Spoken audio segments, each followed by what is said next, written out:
Chapter 1. The Price of Trust. If you're enjoying this story, please subscribe to the channel and hit the bell icon so you never miss a new audiobook. A like and a comment go a long way in helping this channel grow.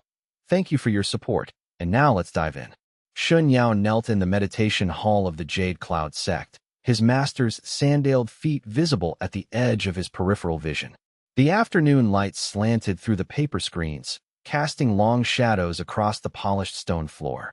He had trained here for 7 years. 7 years of waking before dawn, of grinding his meridians open one agonizing session at a time, of trusting that the old man standing before him would eventually teach him the profound arts that separated true cultivators from mere mortals. His robes were worn thin at the knees from this exact position, kneeling, from submission, from the fundamental belief that obedience to someone wiser, someone more powerful, was the path to growth. The tatami beneath him smelled of incense and aged wood, a smell so deeply integrated into his sense of safety that he barely registered it anymore. This hall was his sanctuary. This old man was his compass. Master Xue was ancient in a way that had nothing to do with chronological age. Centuries of cultivation had etched themselves into the lines of his face, each wrinkle a record of some difficult meditation, some breakthrough purchased through suffering. His beard was white as ermine, braided with a single silver thread that Shen Yao had never learned the significance of. The master wore it like a badge of hierarchy, like proof of the distance between teacher and student that could never quite be bridged. Shen Yao had come to the Jade Cloud Sect at age 12, arriving alone with a letter of introduction from a traveling merchant who had found him starving on a roadside. He had no family to speak of, no cultivation base, no prospects. The sect had taken him in, and from that day forward, his entire world had contracted to this compound, these mountains, this old man's words. He had been given purpose. He had been given a place. He had been given a master, and to a boy with nothing, that gift had felt like everything. The early years had been brutal. The cultivation technique the master taught involved forcing one's meridians open through sheer willpower and discipline. It was agonizing work. There were nights when Shen Yao thought his veins would split open. There were weeks when his entire body seized with the strain of cultivation. But the master had been patient with him, had sat with him in the pain, had shown him that suffering was not punishment but refinement. By his 15th year, Shen Yao had made real progress. His foundation had solidified. His chi reserves had grown. He had begun to understand the deep principles of the cultivation path. By his 18th year, he had become one of the sect's most promising disciples.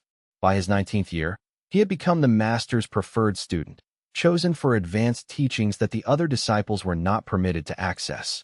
Trust had been woven into every layer of that relationship. Trust that the pain was necessary. Trust that the master knew what he was doing. Trust that the years of submission would eventually lead to transcendence. That was the contract between teacher and student. The student offered obedience and faith, and the teacher offered wisdom and guidance in return. "You have progressed admirably," Master Xue said, his voice like wine through winter branches. Shen Yao felt warmth bloom in his chest. The old man rarely offered praise. Praise from Master Xue was rarer than clear weather in the mountains during spring. It came unexpectedly and never lasted long enough. When it came, it felt like touching sunlight. "Thank you, Master. Every day of training is a gift." He meant it too, or he thought he did. Or perhaps he had trained himself so thoroughly to mean it that the question of sincerity had become irrelevant. Either way, the warmth in his chest was real. The sense of being seen and valued by the master was the most concrete thing in Shen Yao's entire existence. Master Xue was silent for a long moment. Shen Yao remained still, his posture perfect, his breathing controlled. This was the way of the disciple, to accept whatever came from the teacher's mouth as wisdom, to demonstrate worthiness through patience. He had learned this silence as thoroughly as he had learned his basic cultivation forms. Wait, listen, don't presume to understand until explanation is offered. The silence stretched. Shen Yao's knees began to ache slightly, a dull, familiar pain that he had trained himself to ignore years ago. His breathing remained steady. His eyes remained fixed on a point just past the master's left shoulder, not looking directly at him, not looking away. The perfect angle of submission. "The Crimson Fang Sect has made an offer," Master Xue said finally. Something cold flickered in Shen Yao's stomach, but he kept his expression neutral. The Crimson Fang. Everyone knew the Crimson Fang. They were merchants of power, collectors of obscure bloodlines, practitioners of arts that the respectable sects whispered about in tones that mixed fear with disgust. There were rumors about disciples who had been sent to the Crimson Fang and never returned. There were whispers about experiments, about alchemical procedures conducted on human subjects, about bloodline infusions that had driven cultivators to madness. There were stories told in the dormitories late at night about what happened in those red fortress towers, the screams that echoed through the courtyards, the disciples who returned broken in spirit even if their bodies survived. The cold in his stomach spread like a stain. It reached his heart. It climbed toward his throat. They are interested in your natural constitution, the master continued. They have offered substantial compensation for your service in a specialized project. Shen Yao's throat tightened. The words seemed to be arriving from very far away, traveling through water to reach him. Service master? The question came out smaller than he intended. More afraid. A test, Master Xue said. 3 months. You will return to me refined, your potential unlocked. The Crimson Fang specializes in what we cannot teach: bloodline cultivation, essence tempering, the higher mysteries. The master's sandal shifted on the stone. Shen Yao heard the soft scuff of it, like a blade dragging across silence. It was the sound of a decision being made final. The sound of a transaction reaching completion. I cannot refuse them, Shen Yao. Our sect depends on their patronage. And you? The old man paused. You should consider this an honor. Not every disciple receives such an opportunity. The pause was the cruel part. The pause where Master Xue had certainly calculated exactly how those words would land, how the framing of honor and opportunity would make it impossible for Shen Yao to refuse without losing face. A disciple who refused an honor was questioning the master's judgment. A disciple who refused an opportunity was declaring himself unworthy of further training. Shen Yao bowed, the motion automatic, instinctive. His hands trembled slightly, so he pressed them harder against his knees to hide the shaking. When do I leave, master? Tonight. They have representatives waiting at the border post. The words landed like stones dropped into still water. Tonight. Not tomorrow, not after proper preparation. Tonight. As though any delay might give Shen Yao time to refuse, to resist, to ask questions that polite disciples did not ask. I have prepared a travel permit and a letter of introduction, Master Xue said, producing both from his sleeve. The master had prepared this in advance, then. This had not been a spontaneous decision made just now. This had been planned, negotiated, arranged while Shen Yao was meditating, training, trusting. You will surrender yourself fully to their instruction. Obey without hesitation. And remember, this is for the sect. For your future. Shen Yao took the documents with numb fingers. The paper was expensive, the calligraphy precise. Everything about it screamed legitimacy, formality, the weight of proper channels and hierarchies that a disciple was never meant to question. This had been done right. This had been done proper, which somehow made it worse. He bowed once more and left the meditation hall, his legs moving through the motions his body had learned while his mind scattered like startled birds. 3 months, the master had said. 3 months felt like an eternity and no time at all. He packed his belongings in his small cell, a change of clothes, a meditation cushion, his personal journals. The materials were sparse. 7 years at the sect had not given him accumulation, only education. Everything he owned could fit in a single bundle. It was a strange thing to discover at the moment of departure, that a life of dedication and study had left him with almost nothing to show for it except knowledge. As he prepared, he heard sounds from the master's study. Sect Master Xue was already meeting with someone else, already moving on to the next task. The old man would not come to see him off. That was not the way of things. Disciples departed. Masters remained. The cycle was eternal. Shen Yao walked through the sect's courtyard one final time as the sun descended toward the mountains. He knew, though he could not have articulated exactly why, that he would not return as the same person. Something in the master's tone, in the way he had explained the arrangement as though it were inevitability rather than choice, had placed a wall between his past and whatever came next. The other disciples were in the dining hall. Shen Yao did not go to say goodbye. What would he say? That the master had sold him to the Crimson Fang? That would be impolite. That would be questioning the hierarchy. So instead, he simply left, his bundle on his back, the travel permit and letter tucked into his robes. The Crimson Fang representatives were waiting exactly where the master's letter promised. Two of them, a woman in crimson robes with frost in her eyes, and a man built like a stone wall, whose breathing suggested a cultivation base far deeper than anything Shen Yao could measure. They didn't introduce themselves. They simply took his permit, glanced at his letter, and gestured for him to follow. The carriage was enclosed, the windows sealed with black cloth. Shen Yao sat in darkness, listening to the rhythm of hooves on stone, the distant sounds of the city fading into the whisper of the open road. He thought about Master Xue. He thought about the 7 years of trust, each day a coin placed into some cosmic scale, and all of it exchanging, now, for a debt that the master owed to more powerful men. It made a kind of sense, really. In the hierarchy of cultivation, power was the only currency that mattered. Master Xue was powerful, but not powerful enough to refuse the Crimson Fang. And Shen Yao was young, disposable, and apparently possessed of some natural constitution that made him valuable to them. The math was simple. The transaction was clean. He should have known, should have prepared himself. But trust, he was learning, was not the sort of thing one prepared for. Trust was the abandonment of preparation, the belief that the other person had chosen you, valued you, would not let you fall. And when that belief shattered, it did not break gently. The carriage journey took 5 days. They traveled without stopping much, changing horses at stations where the Crimson Fang maintained outposts. Shen Yao was given food, but not conversation. He was permitted to relieve himself at designated points, but not to leave sight of his escorts. He was a commodity in transit, being transported to its destination. On the evening of the 5th day, the carriage began to climb. Shen Yao could feel the angle of the road, the way his body pressed against the carriage floor. They were ascending into mountains. When the doors finally opened, the light was so bright it burned. Shen Yao's eyes watered as he stepped out into the courtyard of a vast fortress carved into a mountainside. The stone was red, actual red, as though it had been stained with blood, and the stain had become permanent. The banner flying above the main gate showed a crimson fang against a field of black.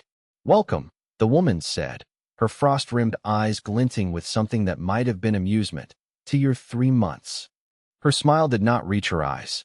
Chapter 2. The testing ground. The Crimson Fang had built their facilities with cruelty in mind. Every corridor was designed to disorient, every chamber cold and sterile. The walls were all the same shade of red. It took Shen Yao days to realize that the red was not the natural color of the stone, but rather some kind of formation-infused dye, a substance that made his skin crawl whenever he touched it.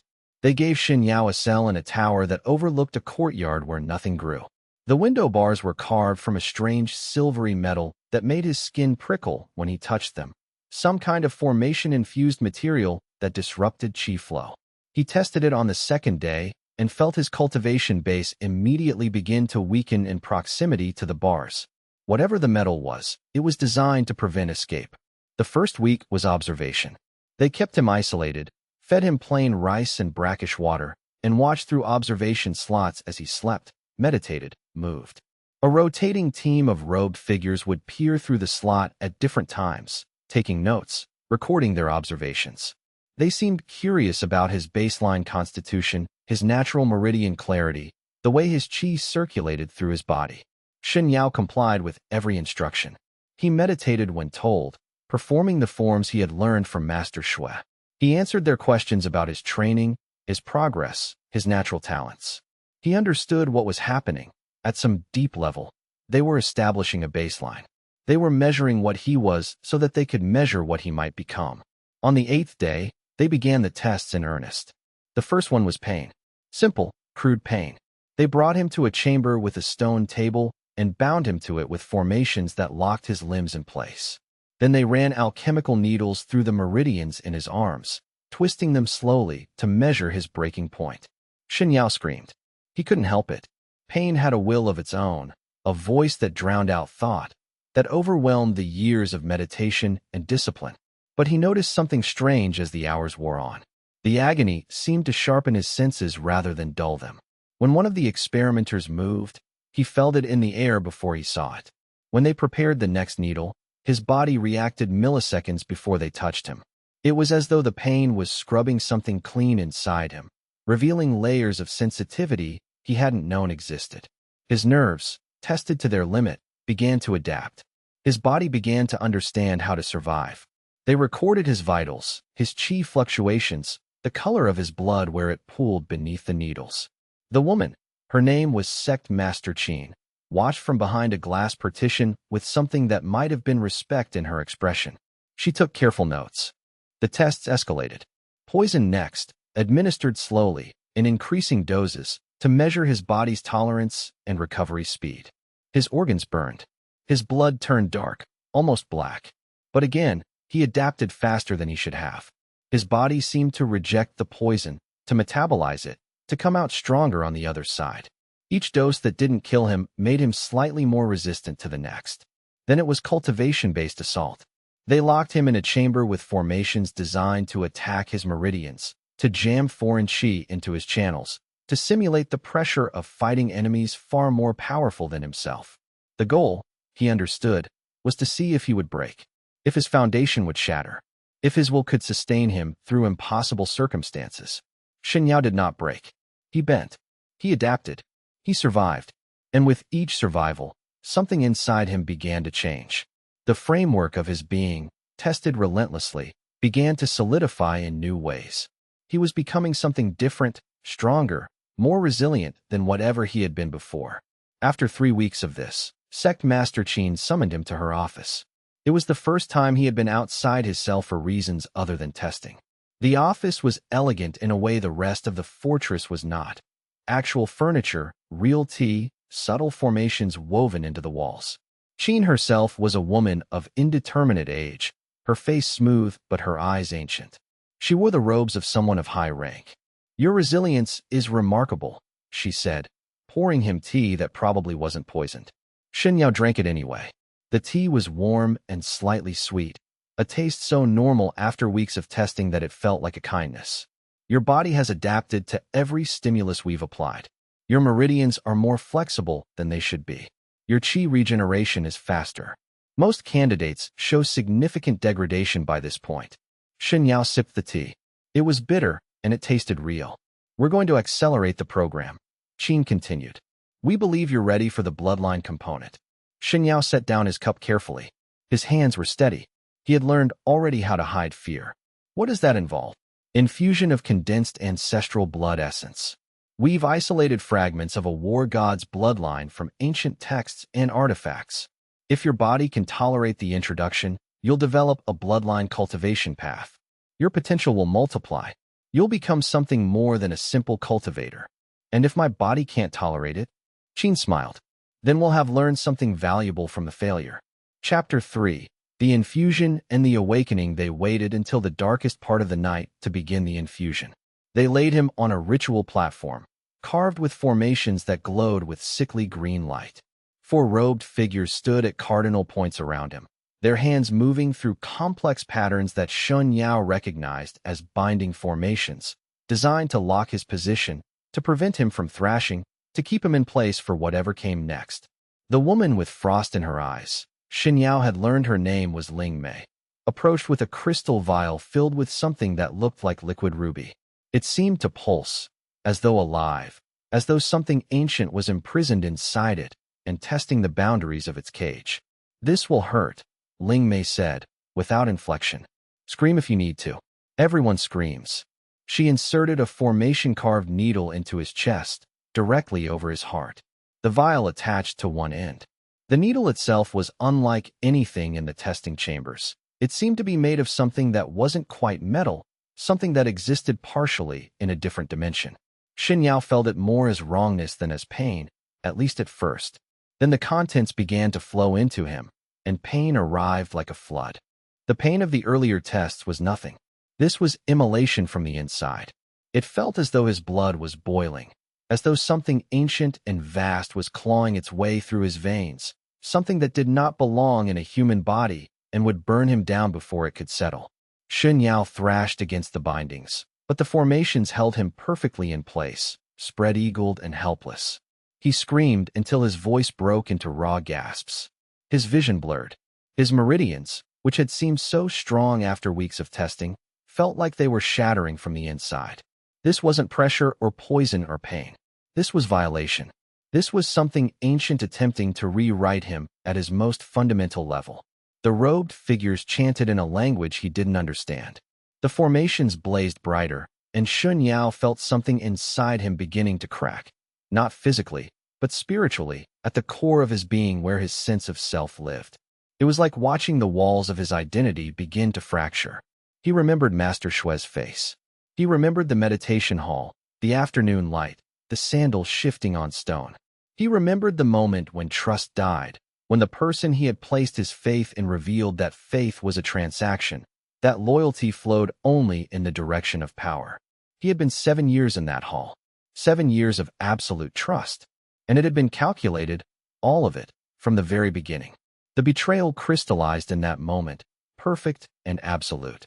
The person who had raised him, who he had trusted more than anyone in the world, had sold him for money, for patronage, for resources. And in that moment of betrayal, in that perfect understanding of what he had been and what he was now, something in his blood answered. It woke. The bloodline awakening felt like a second heart beginning to beat.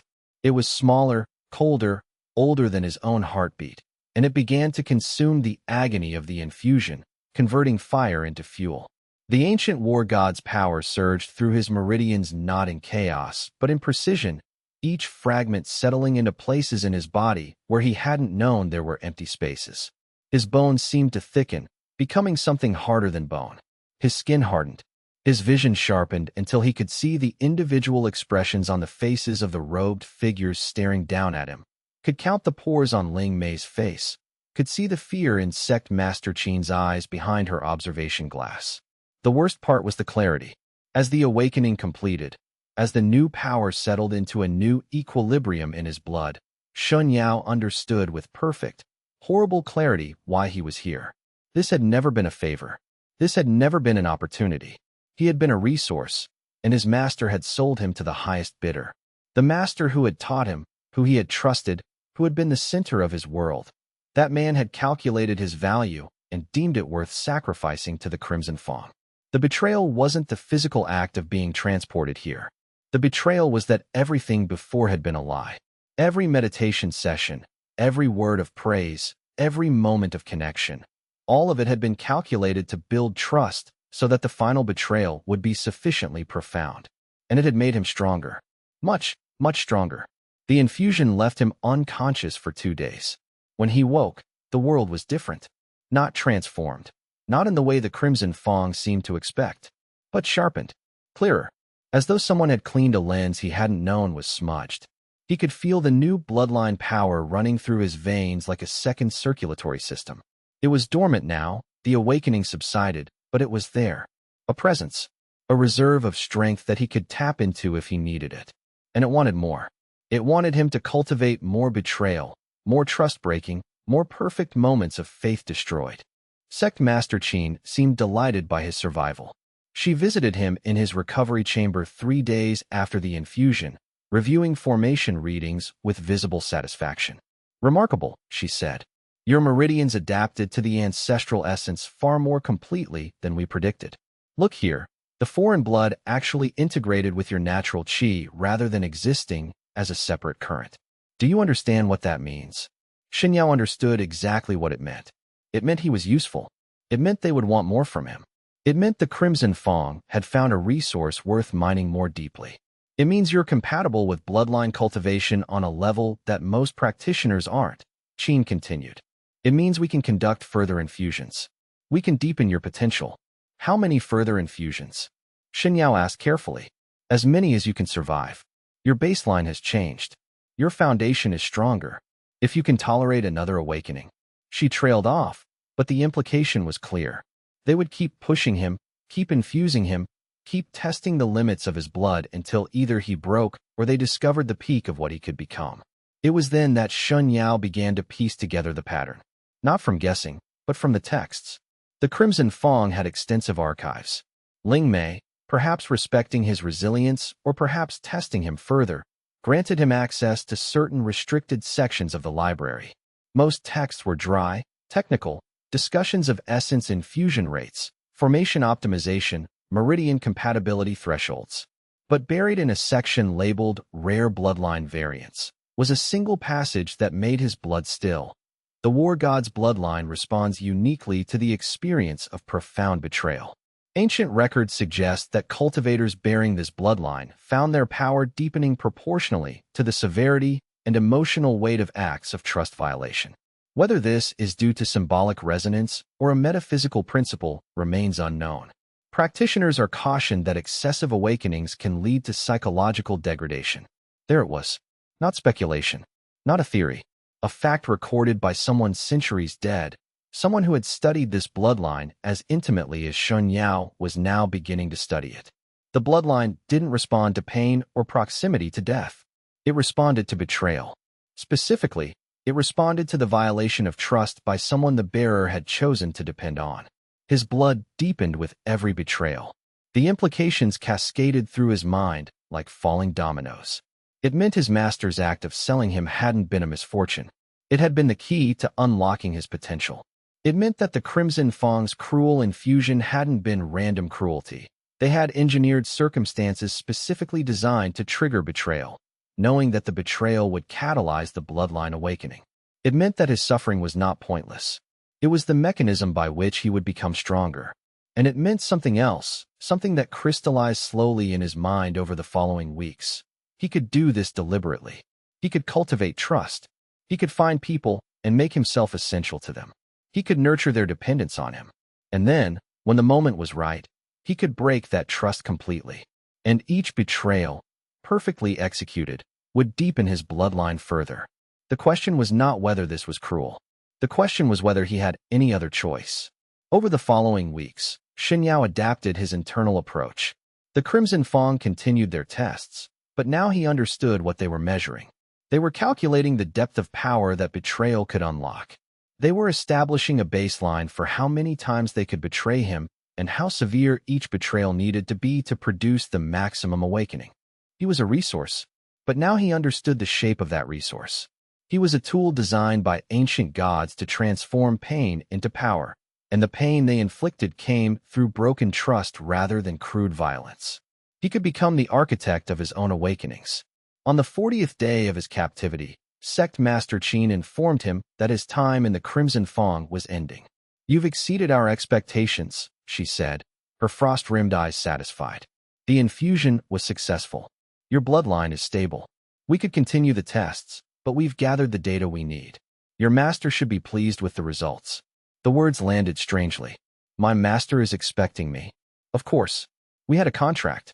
3 months. He paid half up front, and he'll receive the rest when you're returned as promised. With improvements," she added with a thin smile. Shen Yao felt something shift inside him. The contract. The payment. His master hadn't just sold him. His master had sold him and expected to be compensated for it. That night, they gave him new clothes, fine clothes, the robes of a cultivator of some standing, and loaded him onto a carriage heading back to the Jade Cloud Sect. The other 2 disciples who had arrived with him had not survived their infusions. Shen Yao had never seen them, but the Crimson Fang had mentioned their failures in passing, the way one might discuss broken experiments. He was one of the few who had survived, one of the few who had awakened. As the carriage rolled toward the sect, Shen Yao felt the new bloodline stirring in his veins, eager, hungry for something he couldn't quite name. He understood now what he was capable of.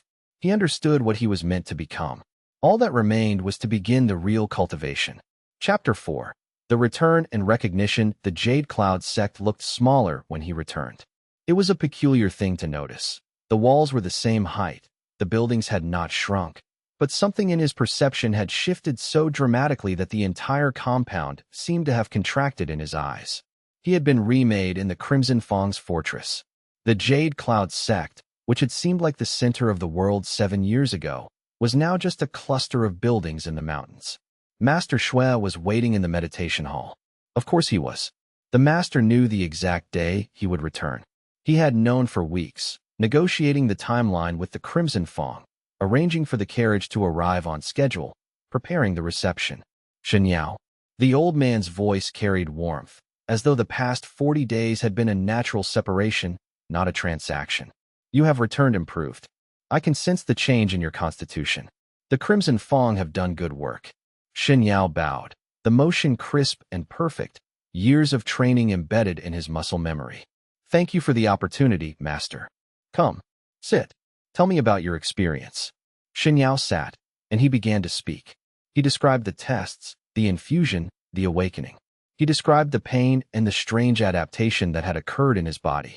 He spoke as a dutiful disciple reporting to his teacher, omitting the darkest moments, presenting everything in the framing that the master would find most satisfying. He was careful with his words, precise in his delivery. He was learning how to weaponize information. And as he spoke, he watched the old man's face carefully. He watched the way satisfaction settled into the creases around Master Xue's eyes. He watched the way the master's hands, resting on his knees, seemed to relax as though a long tension had been released. The transaction was complete. The payment had been received, and the deliverable returned in better condition than promised. The master was pleased. When Shen Yao finished, Master Xue poured him a cup of tea from a pot that was already prepared, waiting, as though the master had anticipated this conversation down to the moment. I am proud, the old man said. You have endured what would have broken lesser disciples. You have returned stronger. This is the path of cultivation, to transcend our limitations through suffering and growth. The tea was bitter. Everything was bitter now, Shen Yao realized. His entire childhood, his entire understanding of what the master represented to him. All of it had been bitter, and only now could he taste the true flavor. He understood that the master would never have framed it as a transaction. The master had convinced himself, perhaps truly believed, that this was a kindness. That forcing Shen Yao into the Crimson Fang's care was an opportunity. That the pain had been a gift. Master, Shen Yao said carefully, what payment did the Crimson Fang offer you? The old man did not pause. His cup continued its journey to his lips. He drank, then set it down with deliberate care. The pause was calculated. The master was giving himself space to decide how to respond. That is a question a true disciple does not ask, Master Xue said softly. I understand, and yet I ask it anyway. Master Xue's eyes opened fully, regarding Shen Yao with something that might have been curiosity, might have been anger, might have been calculation.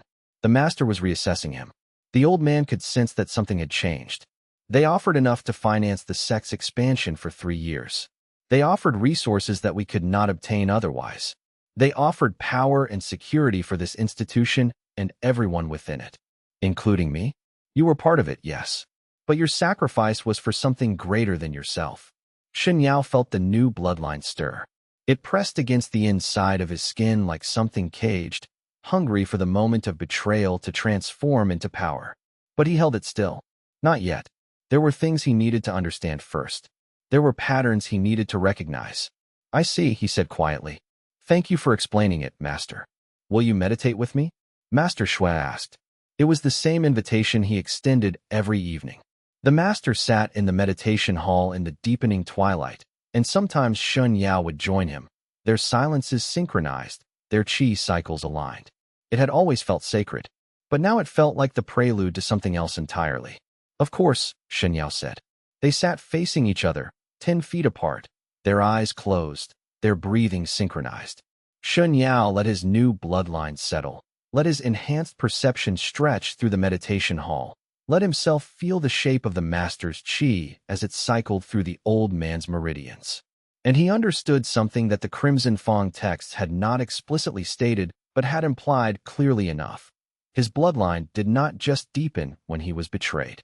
It deepened most of all when the betrayal came from someone he trusted deeply, someone he loved, someone he had chosen to depend on. The depth of trust determined the depth of the awakening. His master had given him years of trust, had cultivated his dependence, had become the center of his world, and then had betrayed him for money. That first awakening had been profound beyond measure. And if he wanted to cultivate this bloodline properly, if he wanted to unlock its full potential, he would need to replicate that depth of trust again. He would need to find people worthy of depending on, and then he would need to engineer circumstances where they would betray him. Each cycle would deepen his blood. Each betrayal would make him stronger. And the master sitting across from him, the old man whose breathing he could now feel like a second heartbeat, was the template for the entire strategy. Shen Yao opened his eyes as the meditation session ended. The master was already looking at him. The old man had sensed something, some shift in the aura that surrounded his former favorite disciple. "There is something different about you," Master Xue said. "Something that was not there before." "I am stronger," Shen Yao replied. "Yes, but it is more than that. You look at me differently now. I see you more clearly, Master." The old man nodded slowly. For a moment, it seemed as though he might say something more, might acknowledge what had transpired between them. But the moment passed, and the master simply inclined his head in acceptance. "Good. That is the mark of a true cultivator. The ability to see past illusion to what is real beneath." Shen Yao bowed. "Thank you for that lesson." As he left the meditation hall, he was already thinking about the next stage. He couldn't remain at the Jade Cloud Sect indefinitely. The master would never betray him again. The transaction was complete, the compensation received. He would need to place himself in new circumstances, cultivate new relationships, prepare new vulnerabilities. The bloodline was awake, and it was hungry. Chapter 5. The Merchant Caravan. 2 weeks later, Shen Yao approached Master Xue with a request he had carefully prepared. "Master, my training here has been invaluable, but I believe it is time for me to venture into the broader cultivation world. I would like your blessing to leave the sect and test myself against external challenges, to find a position where my cultivation can serve both myself and others." Master Xue showed no surprise. Perhaps he had expected this. Perhaps he saw in Shen Yao the same cold pragmatism that the Crimson Fang had recognized, the same understanding that trust was a resource to be exploited rather than a bond to be preserved. "Your path is your own now," the master said. "You will always be welcome here. But I understand the need to grow beyond a single teacher. Go, test yourself. Return when you have learned what you need to learn." Shen Yao packed his few possessions and left the Jade Cloud Sect in the early morning. The morning light was gentle on the mountains. He did not look back. There was nothing behind him that he needed anymore. Everything he had been was context. Everything he would become was ahead. He traveled on foot, taking minor roads, avoiding major cities. His plan required time and space. His plan required finding people who could serve as resources for his cultivation. He needed to practice the art of building trust deliberately, of becoming someone that others would depend on, of creating the conditions where betrayal would be most devastating. 3 days' travel from the sect, he found the first opportunity. The merchant caravan was heading toward the northern trade route, and they were short one guard. The caravan master, a broad-faced man named Zhou, was willing to hire anyone capable. Shen Yao offered to work for half-wage in exchange for passage to the northern settlements. Zhou agreed without even asking his name. "You can start tonight," Zhou said. "First watch is yours. Stay alert. There have been bandits on this route recently." Shen Yao took the night watch and every subsequent watch that the caravan master assigned him. He proved himself valuable immediately.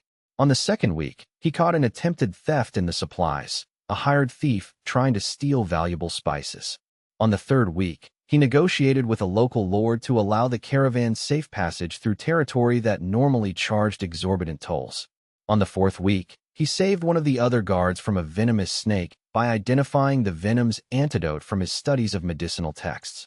By the time they reached the northern settlements after 8 weeks, Zhou was referring to him as his most trusted guard. "You should travel with me permanently," Zhou offered as they prepared to part ways. "I could use someone like you. Loyalty, skill, quick thinking. It's rare." Shen Yao accepted the offer without hesitation. He traveled with Zhou's caravan for 3 months. He learned the merchant's secrets, the routes that avoided imperial inspection, the local lords who could be bribed, the timing of bandits, the profit margins that could be squeezed from each transaction. Zhou began to confide in him, gradually lowering his guard, letting the young guard become something more than an employee. The old merchant had a daughter in the capital city, estranged after a bad marriage. He hoped to reconcile with her before he grew too old to travel. He worried about the state of his family business, the way the larger merchant collectives were squeezing out independent operators. He was afraid that his years of building something meaningful would come to nothing, that his life's work would crumble after he was gone. Shen Yao listened carefully to every word. He offered counsel.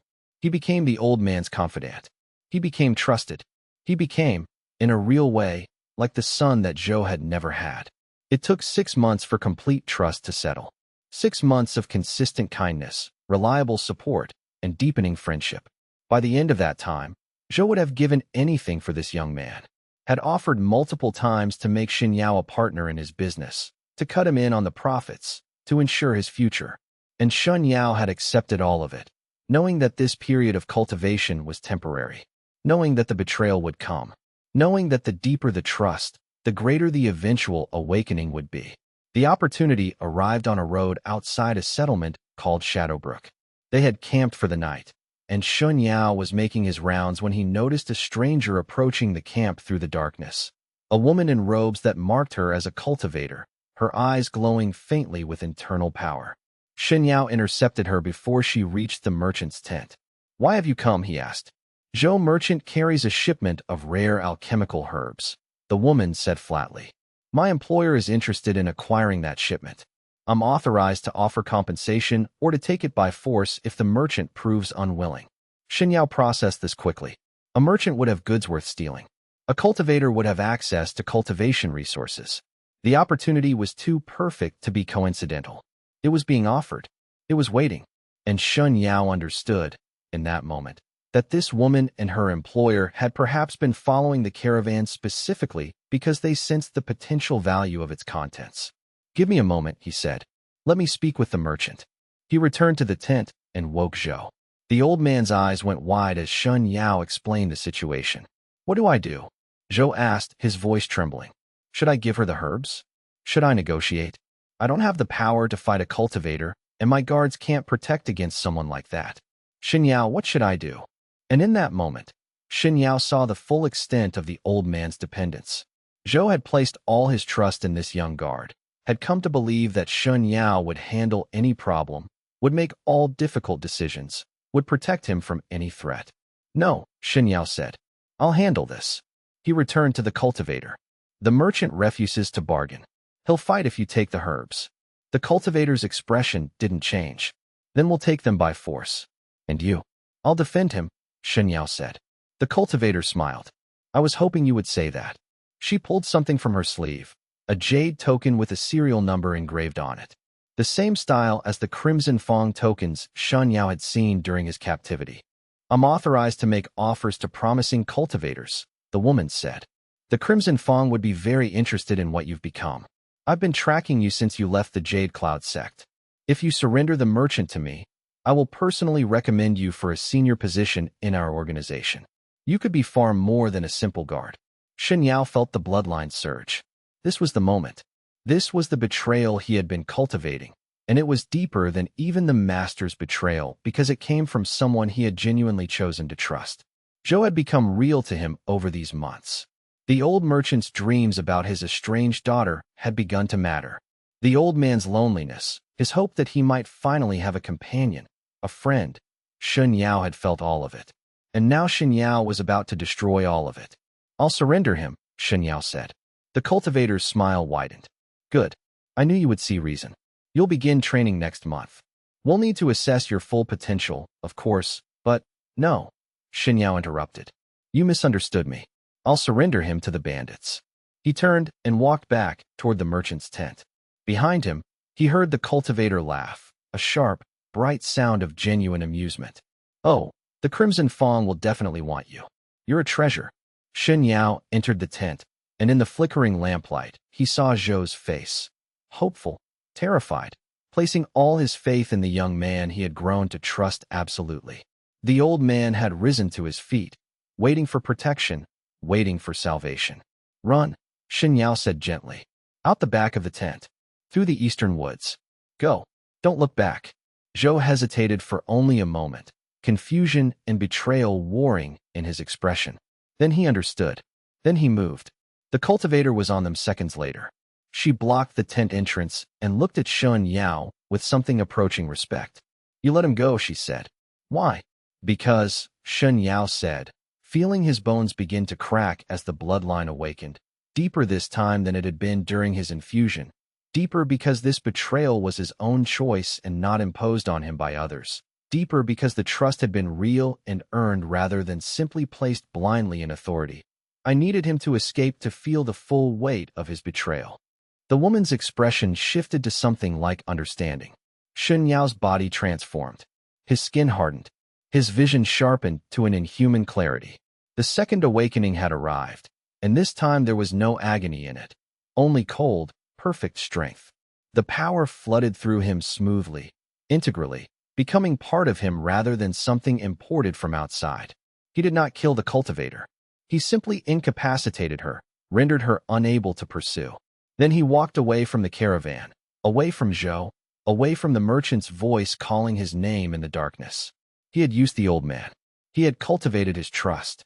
He had betrayed him completely. And in that betrayal, his bloodline had awakened deeper than before. The arc of his path was becoming clear. He would find people to trust him. He would allow them to depend on him. He would become essential to their lives.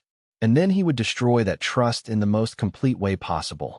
Each cycle would deepen his blood. Each cycle would make him stronger. Each cycle would teach him more about the nature of the system he was now engineering deliberately. By the time he had walked 10 miles from Shadowbrook, Shen Yao understood what he was becoming. Not a victim, not a disciple, not even a cultivator in the traditional sense. He was a mechanism designed to transform trust into power, and he had only just begun to understand his own potential. Chapter 6. The Mercenary Company. Shen Yao spent the next 2 months in the foothills near the Shadowbrook settlements, moving carefully through small towns and trade routes, building a new identity. He called himself Qin Feng and told anyone who asked that he was a wandering cultivator seeking work. The story was simple enough to be unremarkable, not dramatic enough to invite investigation, not vague enough to seem evasive. He existed in the margins during this period, moving between settlements, taking temporary contracts, learning the landscape. He worked for a merchant who needed escort protection. He worked for a small sect that needed additional security during their seasonal festivals. He worked for local militia forces that were desperate for experienced fighters. None of these positions lasted long. He ensured that they didn't. He needed mobility. He needed freedom to observe and plan. During this period, Shen Yao began to understand the deeper mechanics of his bloodline. The awakenings had changed him, yes, but they had also revealed something about the system itself. Trust was a commodity. It could be created, measured, cultivated, and most importantly, leveraged. Every person he encountered had a capacity for trust, a volume, a depth, a specific shape to it. Some people were naturally suspicious and would resist trust. Others were naturally gregarious and would offer it too easily. The best subjects were those in the middle.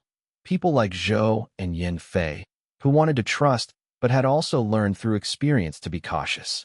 Those people had cultivated reserves of trust that they held carefully, released only to those who seemed worthy.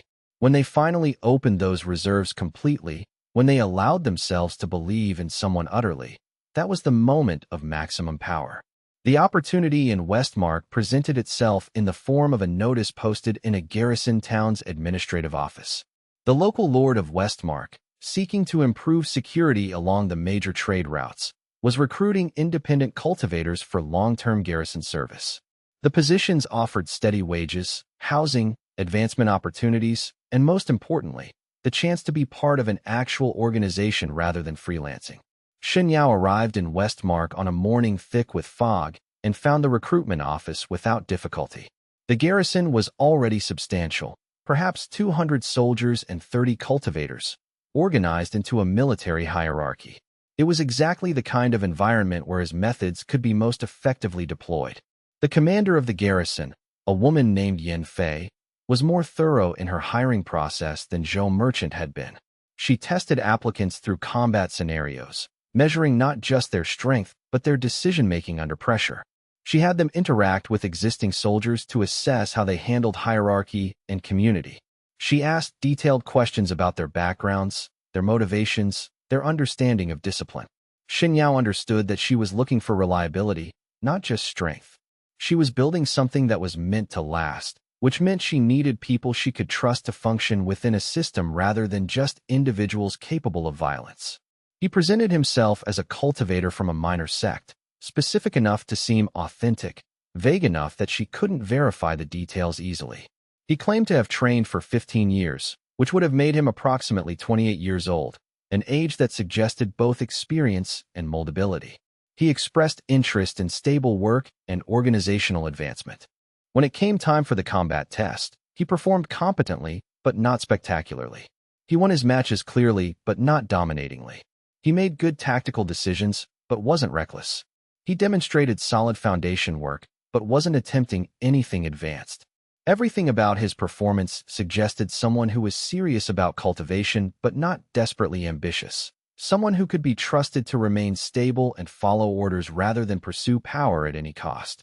Yan Fei hired him at the end of the first week, along with 3 other applicants. "You seem stable," she said, sealing the contract with an official stamp. "That's rare. Most cultivators are either desperate enough to be unreliable or arrogant enough to think they're above garrison work. You seem balanced. That matters more than being the strongest." "I'm looking for steady work," Shen Yao replied. "A place where I can be useful and respected." "You'll get that here," Yan Fei said.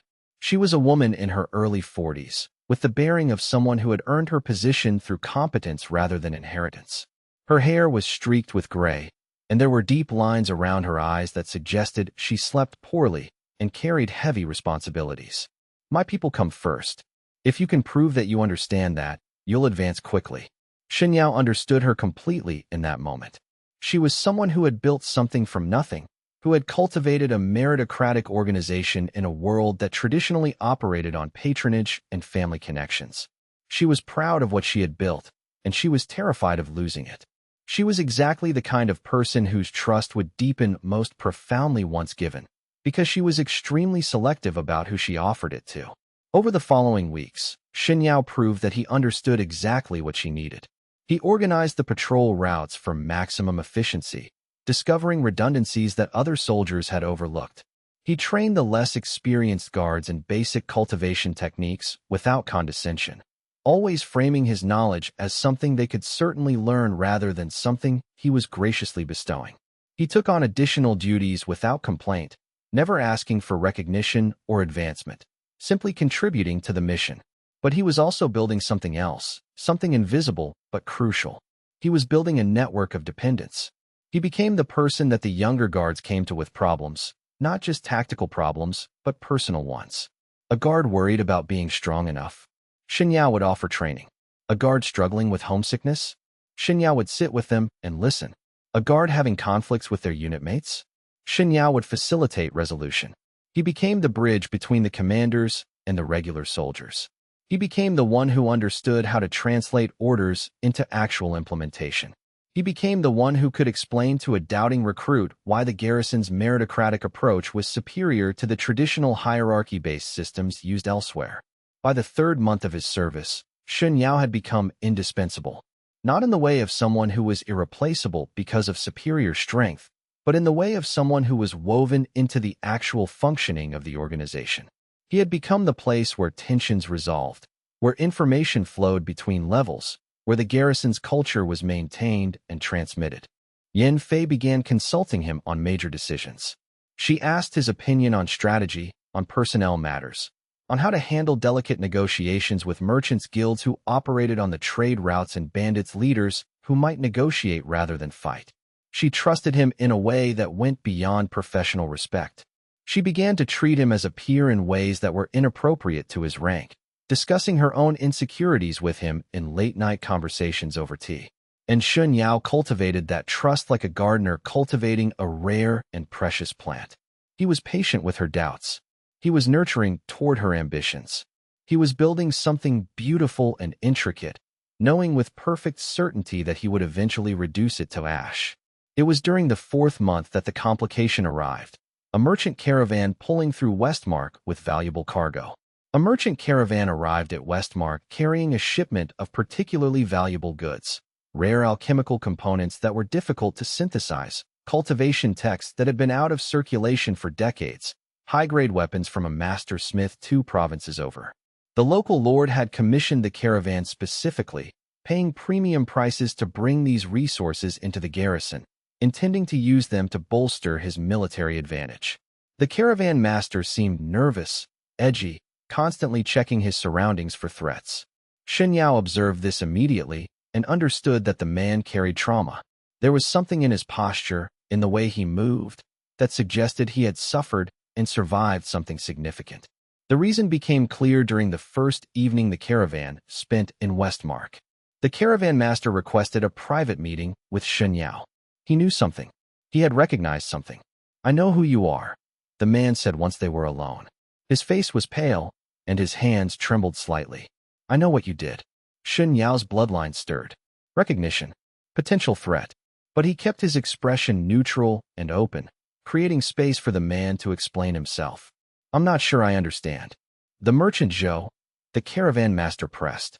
"From the caravan near Shadowbrook. I was the supply manager for his organization. I was with him the night you betrayed him. I heard him calling your name in the darkness. I heard him screaming." The memory landed. Zhou had been calling out, searching for Shen Yao, believing that his young friend would come back for him, would protect him, would do what the bloodline had awakened to do. The merchant's voice had carried through the night, diminishing as Zhou ran deeper into the woods, understanding finally that his faith had been misplaced. "I don't know what you're talking about," Shen Yao said calmly. "I know what you are," the caravan master said. His voice was dropping to a whisper now, fear taking over from initial boldness. "I know that you're dangerous, and I know that if I go to Yan Fei and tell her the truth, she'll have you arrested. She'll execute you for what you did." That caravan was known to her. Zhou was known to her. She'll see this as a violation of trust. Shen Yao studied the man carefully, taking in every detail. Fear and opportunity, leverage and knowledge.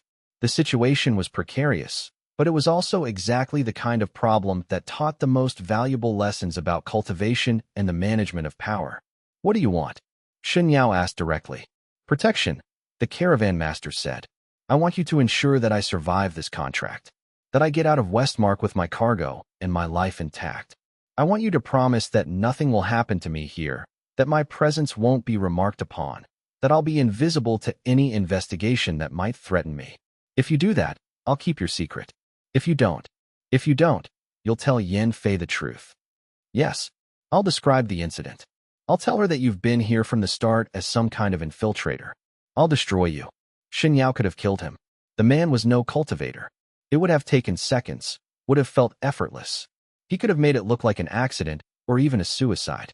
The caravan master was clearly suffering from trauma and instability. No one would question a sudden death, but that would have created complications. Questions from the caravan's other members. Investigations that might draw additional attention to the garrison's operations. Disruptions to the careful narrative he was building with Yan Fei. Instead, he smiled. A genuine smile, or as genuine as something could be when executed by someone who was learning to fake everything. "I'll ensure your safety completely. You have my word on that.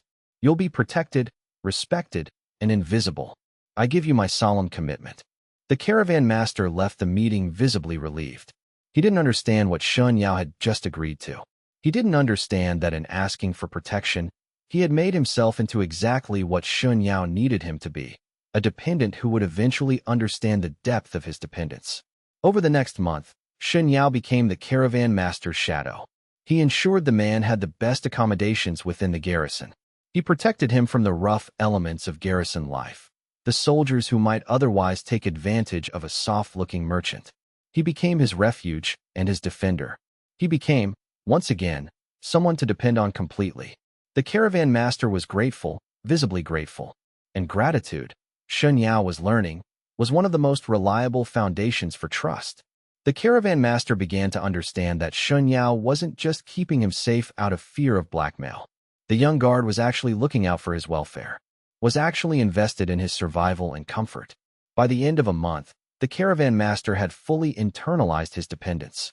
He could not imagine surviving the garrison, navigating the subtleties of garrison politics, without Shen Yao's intervention. He began to believe that Shen Yao had genuinely accepted the bargain and was his ally, his protector, his friend. But Shen Yao was building something far more complex. He was learning that leverage could be cultivated more efficiently than simple betrayal.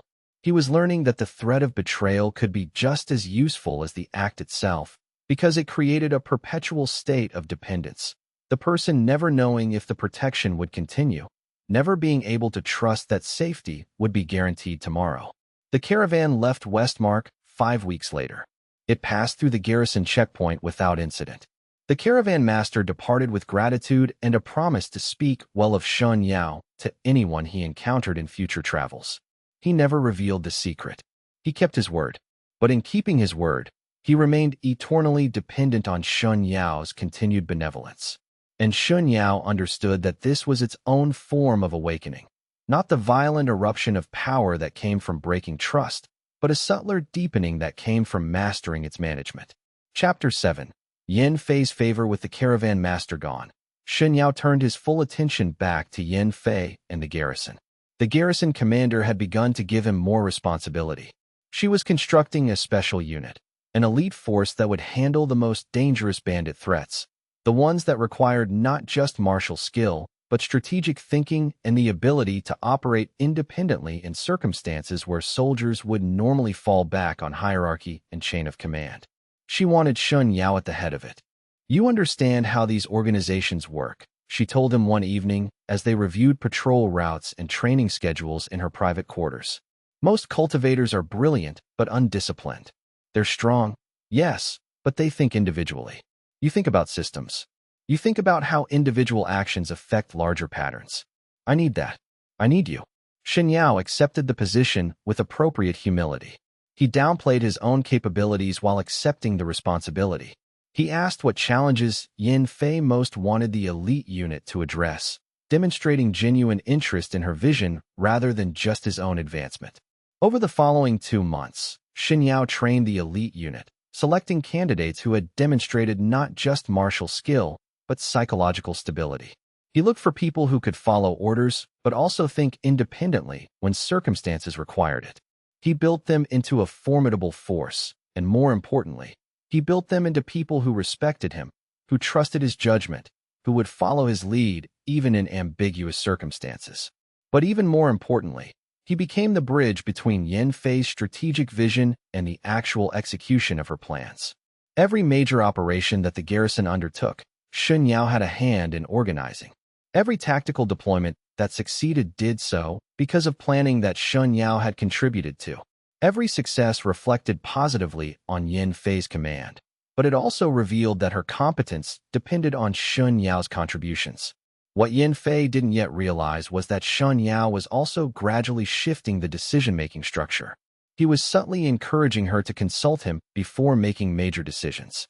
He was asking questions that helped her understand that his input made her decisions better. He was building a psychological structure where she was becoming increasingly dependent on his perspective. She gave him access to her personal quarters, something rare for a military commander. She consulted him on matters beyond military strategy, on her own goals, her ambitions, her fears about aging and irrelevance. She was a woman of significant power, but she was also deeply lonely. She had built a reputation as a strict disciplinarian, someone who could not afford personal connections because they might compromise her command authority. But with Shen Yao, she allowed herself to relax, to show the parts of herself that she kept hidden from everyone else. Shen Yao listened to all of it. He showed genuine interest. He asked thoughtful follow-up questions. He reflected back to her the best versions of herself, helping her understand her own accomplishments and potential. He learned that Yin Fei had built the garrison's reputation on meritocracy, not patronage. She had rejected the traditional system where soldiers advanced based on family connections or who they knew. Instead, she had created something new in Westmark, a force that operated on demonstrated competence, where the strongest and most capable advanced regardless of background. It was her life's work, her legacy. He learned that she was deeply afraid of failing her lord, that she worried constantly that the local nobility would dismantle her organization if her performance slipped or if someone more favored gained the lord's ear, that everything she had built, all of her innovations and improvements, could be stripped away in a single political shift. He learned that she had begun to see him as something more than a subordinate. In unguarded moments, she treated him with a familiarity that suggested she thought of him as family, perhaps even as someone who might take over the garrison after she retired, who might inherit her legacy and carry forward her vision into the future. Someone worthy of that inheritance. 6 months into his service, Yin Fei offered him an official promotion. Not just commander of the elite unit, but deputy commander of the entire garrison. Second in command. The closest position to her own authority outside of the position itself. "You've earned this," she said, officially presenting him with the insignia of his new rank in a private ceremony. Later, The garrison held a larger ceremony, and the soldiers applauded. Shen Yao accepted the honor with apparent gratitude and genuine humility. He thanked her publicly for the opportunity. He expressed his commitment to her vision. But even as he accepted, his bloodline was calculating the next stages of cultivation. Yin Fei had given him power. She had made him essential to her operation. She had placed her trust in him completely. And now that trust was so deep that it had become vulnerability. Chapter 8. The infiltration. The problem arrived in the form of a stranger who came to Westmark asking questions about the garrison's operations. The stranger was a woman of indeterminate age, perhaps 40, perhaps 60. Her appearance somehow both memorable and forgettable at the same time. She was dressed in robes that marked her as someone of cultivation standing, but not aligned with any of the major sects Shen Yao had encountered. She went by the name Hui Mei, and she claimed to be a scout for a rebel faction that was organizing against the local lord. She was, of course, a trap. Or more accurately, she was an opportunity disguised as a trap, or a trap disguised as an opportunity. The distinction mattered less than understanding what she actually represented. Hui Mei approached Shen Yao during a patrol, making her presence obvious, letting him intercept her in what appeared to be a chance encounter on a quiet garrison road. "I know what you are," she said once they were alone and relatively secure from observation. "I know that you carry a war god's bloodline, awakened through profound betrayal. I know that you've been cultivating betrayal as your primary method of advancement.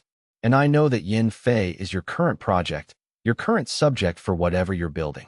Shen Yao's first instinct was to eliminate her immediately. Her knowledge was dangerous. She could disrupt everything he had been cultivating. But he hesitated, sensing deeper layers beneath her statement, understanding that she had revealed herself deliberately. "How do you know this?" he asked. "The Crimson Fang keeps records," Hui Mei said. She seemed utterly unconcerned that he might attack her. "Detailed records of all the infusions they conduct, all the results they achieve, all the cultivators who survive their programs. You're valuable to them. You're valuable to us. They want you back eventually, or failing that, they want you watched and understood. I work for an organization that shares some common interests with the Crimson Fang, though we diverge in our ultimate goals.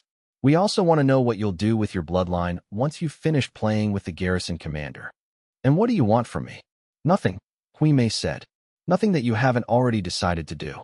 I'm simply here to make an offer and to mark you as being of interest to larger forces. I represent an organization that could use someone of your particular talents. Someone who understands how to exploit trust. Someone who could lead an operation based not on conventional power, but on the systematic cultivation and destruction of belief itself. You're offering me employment. I'm offering you a purpose. What you're doing now, it's small. Interesting, admittedly, but limited in scope. Interesting to observe and study. But imagine if you could apply your methods on a larger scale. Imagine if you could engineer betrayal not just between individuals, but between entire organizations. Imagine infiltrating the network of power that holds together the provincial hierarchy. Imagine being able to destabilize the trust that keeps entire governmental structures functioning. That's what we do. That's what we build." Shen Yao let her leave. He didn't agree to anything, but he didn't refuse either. He understood that Hui Mei represented something beyond his current understanding of his own potential. He understood that there were larger systems operating, larger movements of power and influence, and that his bloodline cultivation was somehow valuable to those systems, valuable enough that multiple organizations were tracking his progress. The encounter with Hui Mei changed his approach fundamentally. He began to understand that his cultivation wasn't simply personal advancement, wasn't simply the exploitation of individual weakness. It was part of something larger. There were forces interested in what he was becoming, forces that wanted to use what he was becoming, forces that were patient enough to watch and wait, and then collect him when he was ready. Chapter 9. The breakpoint. Yin Fei's downfall came not because of Shen Yao's direct action, but because of a shift in political winds at the local lord's court. The lord had taken a new favorite, a noble from a distant province who had arrived with extensive cultivation resources and promises of greater power. This new favorite had been carefully cultivating the lord's attention, suggesting improvements to the provincial administration, offering perspectives that had never been considered in Westmark's governance. The local lord, Tempted by these promises, intoxicated by the attention of this new and powerful figure, began to withdraw his support from Yan Fei's garrison. He began to suggest, in carefully measured tones, that perhaps the garrison's methods were too independent, too meritocratic. Perhaps it was time to reorganize around more traditional hierarchies that would align the garrison more closely with the Lord's personal power structure. It was a subtle withdrawal of support, but it was unmistakable. Yan Fei, seeing the shift beginning to occur, began to panic. She became increasingly dependent on Shen Yao, increasingly reliant on his advice about how to navigate the political situation. She would spend entire evenings with him, discussing strategies for maintaining her position, asking his opinion on what she might do to restore the Lord's confidence.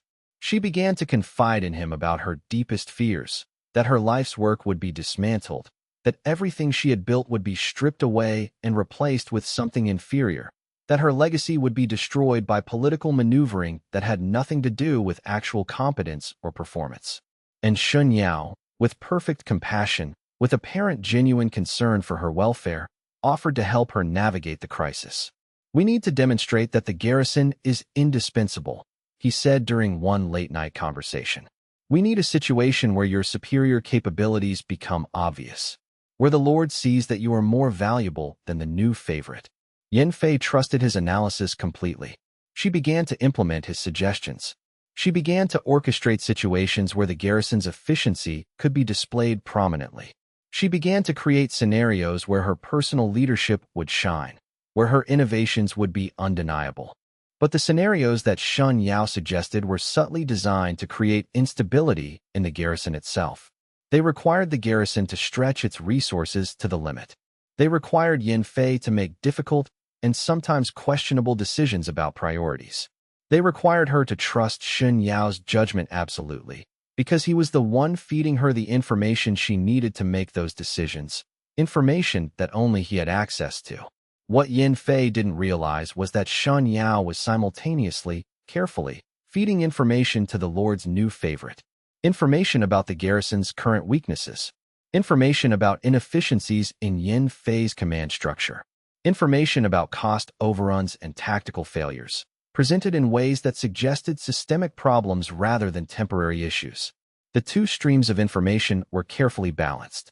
Shen Yao was creating a situation where Yan Fei appeared to be strong and capable on the surface, where her operational results seemed excellent, but where deeper investigation by the Lord's representatives would reveal incompetence and instability at her core.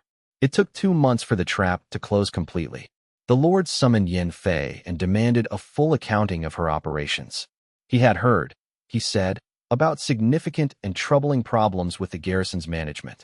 He was considering whether to maintain her position or to dismantle the organization entirely and redistribute its resources to more aligned commanders.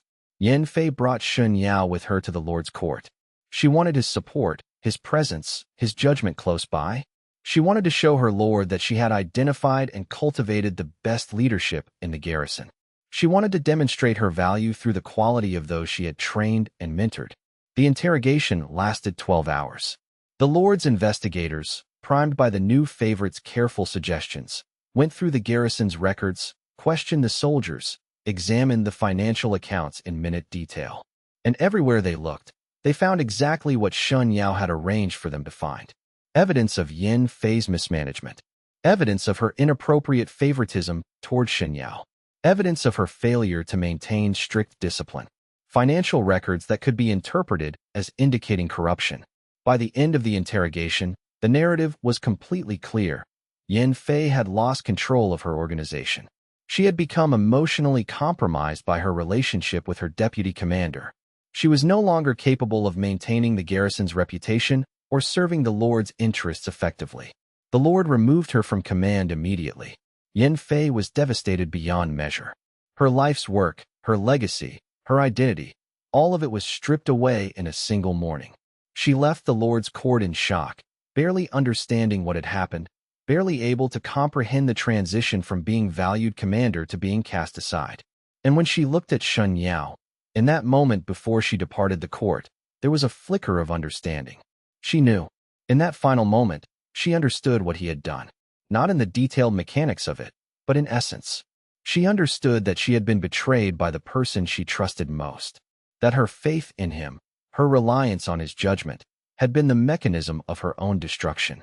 She said nothing to him. She simply looked at him with an expression of such complete loss that it should have been devastating. For a moment, Shen Yao felt something. Not remorse, not pity, but a kind of recognition. Recognition of what he had taken from her. Recognition of what the bloodline had used her to accomplish. And then his bloodline awakened.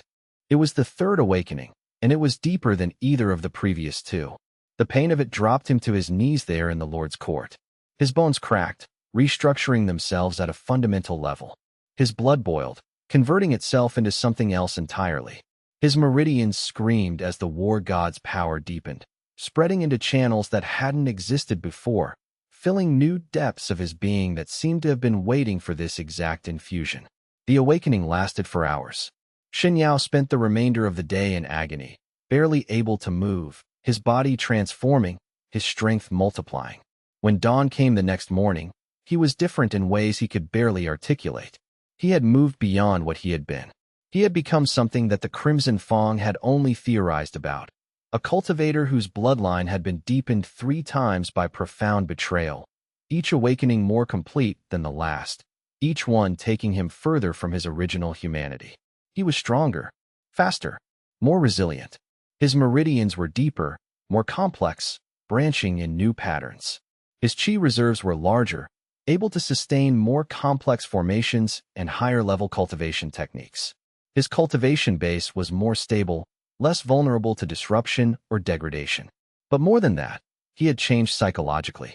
With each awakening, something in his humanity had peeled away like skin.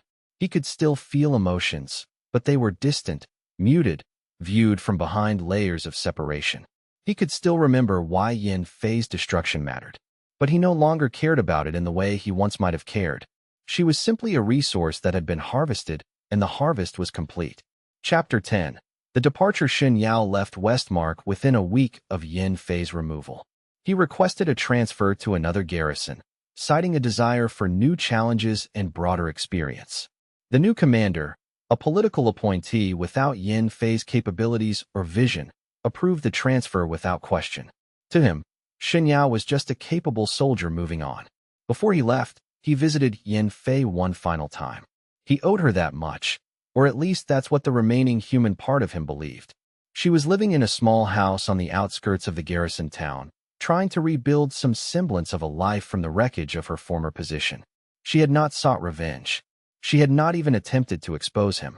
She had simply withdrawn, accepting her fate with the kind of quiet resignation that suggested she understood the fundamental nature of what had happened to her.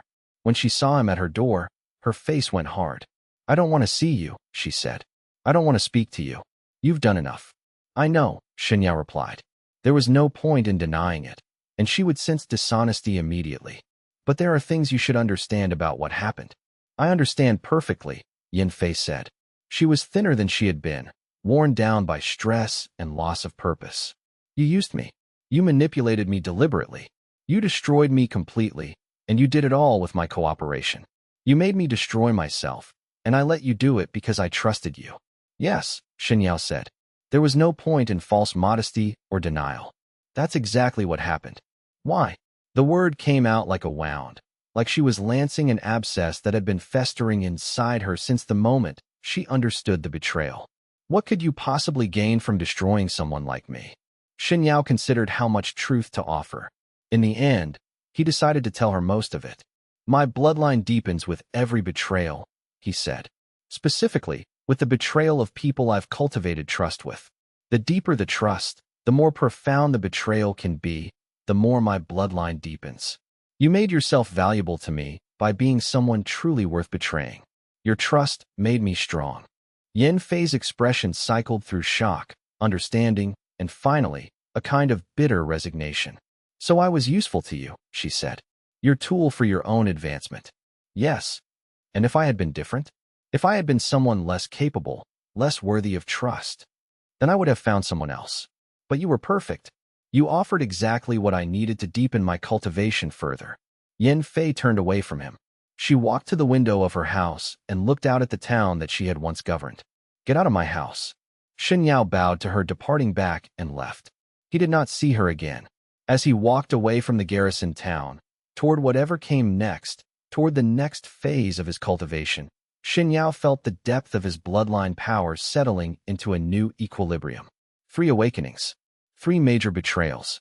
Each one deeper than the last. Each one more complete than the previous. He was moving beyond what the Crimson Fang had theorized about. He was becoming something new. And somewhere behind him, Hui Mei was waiting for him to be ready for the next stage of his cultivation. She was waiting for him to complete his cycle so that he could be offered a position within something larger than himself. The road ahead stretched out before him, and Shen Yao walked it with the certainty of someone who understood their own nature.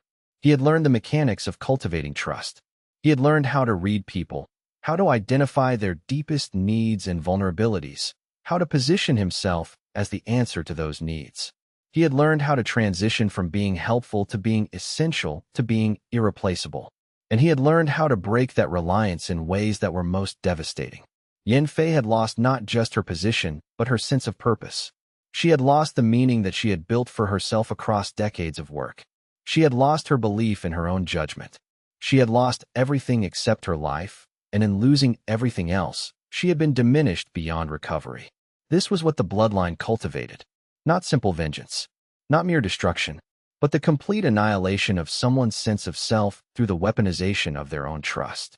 Shen Yao had taken the first steps on a path that he was only beginning to understand. He had thought his cultivation was personal, individual, something he would control according to his own desires.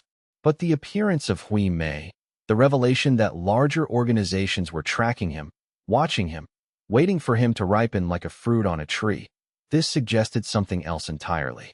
Perhaps his cultivation was not his own at all. Perhaps he was part of a larger system, a mechanism within a larger apparatus.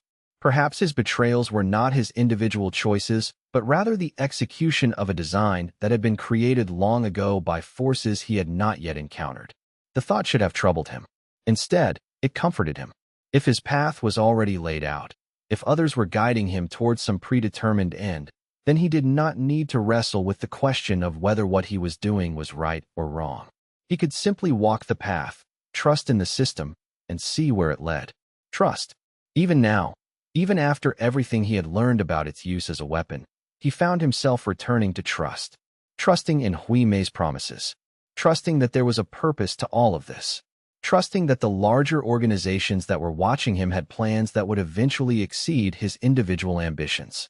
Perhaps that was the ultimate irony, that even someone who had learned to weaponize trust would still be vulnerable to it. Chapter 11. The Wanderer Years. For 6 months after leaving Westmark, Shen Yao remained unaffiliated with any organization. He didn't immediately answer Hui Mei's implied offer. Instead, he chose to continue moving through the provinces, taking contracts where he could find them, building new identities with meticulous care, practicing the mechanisms of cultivation that he had begun to master. He worked as a bodyguard for a wealthy merchant family fleeing political persecution from the provincial capital. He spent 2 months earning their trust, becoming indispensable to their youngest son's survival, protecting him from assassins, guiding him through treacherous political situations, becoming the confidant that the boy turned to in moments of fear and doubt. Then Shen Yao engineered a situation where the boy would have to choose between following Shen Yao's directions and following his family's commands. The choice was designed to be impossible, carefully constructed so that either decision would represent a betrayal of the other party. When the boy chose his family, his sense of guilt was profound. When he understood that Shen Yao had been orchestrating the situation deliberately, the betrayal was complete. The bloodline stirred in response, though not deeply enough for a full awakening. It was a partial response, a taste of the power that would come from more profound betrayals. Shen Yao recognized the distinction. Not every betrayal was equal. Some were deeper, more transformative. Some barely registered at all. He worked as a cultivation instructor for a small sect desperate to improve their disciples' progress and reputation in the broader cultivation world. He spent 3 months earning the complete trust of the sect master, becoming the architect of the sect's renaissance. He identified the sect master's greatest fear, that his life's work would be forgotten, that his disciples would not reach the heights he had spent decades training them for, that his legacy would crumble the moment he died. Then he engineered a situation where the sect master had to choose between protecting his institution and protecting Shen Yao from a powerful enemy.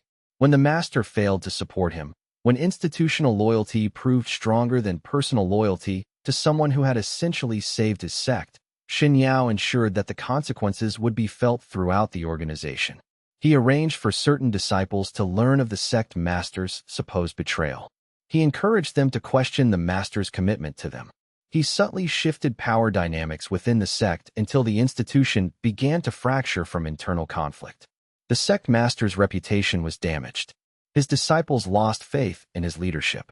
The bloodline awakened partially, a response deeper than the merchant family's son, but still not complete enough for a true transformation. He worked as a military strategist for a provincial lord facing rebellious vassals and threats from neighboring territories. He gained the lord's complete confidence over a period of 4 months, positioning himself as indispensable to the lord's survival in a dangerous political landscape. He advised on military matters, yes, but also on deeper strategic questions, on which vassals could be trusted, which officials were reliable, which partnerships would ultimately prove valuable. The lord came to depend on Shen Yao's judgment absolutely. He consulted the young strategist on every major decision. He began to think of Shen Yao almost as an adopted son, someone wise beyond his years, someone who understood the complexities of power in ways that few others could. Then, at a critical moment, Shen Yao provided deliberately flawed advice about a key military deployment. The advice was flawed in subtle ways, in ways that the Lord would not immediately recognize as intentional sabotage. The Lord implemented the strategy, and the result was a significant military defeat. His enemies grew bolder. His vassals questioned his judgment. The Lord survived, but his authority was undermined. His position grew precarious. And when the Lord began to understand, on some level, that Shen Yao had played a role in the defeat, he realized the truth too late. He had already become too dependent on this young strategist to cast him aside. He needed Shen Yao's continued counsel just to survive. The bloodline awakened partially in response, a deeper stirring than the previous betrayals. Shen Yao was beginning to understand the pattern. Each betrayal taught him something new about how to structure the next one, how to deepen the cultivation, how to move closer to the complete transformations that came from the most profound trust violations. Each of these relationships was a practice run. Each betrayal refined Shen Yao's understanding of the mechanics. He began to understand that not all betrayals would trigger awakenings. Only the ones that were sufficiently profound, that involved enough emotional investment, that struck at someone's deepest sense of self and fundamental understanding of reality. Those were the ones that would activate his bloodline at meaningful levels.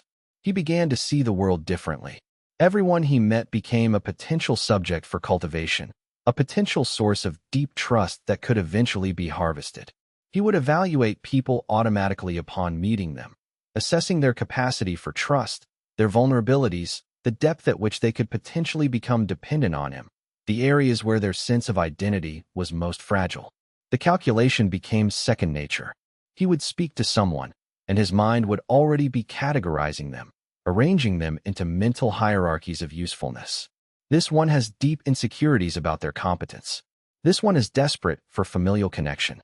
This one has hidden doubts about their own moral framework. Each person became a puzzle to be solved, a mechanism to be understood, a resource to be developed. It was during this period of wandering that he received a message from Hui Mei. The message arrived through a merchant's guild in a city called Rivermark, delivered by an intermediary who had clearly been paid well to ensure it reached him. The message was written on expensive paper and carried the weight of official communication. When you are ready, find the Lotus House in the Shadow Quarter of Shadow Haven. Hui Mei awaits. Your cultivation is entering its next phase. The fractured Jade Collective recognizes your potential and extends its hand to you. Come, and we will show you what true power looks like. Shen Yao understood that this was the moment he had been moving toward, that his wandering, his practice runs, his preliminary cultivation, all of it had been preparation for whatever came next. The fractured Jade Collective was real, was organized, was waiting for him specifically. They had been watching, had been evaluating, and had decided that he was ready for something larger than individual vendettas.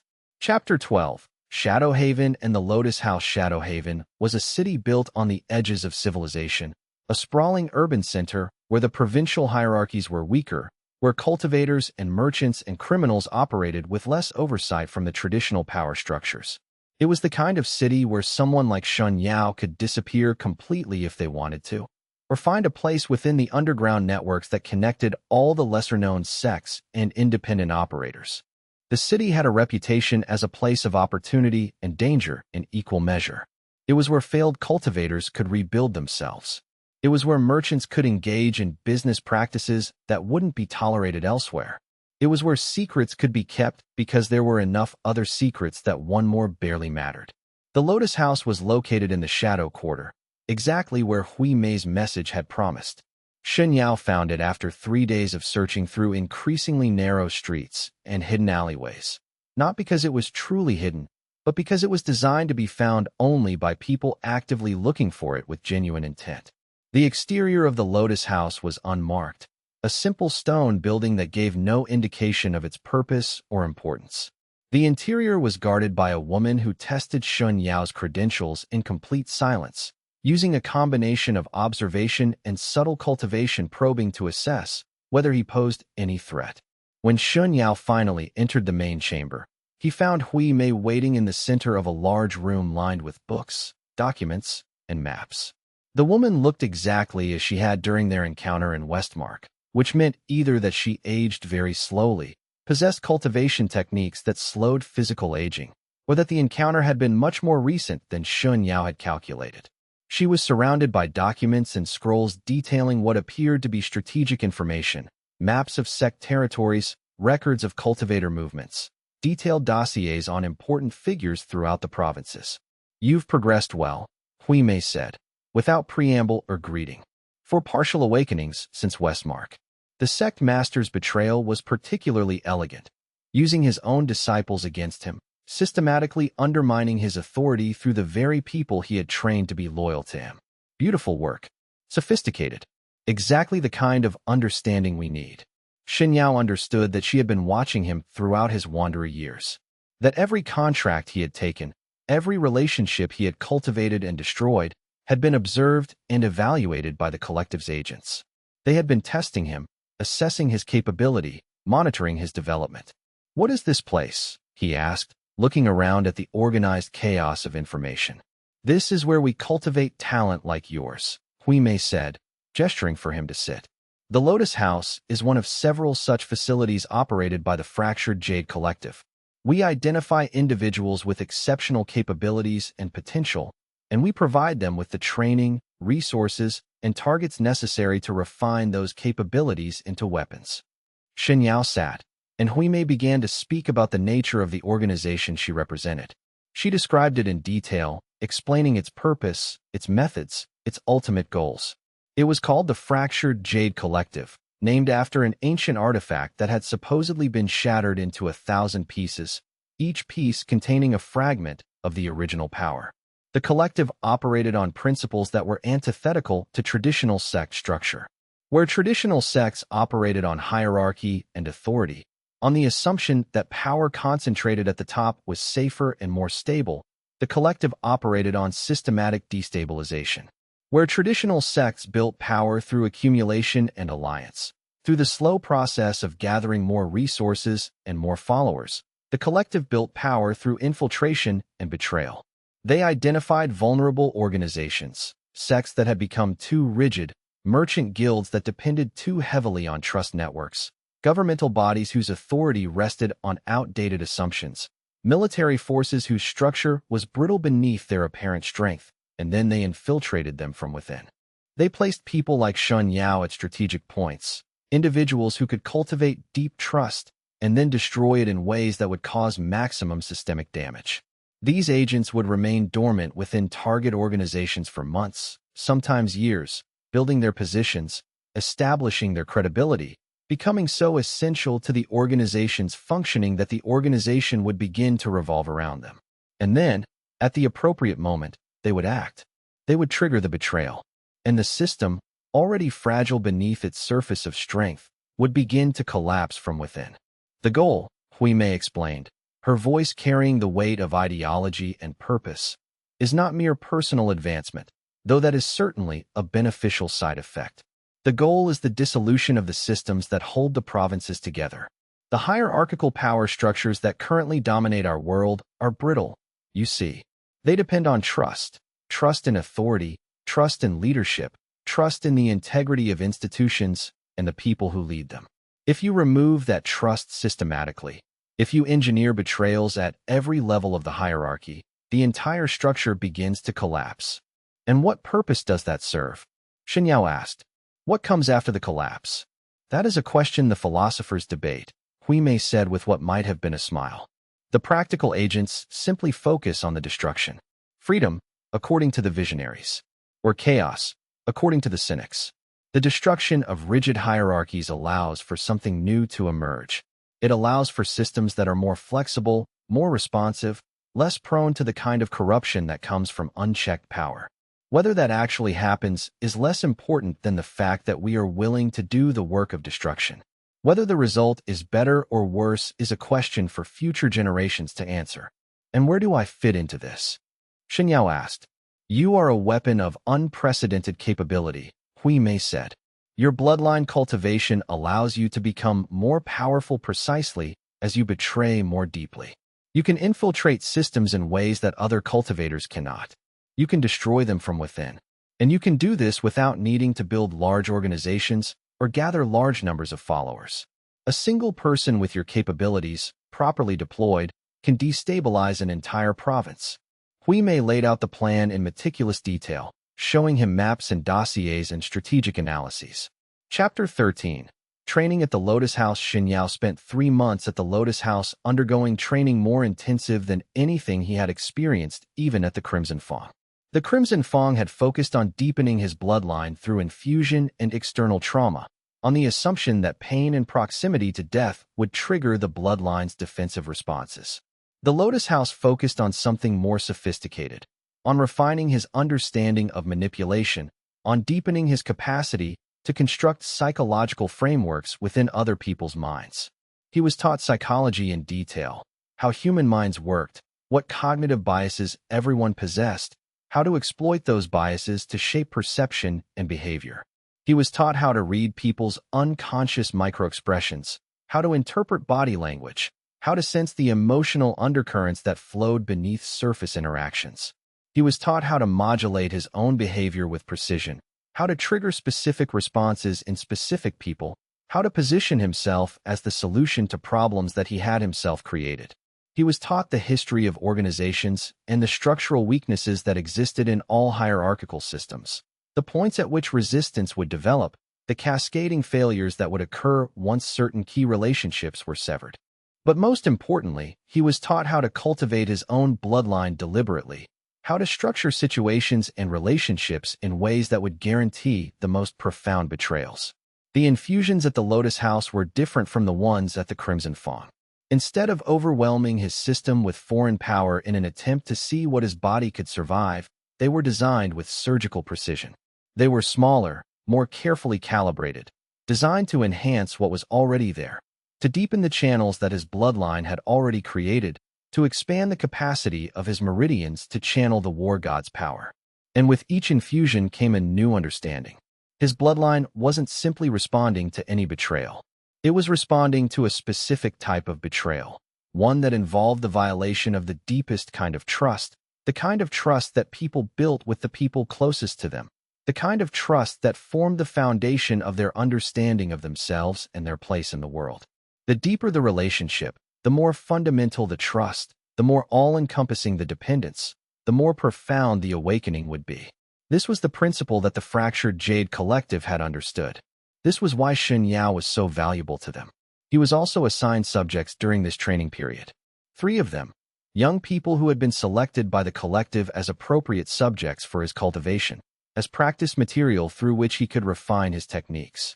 The first was a young woman named Li Mei, a cultivator who had failed out of a major sect due to insufficient foundation work, not because she lacked talent, but because she had been placed in a sect whose training methodology didn't suit her constitution. She had come to the Lotus House desperate for another chance at a cultivation career, willing to accept almost any position in exchange for the opportunity to continue her studies. Shen Yao cultivated her trust over the course of 2 weeks with careful precision. He taught her advanced cultivation techniques that she had never been exposed to before, things that were beyond what the major sect had even attempted to teach her. He praised her rapidly increasing strength with apparent genuine appreciation. He positioned himself as someone who truly understood her capabilities, someone who could see potential that others had missed. By the end of 2 weeks, Li Mei would have followed him anywhere. She had begun to see him not just as an instructor, but as a mentor, a master, someone who truly understood her capabilities and her worth. She believed that she had finally found someone who recognized her true potential. Then Hui Mei informed him that the cultivation period was complete. Shen Yao arranged to meet Li Mei in a private chamber. He told her that he was going to introduce her to the deepest secrets of the collective, that he was recommending her for a high-level position based on her demonstrated talent and potential. Then he explained to her that the collective had been founded on lies, that her entire training at the Lotus House had been for purposes that would ultimately destroy the organizations they infiltrated, that the people she trusted to guide her were actually predators who would consume her potential and cast aside her life when they no longer needed her. The betrayal was clean and complete. The disillusionment was absolute and devastating. And as Li Mei broke down, understanding the full extent of her deception, understanding that the person she had trusted had been using her all along, Shen Yao felt his bloodline respond. It was a partial awakening, shallower than the ones triggered by Yin Fei or Master Xue, but significant nonetheless. His bloodline deepened. His power increased slightly.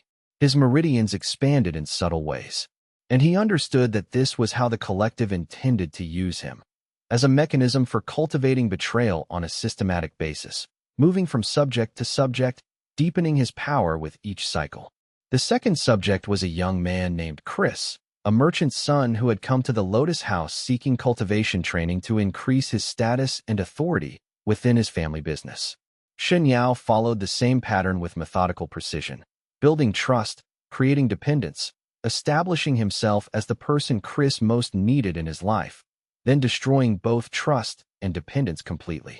The awakening was slightly deeper than Li Mei's, though the difference was subtle. The bloodline's response had increased marginally. His power had deepened by a fraction more. The third subject was different. His name was Wei Shun, and he had been selected by Hui Mei with specific strategic intent. He was the adopted son of one of the collective's potential targets, the leader of the sect of the Eternal Flame, a man named Huang Su who had ruled that sect for 20 years. Wei Shun had been sent to the Lotus House as an infiltrator, apparently attempting to gather intelligence on the collective for his adoptive father. But Hui Mei already knew that Wei Shun had been sent by the sect master. This was part of the plan. Shen Yao cultivated Wei Shun's trust with particular care and sophistication. He understood that this relationship had larger implications beyond simply practicing the techniques. This was part of the actual infiltration of the sect of the Eternal Flame. Over the course of a month, Shen Yao became Wei Shun's closest confidant. The young man began to share deep insecurities about his relationship with his adoptive father, about his secret doubts regarding the sect's teachings, about his hidden dreams that had nothing to do with cultivation or family obligation. Wei Shun began to believe that Shen Yao understood him better than anyone else in the world, that this was a true friendship, a genuine connection with someone who actually valued him for who he was rather than what he could do. Then, at the appropriate moment, Shen Yao revealed the truth. He revealed that he was an agent of the fractured Jade Collective, that Wei Shun's presence at the Lotus House had been orchestrated from the beginning, that his attempted infiltration had been anticipated and was being turned against him, that everything Shen Yao had built with him was designed to create exactly this moment of betrayal. But then, instead of simply destroying Wei Shun, Shen Yao offered him a choice. Your father leads an organization that exists only to perpetuate its own power, Shen Yao said.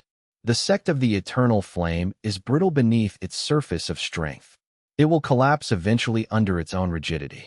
I am offering you the opportunity to help us accelerate that collapse, to become part of something larger than your family, something larger than a single sect, to use this betrayal as a foundation for something real.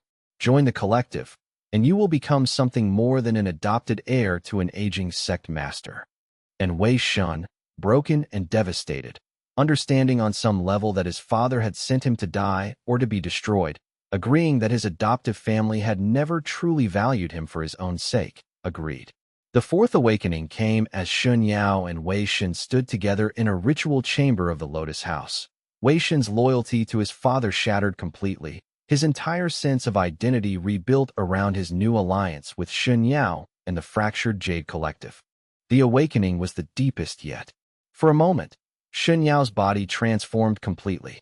His bones became something harder than bone, harder than any material that existed naturally in the physical world. His blood became something deeper than blood, something that seemed to carry weight and power beyond its physical composition. His meridians branched into new configurations, creating new channels for power to flow, new pathways that hadn't existed before. When the awakening finished, Shen Yao understood that he had crossed a threshold. He was no longer a cultivator who happened to have a special bloodline, some exotic but ultimately subordinate aspect of his power. He had become a bloodline cultivator in the truest sense. His body was the bloodline. His power was the bloodline. His entire existence was now oriented around the cultivation of betrayal. Chapter 14. The mission begins. Hui Mei assigned Shen Yao to the sect of the Eternal Flame exactly 1 week after his fourth awakening. The plan was elegant in its construction. Wei Shun would return to the sect, his connection to the Lotus House formally severed, his loyalty to his adoptive father apparently restored through careful psychological work designed to make him believe that his betrayal of the collective was the real thing and his alliance with them had been the manipulation. He would bring with him a new cultivation advisor, Shen Yao, who would be introduced as someone Wei Shun had recruited from the outside cultivation community while on a recent journey away from the sect. The sect master would have no reason to suspect either of them. Wei Shun was his adopted son, his heir apparent, someone groomed to eventually take leadership of the sect and carry forward his teachings. And Shen Yao would simply be a new advisor, one of dozens that had been brought into the sect over the years, another potential source of knowledge and improvement. The infiltration would begin slowly, methodically. Shen Yao would offer cultivation advice that was subtly superior to what the sect's existing instructors were providing. He would demonstrate techniques that were more effective, more efficient, more elegant than the traditional methods that had been passed down through generations. He would organize training sessions that were more engaging, more tailored to individual needs, more successful at producing results. And gradually, as his reputation grew within the sect, as the sect's overall performance improved and its disciples began to make faster progress, he would begin to establish a personal relationship with Huang Su, the sect master. The mission would take years to complete. But Hui Mei was patient, and the fractured Jade Collective was patient. They understood that the deepest betrayals required the longest cultivation periods, required the deepest foundations of trust before they could be most devastating. Chapter 15. Entering the sect of the Eternal Flame was a sprawling compound built on the slopes of the eastern mountains, nestled in a valley that caught the morning sun and held it throughout the day. The buildings were constructed from white stone and dark wood, arranged in concentric circles around a central temple structure. The whole complex had an aesthetic of permanence and power, of an organization that had endured for centuries and expected to endure for centuries more. It housed 300 disciples, ranging from complete beginners to advanced cultivators preparing for their final breakthrough to transcendence. It housed dozens of senior cultivators who managed different aspects of the sect's operations, dozens more who taught specific disciplines or maintained the sect's extensive facilities. The sect had been in operation for nearly 1,000 years, and it had survived through a combination of genuine power, careful political alignment with the provincial authority, and the inertia of tradition. But like all ancient institutions, it had begun to calcify. The senior leadership was resistant to change, preferring the methods they had learned and perfected over decades to any new innovations. The training methods were outdated when compared to what younger sects were beginning to develop. The sect's influence in the broader cultivation world was diminishing as younger, more aggressive sects adapted more quickly to changing circumstances and produced disciples who could match or exceed the capabilities of the Eternal Flame Zone cultivators. But externally, the sect appeared strong. This was why it was vulnerable. This was why the fractured Jade Collective had chosen it as Shen Yao's first target. Wei Shun introduced Shen Yao to the sect with careful precision and apparent naturalness. He framed the introduction as a personal request to his adoptive father, as something he was bringing to Huang Su as a gift, a cultivation advisor of exceptional capability who might be able to help the sect improve its training methodologies and revitalize its aging systems. Huang Su, the sect master, received them politely but with obvious skepticism. He had heard countless pitches from would-be reformers and self-proclaimed geniuses over the decades.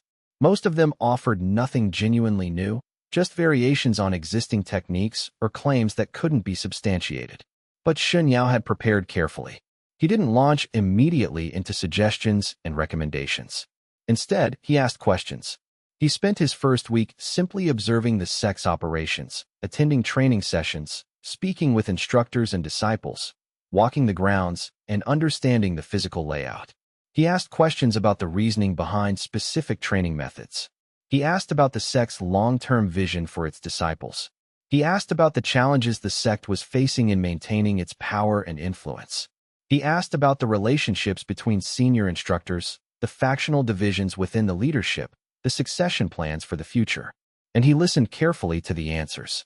He absorbed everything, analyzing the information, building a comprehensive model of how the sect actually functioned beneath its surface of unity and tradition.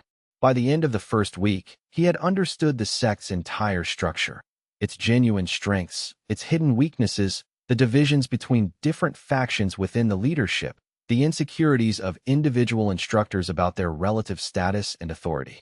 He understood that the senior instructors viewed each other with subtle suspicion, each one worried that another might gain more influence with the sect master. He understood that the youngest disciples were more capable than the senior instructors were willing to admit, which created an unstable hierarchy where formal authority and actual power were increasingly misaligned. He understood that Huang Su himself was afraid. The sect master projected confidence and authority, but it was a performance, carefully maintained to keep the organization functioning. Beneath that performance, Huang Su worried constantly about whether his decisions were right, about whether he was failing in his responsibility to preserve and advance the sect's legacy. This was the weakness. This was where Shen Yao would plant the seeds. It was during the second week that he began to make his suggestions.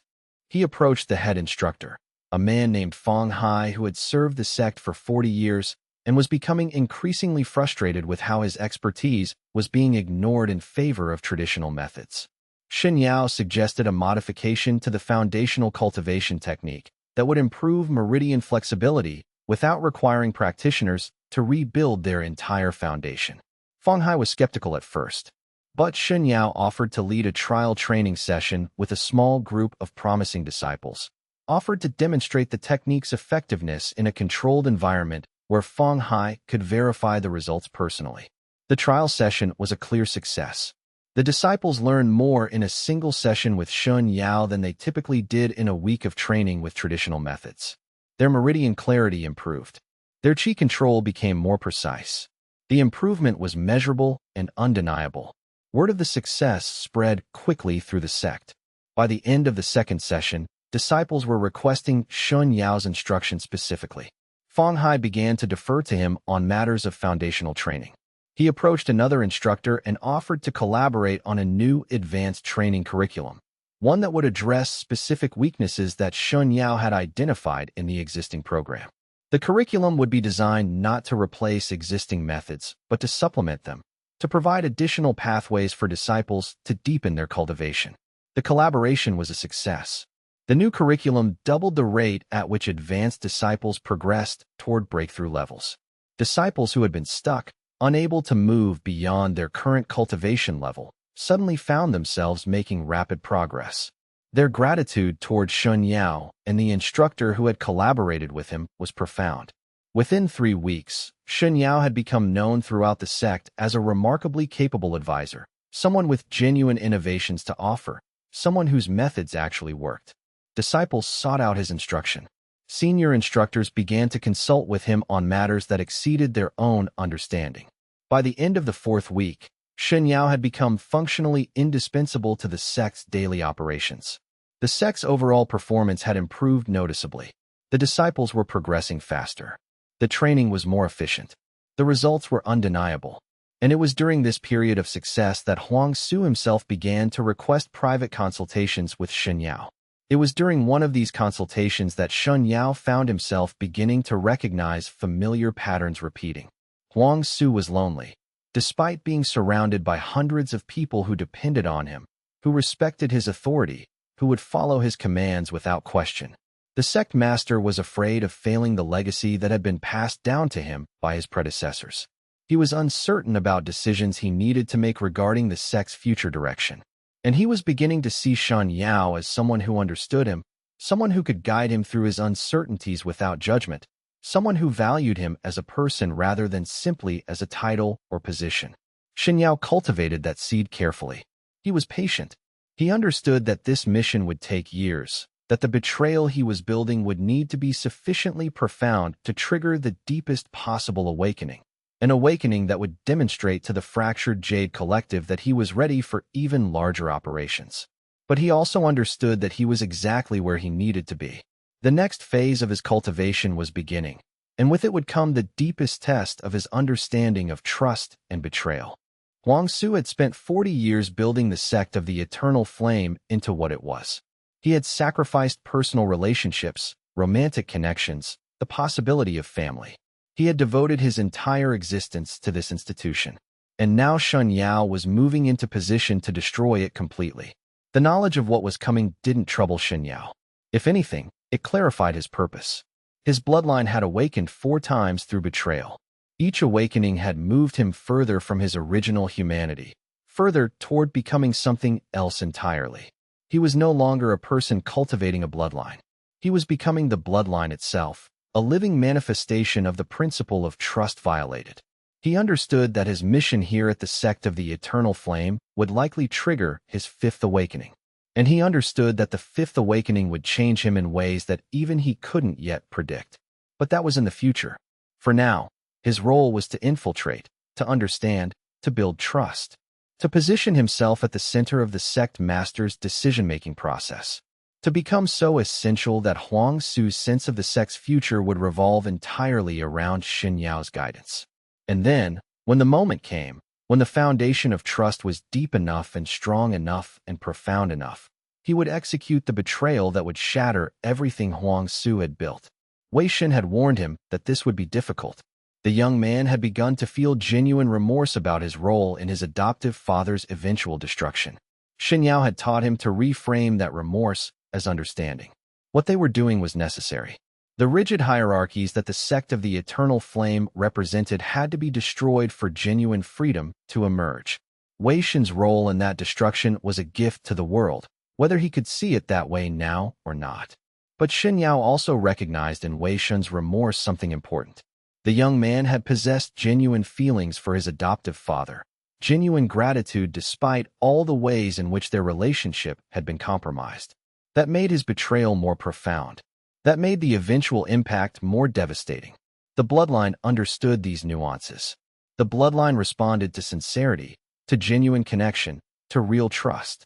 Any betrayal was useful, but some betrayals, the ones that involved violating authentic relationships rather than merely performative ones, those created the deepest awakenings. Shen Yao walked the grounds of the sect of the Eternal Flame and allowed himself to imagine the future. He imagined Huang Su's face at the moment of revelation, the moment when the sect master understood that his adopted son and his most trusted advisor had been orchestrating his destruction from the very beginning. He imagined the collapse of the organization, the fragmentation of its disciples, the dissolution of traditions that had lasted for centuries. And he felt something stir in his bloodline, not yet an awakening, but an anticipation, a hunger. The 5th awakening would be profound. He could feel that already, in the structure of his meridians, in the way his power arranged itself. This mission would consume years, would require the deepest cultivation of trust he had yet attempted, would demand everything he had learned about manipulation and psychological destruction.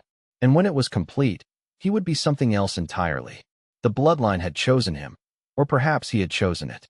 The distinction mattered less with each passing day. He was no longer simply Shen Yao, the boy who had been sold by his master to the Crimson Fang.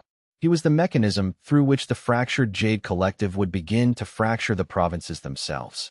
The path stretched out before him, clear and inevitable, and he walked it with certainty.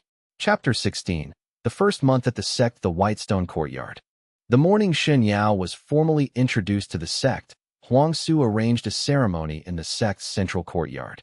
It was a clear morning, the sun illuminating the white stone of the buildings, casting sharp shadows across the training grounds. The ceremony was small, just the sect master, the senior council, and a few dozen of the most advanced disciples.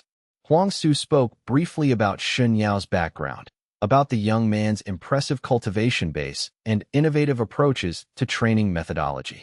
He framed Shen Yao's arrival as an opportunity, a chance for the eternal flame to strengthen itself through new perspectives while maintaining its core traditions. Shen Yao stood beside the sect master during the ceremony, radiating appropriate humility and gratitude. He bowed to Huang Su, bowed to the senior instructors, acknowledged the gathered disciples with a slight nod. He spoke briefly himself, expressing his honor at being received by such a prestigious institution, his commitment to supporting the sect's mission, his desire to learn from the decades of wisdom that had been accumulated here. Everything he said was technically true, or at least could be interpreted as true. He was honored to be here, honored to be in a position where he could orchestrate the sect's destruction. He was committed to the sect's mission, the mission being one that the fractured Jade Collective had assigned to him. He did desire to learn from the sect's history and traditions. Specifically, he wanted to understand every weakness that he could exploit. After the ceremony, Shen Yao was shown to his quarters, a modest room in the guest wing of the sect compound. The room was comfortable but not luxurious, suggesting respect without suggesting that he was being treated as more important than the sect's own senior members. It was exactly right. It demonstrated that Huang Su valued him without suggesting that the sect master had gone too far in that valuation. Any appearance of excessive favor might have triggered resistance from the senior instructors early on. Instead, Shen Yao would earn their respect gradually, through demonstrated competence rather than through the appearance of political favor. Integration and influence. Shen Yao's integration into the daily operations of the sect of the Eternal Flame proceeded with careful smoothness. Within the first month, he had made significant contributions to the sect's training methodologies, had earned the respect of the senior instructors, and had begun regular consultations with Huang Su that went beyond simple tactical discussions. Each consultation was carefully structured. Shen Yao had learned that direct advice was often resisted by people who wanted to maintain their sense of agency and control. Instead, he would listen to Huang Su's concerns with apparent complete attention, ask clarifying questions that seemed innocent but were actually designed to guide the sect master toward specific conclusions, and then offer suggestions framed as extensions of Huang Su's own thinking rather than as alternatives to it. This technique was crucial. It created a psychological framework where Huang Su would internalize Shen Yao's suggestions as his own ideas, implemented by the sect master's will rather than imposed by an outsider's expertise. The sect master's sense of agency would be preserved, and that preservation would become part of the mechanism through which trust deepened and personal dependence grew. During one consultation, Huang Su expressed genuine concern about the sect's declining recruitment numbers. Younger cultivators were increasingly choosing to join newer sects that offered faster advancement pathways and more individualized instruction, rather than submitting to the slower, more rigid training methods that the Eternal Flame had maintained for centuries. Shen Yao listened carefully to the sect master's analysis of the problem. The old man had theories about why recruitment was declining. Generational expectations had changed. The broader cultivation market was more competitive. Younger cultivators wanted faster results and weren't willing to invest in the long-term development that the Eternal Flame offered. Then Shen Yao asked questions that appeared to be seeking clarification but were actually designed to guide Huang Su toward a specific conclusion. What if the issue wasn't with the sect's fundamental structure or the soundness of its traditional methods? What if the issue was simply with how potential disciples perceived the sect's offerings? What if you were to introduce changes that made the sect more responsive to individual needs? Shen Yao asked. Not changes that would undermine your established methods, but supplementary approaches that would demonstrate your willingness to evolve and adapt to changing circumstances. Huang Su seized upon the idea with genuine enthusiasm. He began to implement new training tracks that Shen Yao had carefully suggested, variations on traditional methods designed to appeal to different cultivation styles, to accommodate different learning paces, to offer multiple pathways to the same destination. The changes were successful. Recruitment numbers improved. Disciples expressed satisfaction with the new flexibility. And Huang Su believed that he had found his own innovative path forward, that his own creativity and wisdom had identified the solution to the sect's problems. But the changes had actually been designed by Shen Yao with very different purposes in mind. They had been constructed to create exactly the kind of organizational fluidity and internal differentiation that would later make the sect vulnerable to his manipulations. The different training tracks would create different communities within the sect, competing subgroups with different loyalties and different values. By the end of the second month, Huang Su had begun to consult Shen Yao not just on matters of training methodology and curriculum design, but on questions of sect leadership and long-term strategy. The sect master would seek Shen Yao out in the evenings, would share concerns that he hadn't voiced to anyone else. Fears about succession, worries about whether his retirement would undermine the sect's stability, concerns about how to maintain the sect's identity and core values as the world changed around it. And Shen Yao was always there with genuine seeming compassion, with apparent understanding, with suggestions that framed Huang Su's concerns as legitimate and reasonable, while providing potential resolutions that moved the sect in exactly the direction Shen Yao wanted it to move. By the end of the third month, it was becoming clear to the other senior instructors that Shen Yao had gained significant influence over the sect master. Some of them viewed this with concern, sensing that something was shifting beneath the surface of apparent improvement. Others saw opportunity. If Shen Yao was close to Huang Su, perhaps they could establish their own relationships with the advisor, gaining influence through him. Feng Hai, the head instructor, began to approach Shen Yao with a mixture of respect and caution. The old man had taught cultivation for 50 years, and his instincts for reading people were refined by decades of evaluating disciples and identifying which ones had the psychological foundation necessary for advancement. He had recognized something in Shen Yao, some quality of manipulation that existed beneath the surface of apparent helpfulness. The way the advisor would listen, the way he would ask questions, the subtle redirection of conversations toward conclusions that benefited his own position. "You're very good at what you do," Feng Hai told him during a conversation in the sect's training courtyard. "Whatever that is, precisely. The sect master follows your counsel like a disciple follows a master. And yet you present yourself as merely an advisor, merely a humble contributor to the sect's welfare. I respect Master Huang deeply," Shen Yao said, with apparent sincerity. "My only goal is to help him lead the sect more effectively and adapt to the changing cultivation landscape." "Yes," Feng Hai said, with the kind of understanding that came from long experience. "That's exactly what troubles me. Respect, presented perfectly, can be the most subtle form of control." Shen Yao smiled genuinely. Feng Hai was perceptive, but Feng Hai was also approaching the end of his service to the sect. The old instructor would retire within the next 2 years, accepting a position of reduced authority, stepping back from the daily decision-making processes. His concerns, however insightful, would lack the power to prevent Shen Yao's continued infiltration and consolidation of influence. "I'm sure that's an interesting philosophical perspective," Shen Yao said mildly. "But I can only work with what Master Huang requests of me. Only offer suggestions when I'm asked for them." Chapter 17. Deepening the foundation. By the 6th month of Shen Yao's employment at the Sect of the Eternal Flame, he had become so thoroughly integrated into the sect's daily operations that it was becoming difficult for outside observers to distinguish between his suggestions and Huang Su's decisions. The two worked in such close coordination, such seamless collaboration, that disciples often referred to the sect master and his advisor as though they were a single entity, a unified decision-making organism. The sect's performance had improved significantly by every measurable standard.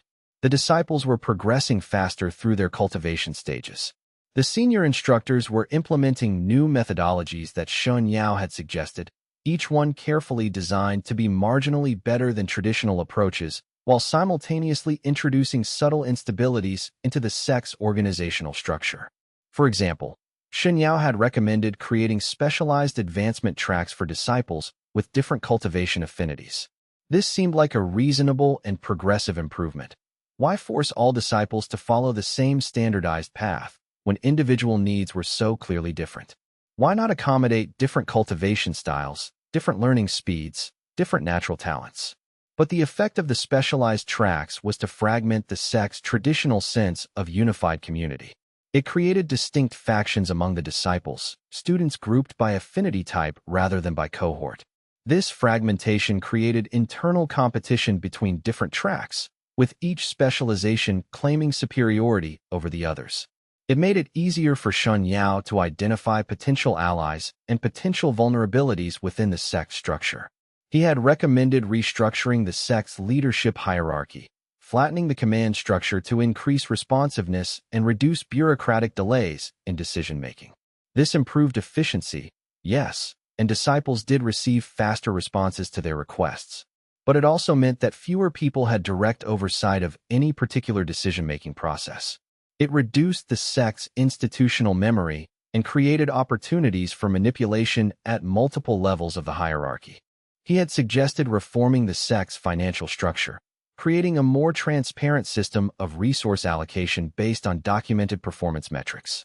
This appeared to increase fairness in the distribution of resources, but it actually meant that Shen Yao, who worked closely with Huang Xue on these decisions, had knowledge of the sect's specific vulnerabilities and financial weak points that no one else in the organization possessed. Each of these changes was individually justifiable and appeared reasonable when presented in isolation. Each one seemed to improve the sect's operations in measurable ways. But collectively, they were systematically removing the structural redundancies and institutional safeguards that had protected the sect from exactly the kind of internal destabilization that Shen Yao was planning to introduce in the final phases of his mission. By the 9th month, Huang Xue had made it clear that he was seriously considering making Shen Yao an official part of the sect's leadership structure, not just as an informal advisor, but as a permanent member of the sect council, with formal authority over certain domains of the sect's operations. "I would like to offer you a position of genuine authority," Huang Xue told him during one of their private consultations in the sect master's chambers. "A seat on the sect council. Formal responsibility for the cultivation methodologies and training operations. You've already been doing this work in reality, carrying out these functions without the formal title. It's time to make it official, to give you the recognition and authority that you've earned." Shen Yao appeared surprised by the offer, though he had actually been engineering this outcome for months. He expressed appropriate gratitude and humility. He said that he would be honored to serve the sect in such a capacity. But he also asked a careful question, whether Huang Xue was certain this wouldn't create resentment among the senior instructors who had served the sect for decades, who might feel that an outsider was being elevated above them. And Huang Xue, in expressing his confidence that the other instructors would eventually recognize the wisdom of this choice, revealed his fundamental insecurity. He was trying to legitimize Shen Yao's influence because he feared that without formal authority, others might challenge his reliance on the young advisor. He needed Shen Yao's position to be officially sanctioned by the sect structure. Shen Yao understood that Huang Xue was becoming psychologically dependent on his guidance. The sect master was no longer making decisions based primarily on his own judgment and experience. He was making decisions based on what he anticipated Shen Yao would think, what the advisor would recommend, what guidance would come from the person he had begun to trust above all others. This was the ideal moment to begin preparing the actual betrayal. Chapter 18. The Fractured Foundations. By the end of the first year at the Sect of the Eternal Flame, Shen Yao had accumulated such power and influence that he was, in practical terms if not in official title, co-governing the sect with Huang Xue. Where the sect master had once made decisions through consultation with his senior council, incorporating multiple perspectives and viewpoints, he now made decisions based almost entirely on guidance and recommendations from Shen Yao. The other council members had begun to resent this arrangement, expressing their concerns through subtle means, questioning policies that they suspected were Shen Yao's recommendations rather than Huang Xue's original thoughts. suggesting that the sect master should consult more broadly before making major decisions. But their resentment was ineffectual. Huangsu clearly valued Shen Yao's judgment above theirs, and they had no recourse except to express their concerns privately, which the sect master interpreted as jealousy or resistance to necessary change. Fang Hai finally retired from his position, accepting an emeritus status that removed him from day-to-day decision-making. His departure eliminated the most perceptive check on Shen Yao's power, the one senior figure who had genuinely understood what was happening. It was during this period that Shen Yao began to introduce subtle discord into the sect's functioning.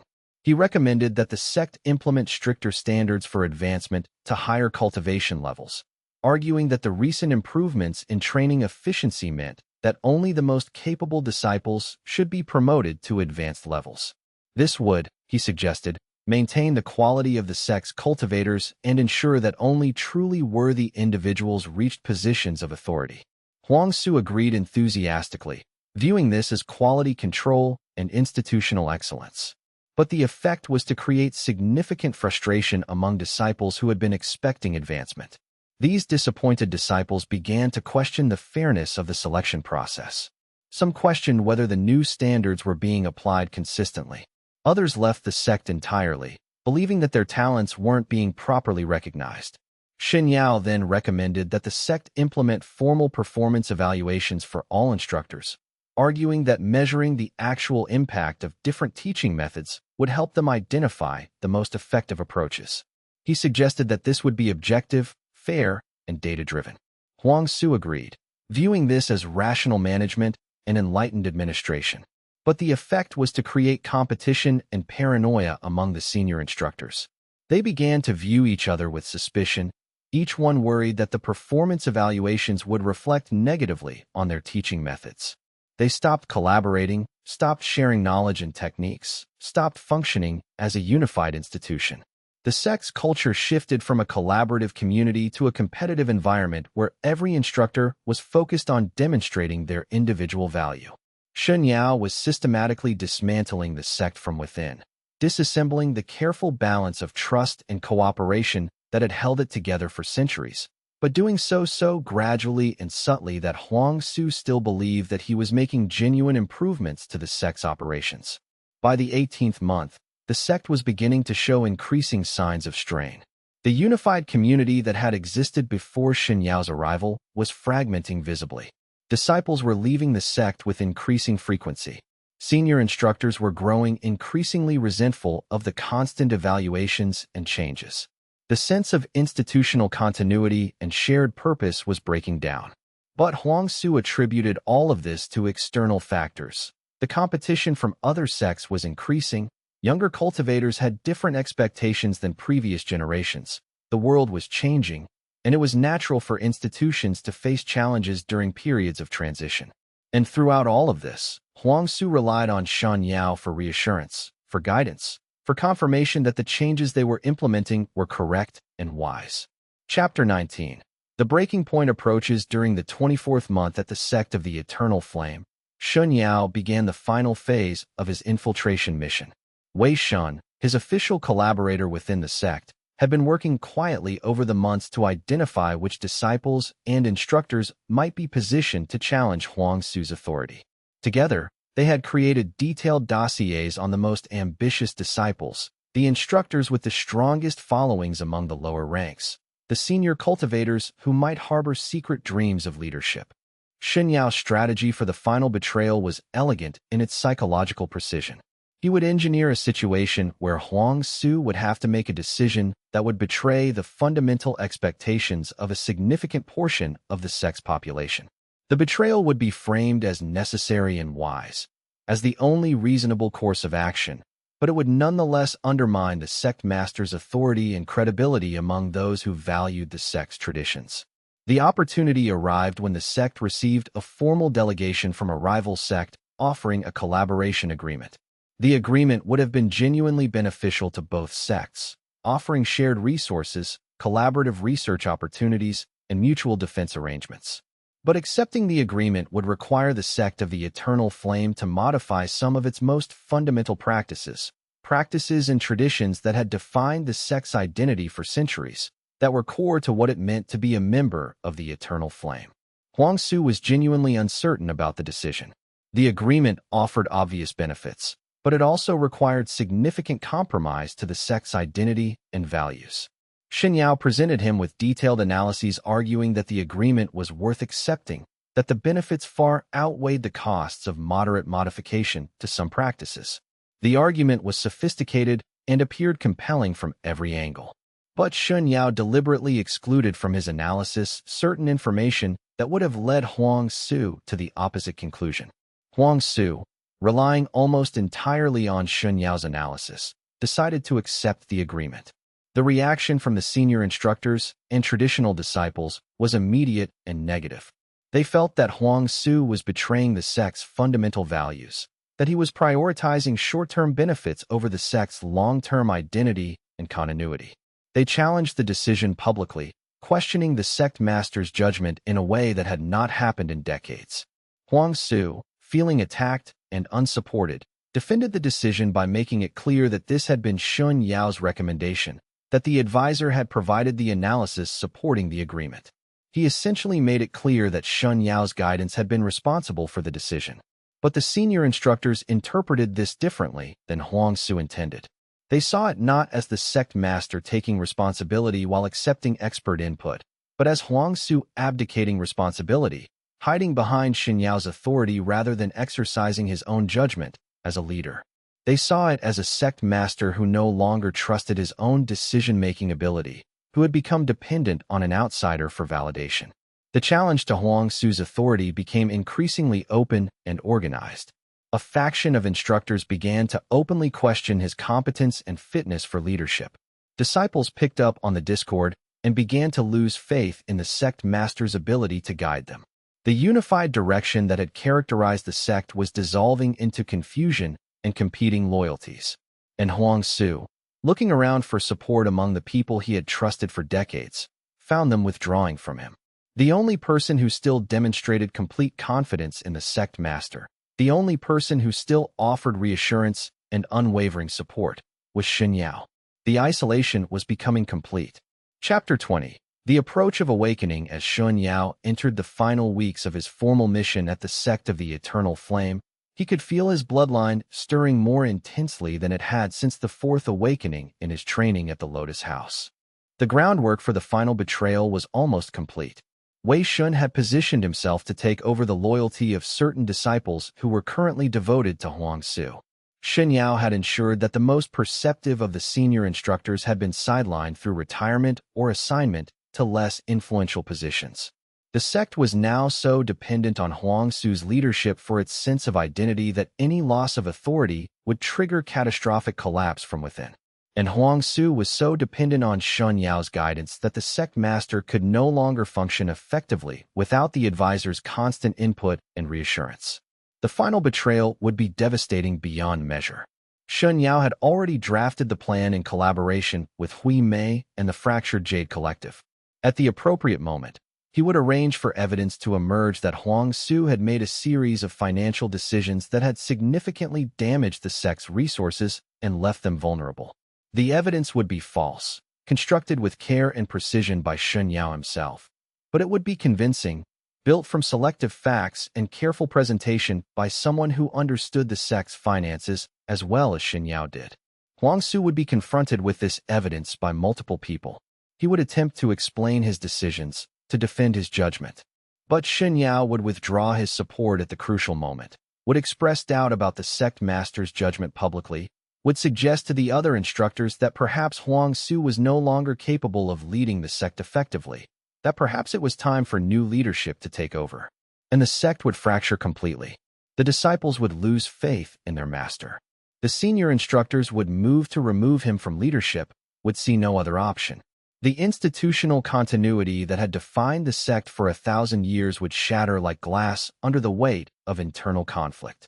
Wei Shun, appropriately positioned as a young reformer with support from the remaining instructors, would emerge as a potential successor, but one who was compromised, connected to the fractured Jade Collective, who would ultimately work to further undermine the sect's recovery and integration. The sect of the Eternal Flame would become a weapon in the hands of the fractured Jade Collective, not through violence, but through the systematic destruction of trust, through the deliberate cultivation and then demolition of the psychological foundations that held the institution together. And when that betrayal was complete, when Huang Su understood the full extent of what had been done to him, when the sect master recognized that his entire world, the purpose he had built his life around for 4 decades, the institution he had sacrificed everything to maintain and improve, had been constructed deliberately to collapse, Shen Yao's 5th awakening would trigger. He could feel it approaching like the gathering of a storm on the horizon. His meridians ached with the power that was waiting to be released. His blood thrummed with anticipation. The war god's essence within him was hungry for the moment when trust would shatter completely, when 1,000 years of institutional legacy would come crashing down under the weight of personal betrayal. Shen Yao walked the grounds of the sect of the Eternal Flame and allowed himself to feel the imminence of transformation. In a matter of months, he would no longer be the person he was now. The 5th awakening would change him in fundamental ways that even he could not yet predict. He would become something that the Crimson Fang had never imagined was possible, something that the fractured Jade Collective was only beginning to theorize about. He was no longer cultivating his bloodline. The bloodline was cultivating him, reshaping him into the ideal instrument for its purposes, transforming his human consciousness into something that served the larger mechanisms of betrayal and destruction. And he walked that path with no resistance, no doubt, no questioning of what he was becoming. Because deep within what remained of his humanity, Shen Yao understood that this was his true nature. This was what the masters had been cultivating in him from the very beginning, from the moment Master Xue had sold him to the Crimson Fang. Not a disciple, not a soldier, not an advisor or a guide. A weapon, specifically designed and engineered to break trust. Specifically constructed to destroy institutions from within. Specifically created to spread the contagion of betrayal until the entire world fractured under its own weight. The end of Step 1 approached. The end of his first awakening cycle completed. And the beginning of something far larger waited beyond the threshold, waiting for the 5th awakening to come, waiting for him to transform into whatever he was meant to become. Shen Yao sat in his chambers in the sect of the Eternal Flame and felt the pressure building within his blood. The power wanted to emerge. The bloodline wanted to awaken. But he held it back, controlled it, maintained the equilibrium that allowed him to continue functioning within the sect. Not yet. The final betrayal had not yet occurred. The evidence had not yet been presented. Huang Su's collapse had not yet begun. All the pieces were in position, but the endgame had not yet commenced. He would wait. He would be patient. He would spend the next weeks perfecting the details, ensuring that everything was in place for the final devastating blow. And then, when the moment came, when the betrayal was complete and Huang Su's entire world had shattered, he would allow the awakening to come. The 5th awakening would be his transformation. After it was complete, he would no longer be a human who carried a bloodline. He would be the bloodline itself, embodied in human form, a walking manifestation of the principle that trust broken deepened power beyond measure.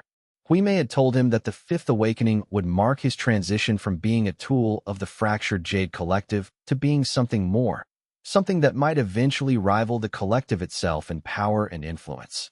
She had suggested that those who went through 5 awakenings sometimes diverged from the organizations that created them, sometimes pursued their own agendas, sometimes became something that the organizations that created them could not control. But Shen Yao didn't feel the need to control his own destiny. He was satisfied to follow the path that had been laid out for him. The bloodline would guide him. The betrayals would deepen him. And eventually, when he had transcended the current limitations of his understanding, he would become something that could reshape the entire system of cultivation and power that currently governed the provinces. For now, he was content to be the weapon. For now, the mission at the sect of the Eternal Flame was what mattered.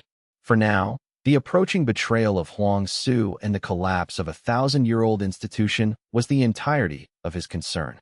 He thought back to the journey that had brought him to this point. To Master Xue, who had first demonstrated how trust could be converted into power. To Zhou Merchant, whose betrayal had shown him the mechanics of the process. To Yin Fei, whose destruction had revealed to him the depth of what he could become. Each person had been necessary. Each relationship had taught him something essential about the nature of trust and its violation. Each betrayal had deepened the bloodline, had brought him closer to this moment. And there would be others after Huang Su. The fractured Jade Collective had plans for him that extended far beyond this single sect. They had identified targets, organizations, institutions that needed to be destabilized. Shen Yao would move from sect to sect, from organization to organization, cultivating trust and destroying it, deepening his bloodline with each cycle. Eventually, he would become something so powerful that even the fractured Jade Collective would struggle to control him. Eventually, he might forge his own path, pursue his own agenda. But for now, he was content to serve the larger mechanism, content to be the instrument through which the established order would be fractured. The war god's bloodline had chosen him, or he had chosen it. The distinction mattered less with each passing day. He was no longer simply Shen Yao, the boy who had been sold by his master to the Crimson Fang for money. He was no longer even the cultivator who had spent years learning the mechanics of betrayal. He was becoming something else, something that would outlast institutions, something that would survive the collapse of the very systems that had created him. Step 1 was reaching its conclusion. 20 chapters of awakening, of learning, of cultivation. And in the final betrayal, in the moment when Huang Su's world shattered completely, everything would transform into Step 2. 5 more chapters would follow, each containing new betrayals, new awakenings, new depths of understanding. This was only the beginning. Shen Yao closed his eyes and waited for that moment to arrive. Waited for the moment when all the careful planning would reach its fruition. Waited for the moment when he could finally let the fifth awakening sweep through him and remake him into whatever he was meant to become. The nature of transformation in his meditation, Shen Yao allowed himself to review the arc of his transformation. From the boy kneeling in Master Xue's meditation hall, trusting completely, believing in the righteousness of his master, to the young man being betrayed and sold, to the test subject of the Crimson Fang, his body being used as an instrument for experimentation. Each stage had been necessary. Each stage had stripped away more of his original nature, had replaced it with something colder, more efficient, more aligned with the purposes that the bloodline served. He was no longer the person who had wept when he understood that Master Xue had betrayed him. That capacity for that particular kind of pain had been burned out of him, replaced with a colder understanding of how power worked, how institutions functioned, how people could be manipulated. Was he still human? The question was becoming increasingly irrelevant. He had capacity for human emotions. He could recognize them in others, could simulate them when necessary. But they no longer motivated him. They were external phenomena that he observed rather than experienced. The fractured Jade Collective had recognized this about him.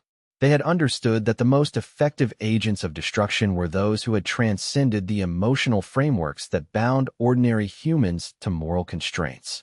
They had cultivated him specifically because he had the capacity to evolve beyond human limitations. And now, as the fifth awakening approached, he would move even further beyond those original constraints. After the awakening, he might no longer be recognizably human at all.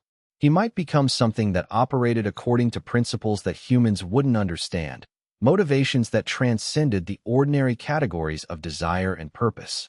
But that transformation was in the future.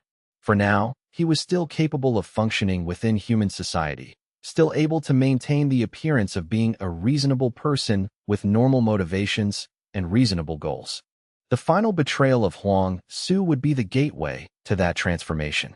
And Shen Yao waited for it with something that might, to an outside observer, look like anticipation. The end of a beginning 20 chapters, 20,000 words. The first step in a 5-step journey towards something that could barely be comprehended by ordinary human understanding. Shen Yao had started as a disciple. He had become a test subject. He had learned to be an infiltrator, a manipulator, a weapon designed and refined for specific purposes. And now he was approaching something beyond all of those categories. The bloodline had awakened 4 times. Each awakening had moved him further from his original nature. Each awakening had deepened his power exponentially. The 5th awakening would complete his transformation from a human cultivator into something else entirely. The cultivators of the provinces operated according to principles that had been established for millennia. They pursued power through meditation, through accumulation of qi, through techniques passed down from ancient masters. They built sects and organizations based on hierarchy and tradition. They believed that power could be measured in cultivation level, that advancement could be clearly defined and understood. But the war god's bloodline operated according to different principles entirely. It responded to betrayal, to the violation of trust, to the collapse of human relationships and institutions. It grew stronger as the world became more fractured, more alienated, more isolated. It thrived on the breakdown of the social bonds that held civilization together. Shen Yao was becoming the embodiment of those principles. In a few months, when Huang Su's world shattered and the Fifth Awakening swept through him, he would no longer be a cultivator with a special bloodline. He would be the bloodline itself, given flesh and form and consciousness, walking through the world as an instrument of transformation. And when that happened, when the provinces began to fracture under the systematic application of betrayal at every level, future cultivators would look back at this moment and recognize it as the beginning. The point at which the old order started its inevitable collapse. The moment when Shen Yao took his first true step toward becoming something that would reshape the entire structure of power and cultivation that governed the world. Step 1 was ending. Steps 2 through 5 awaited. And beyond them, something that had no name yet, no category in any existing system of understanding. Something that would only become apparent once it had fully manifested. Shen Yao opened his eyes. The meditation was complete. The waiting was almost over. The moment of final betrayal and transformation approached like an inevitability that could not be postponed or prevented. He was ready. The bloodline was ready. And the world, though it didn't yet know it, was about to be forever changed. Step 1 complete. The first chapter had been written. The first awakening cycle had been completed. Shen Yao had learned the fundamental lessons of cultivation through betrayal. He understood the mechanics now. How to identify vulnerable targets, how to cultivate trust, how to engineer betrayals that would maximize the depth of awakening. Master Xue had taught him the first lesson, that even the closest relationships could be turned into weapons, could be converted into power through betrayal. The Crimson Fang had taught him the second lesson, that his bloodline responded to the violation of trust in ways that transcended normal cultivation. Zhou Merchant and Yin Fei had taught him the third and fourth lessons, that the depth of trust determined the power of the awakening, that his cultivation would grow exponentially with each cycle. And now Huang Su and the sect of the Eternal Flame awaited the final lesson of Step 1, that institutions could be destroyed from within through the systematic corruption of the trust relationships that held them together. After this, after the Fifth Awakening was complete, there would be Steps 2 through 5. There would be new targets, new organizations to infiltrate, new betrayals to engineer. The fractured Jade Collective had plans for him that extended throughout the provinces that would ultimately reshape the entire structure of power and civilization. But for now, at this moment, Step 1 was complete. The journey had begun, and there was no turning back. Chapter 21. The architect 3 months into his second year with the Crimson Wolves Mercenary Company, Shen Yao had refined his method into something almost surgical. He no longer waited for betrayal to find him. He engineered it. It started small, a decision, almost clinical in its precision. He would choose someone, study them, build something real enough to matter, something they would want to protect, and then he would dismantle it slowly, watching the moment their love twisted into something else. The moment they chose profit over loyalty. His fourth awakening had come from a man named Wei, captain of the Eastern Garrison, who had saved Shen Yao's life twice in the field. They'd shared wine by a dying campfire in the scorched highlands, swapped stories about dead siblings, made quiet promises about retirement on the southern coast.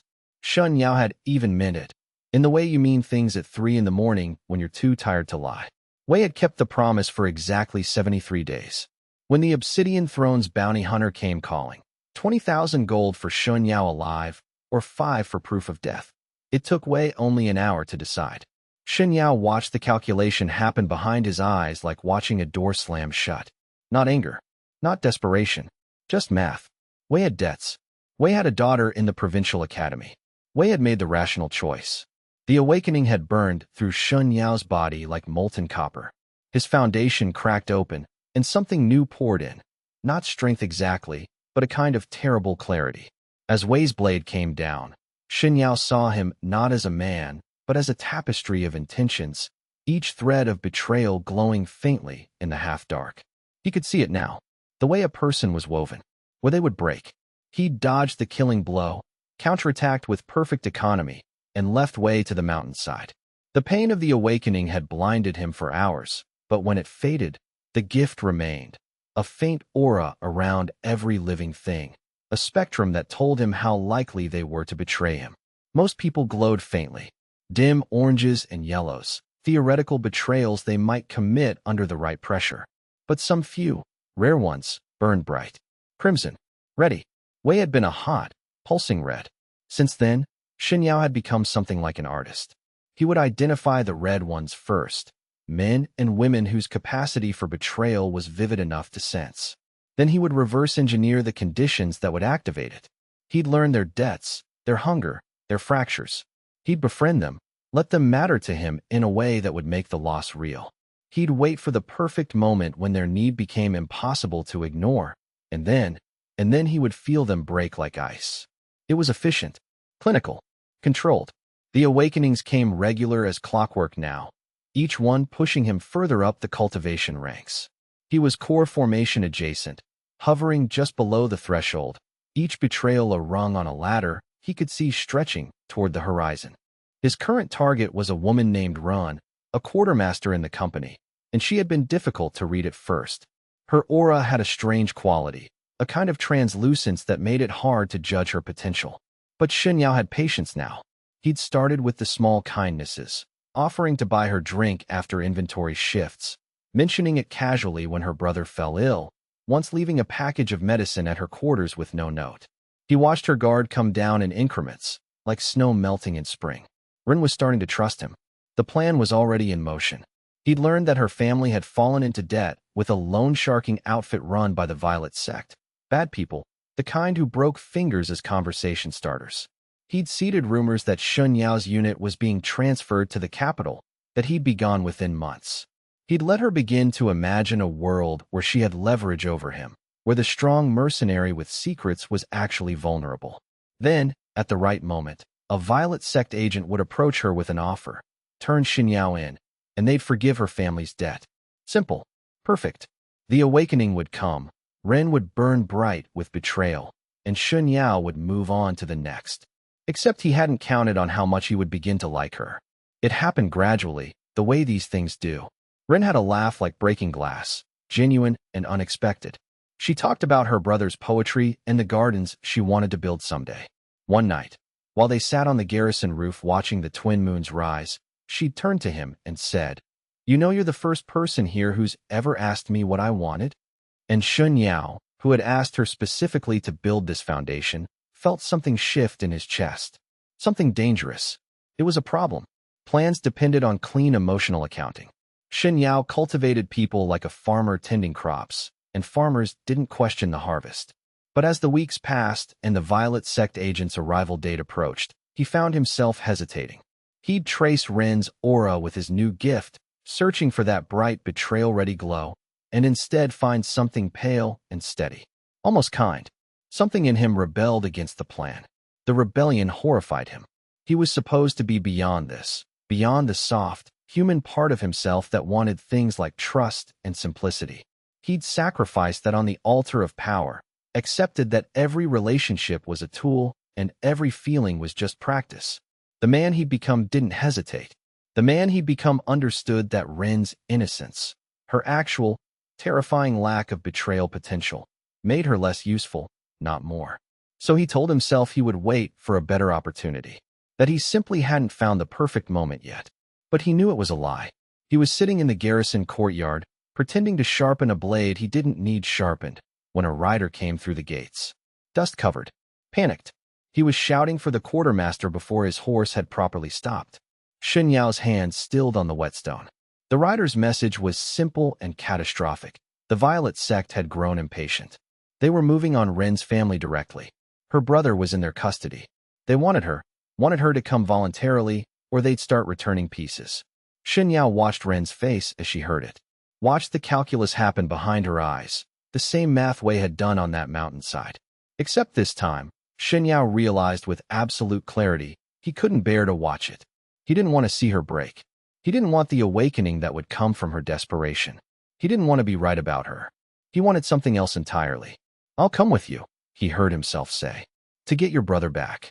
Rin turned to him, and her eyes were red-rimmed, frantic. "You don't know what you're talking about. The Violet Sect." "I know," Shen Yao said. And he did. He'd been cultivating the conditions for her betrayal for months. He'd drawn the beast close. He just hadn't expected that when it came time to drop her into its mouth, he would jump in after her instead. It was weakness. It was a fracture in his method that threatened to spread through everything. As Rin went to gather provisions for the negotiation, Shen Yao sat alone in the gathering dusk and felt something like vertigo. The plan had been perfect. The awakening would have been the strongest yet, because Rin's desperation would have been genuine, real. Unlike the engineered cruelties he'd been cultivating, the calculated falls he'd been orchestrating. For the first time, Shen Yao began to wonder if there was a difference between the power that came from genuine betrayal and the power that came from manufactured ones, and whether that difference mattered, and whether, in choosing to protect someone instead of exploiting them, he had lost something essential or finally found it. He would get his answer soon enough. But not from Ren. The Violet Sect, he was beginning to realize, would have other plans. Chapter 22. The Scent's gift. The journey to the Violet Sect's holdout took 6 hours through badlands that smelled of copper and old blood. Shen Yao rode beside Ren, saying nothing, while she stared straight ahead with the expression of someone riding toward her own execution. They brought what ransom they could gather, 30,000 gold, Ren's jewelry, a promissory note against her wages for the next 5 years. It wouldn't be enough. They both knew it. The Violet Sect had discovered long ago that initial demands were never really the point. The point was testing whether you'd bend, whether you'd sacrifice things that mattered, whether you could be stretched thin and desperate before they took what they actually wanted. The ransom was just the first of several escalations. Shen Yao's mind was already 7 moves ahead, already mapping the geometry of what would happen next.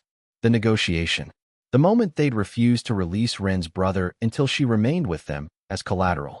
The moment Shen Yao would have to choose between leaving with Ren or staying to bargain further, and either way would crack something open. He stopped that line of thinking. That was the cultivator in him, the part that saw every moment as potential awakening material, the part that had been hunting betrayal for so long he'd forgotten how to see anything else. Below that thought, something quieter. What if he simply didn't? They reached the Violet Sect compound at sunset. It was built into a network of caves overlooking a chasm, the stonework ancient and the guards numerous. Everything about it screamed professional organization, the kind that had been handling human suffering as a commodity for long enough to have turned it into an efficient system. Shen Yao had brought his gift with him. The moment they passed the gate, he activated his sense fully, letting the auracite bloom across his perception. It was a skill he'd been developing in secret, something that had crystallized during his 4th awakening with Wei. He could see betrayal potential now, that faint luminescence that told him how likely a person was to turn on him. But he'd begun to understand it went deeper than that. The aura wasn't just about betrayal. It was about intention, motivation. It was a map of a person's fundamental nature, written in colors he'd learned to read. The guards at the compound glowed with violent oranges and muddy yellows. Professional capacity for cruelty, nothing personal, just the color of men who'd learned to make suffering routine. The sector captain who greeted them burned with a deeper red, actual pleasure in domination, the kind of mind that had learned to enjoy power over others and couldn't quite remember how to feel anything else. Shen Yao cataloged them all. But it was the prisoner holding area that made him understand the true power of his gift. They brought Ren's brother out, a boy of 17, thin and bearing the marks of recent interrogation. But it wasn't the brother's condition that made Shen Yao's breath catch. It was the aura surrounding the man who led the way, a figure whose presence made every other color in the compound seem dim by comparison.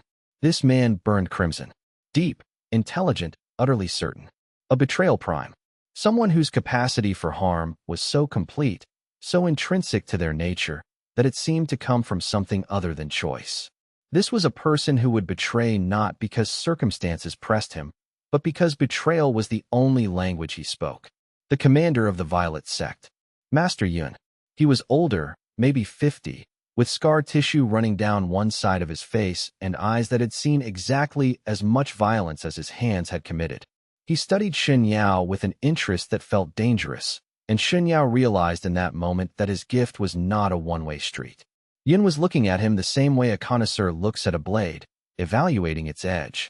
"So," Yin said, his voice soft, "the Crimson Wolves send a cultivation prospect and a woman. This is your sister?" "Yes," Shen Yao said, his mind already spinning through a new geometry of the problem. Yin wasn't interested in ransom. Yin was interested in leverage. Probably he'd already learned that Shen Yao was connected to the Crimson Wolves. Probably he'd realized that a captive Foundation establishment cultivator was worth more than the brother's life had ever been. "Let me make a different offer," Yin said, gesturing for them to follow him deeper into the compound. "Not ransom. A trade. You stay, work, 6 months of service, and the girl and her brother walk out of here intact. No harm, no tricks. My word." Ren made a small sound of protest, but Shen Yao was already reading the geometry of it. Yun's aura hadn't flickered. The offer was genuine, which meant it was a trap on a much deeper level. Yin wasn't trying to extort ransom. He was trying to acquire Shen Yao himself, to see what a cultivation prospect would agree to for love, and then to use that knowledge as leverage for everything that came next. "And if I refuse?" Shen Yao asked. Yin smiled, and it was the smile of someone who'd already seen every possible answer. "Then you watch what happens to them. But you seem like someone who understands that futures need to be built carefully. You don't strike me as someone who makes decisions quickly." He turned back toward the cells. "You have until dawn to decide."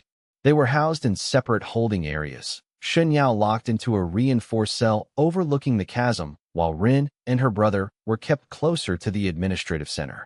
It was a deliberate choice, in separating them, ensuring that Shen Yao's decision would be made in isolation, without the warmth of another person's presence to cloud his thinking. Shen Yao sat in the darkness and let his gift bloom. He traced the auras of every guard within his range, mapped the geometry of the compound's defenses, cataloged escape routes. He could break out, probably without killing more than a handful of people. He could grab Rin and her brother and run into the Badlands, and by the time Yun organized pursuit, they'd have a day's lead. It would be simple, but it would also mean something crucial: no awakening. He'd made a different choice, protected someone instead of exploiting them, and in doing so had traded his power progression for something that looked uncomfortably like actual human connection. Shen Yao had spent the last year hunting betrayal like a predator. He'd learned to see it coming, to orchestrate it, to harvest the awakenings like a farmer collecting crops. He'd become something hard and angular, a blade honed to a single purpose. The thought of stopping, of stepping away from the path that was clearly working, felt like suicide. And yet, Ren had a laugh like breaking glass. Ren had wanted to plant gardens. Shen Yao closed his eyes and made a decision that contradicted everything he'd learned about power. He would escape. He would take them with him. And he would let Yun, and whatever Yun represented, walk away unfed. The escape came at midnight. Shen Yao had spent the evening in apparent meditation, and the guards had grown comfortable with the assumption that a cultivation prospect would either accept the offer or attempt something suicidally direct. They hadn't anticipated subtlety. They hadn't anticipated that Shen Yao would spend 6 hours loosening the lock mechanism with stolen wire, testing its tolerance against his strength, calculating the exact moment when pressure would shift into breakage.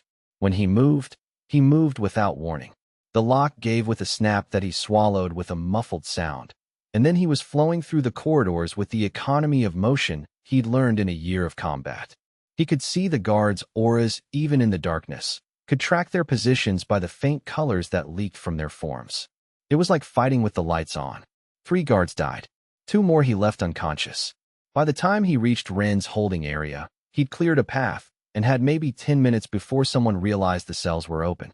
Ren was already awake. She'd been awake the whole time, Shen Yao realized, lying in the darkness and waiting for him to either come or fail to come. Her brother was smaller, frilier, and Shen Yao simply picked him up and ran, Ren following close enough to stay in his aura's protective radius. The Badlands were cruel in the darkness, but Shen Yao had learned to read them, had learned the language of stone and shadow. They made it to the Badlands' far edge before dawn, rode through the morning with fresh horses they'd taken from Yun's stable, and didn't stop until the compound was barely a speck behind them on the horizon. Only then did Shen Yao allow himself to feel what had happened. He'd chosen them over power. He'd walked away from an awakening. He'd made a decision based on something that looked like genuine feeling instead of calculated advantage. He'd turned his back on the very thing that had been driving him toward the horizon.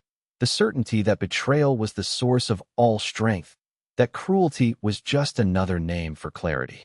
Ren rode beside him, her face sun-darkened and drawn with exhaustion, and she looked at him with an expression that made his chest tighten. It was gratitude, yes, but also something more. It was the look of someone who'd witnessed something genuine in a world of artifice. Someone who understood that he'd given something up for her. Why, she asked. Not why the escape. Why the choice to come back for her? Why the risk? Why the care? Shen Yao didn't have a good answer. The cultivator in him had spent the night calculating the loss. The awakening denied. The power delayed. The momentum interrupted. But the man underneath the cultivation had found something else in that calculation. A different kind of strength. A different kind of power. Because, he said finally, I couldn't bear to become the kind of person who'd use you as a stepping stone. It wasn't the whole truth, but it was the truest thing he'd said to anyone in a very long time. Chapter 23. The fracture returning to the Crimson Wolves garrison felt like stepping into a different life. The routine that had sustained Shen Yao for the past year, the careful cultivations, the engineered betrayals, the awakenings parsed and refined like an art form, had developed a hairline fracture. He could feel it running through the structure of his thinking every moment. He'd always been able to compartmentalize his manipulation perfectly before. Ren the quartermaster was a project. Ren the person was separate. But the escape had merged those compartments, and now he couldn't see her without feeling the weight of the choice he'd made.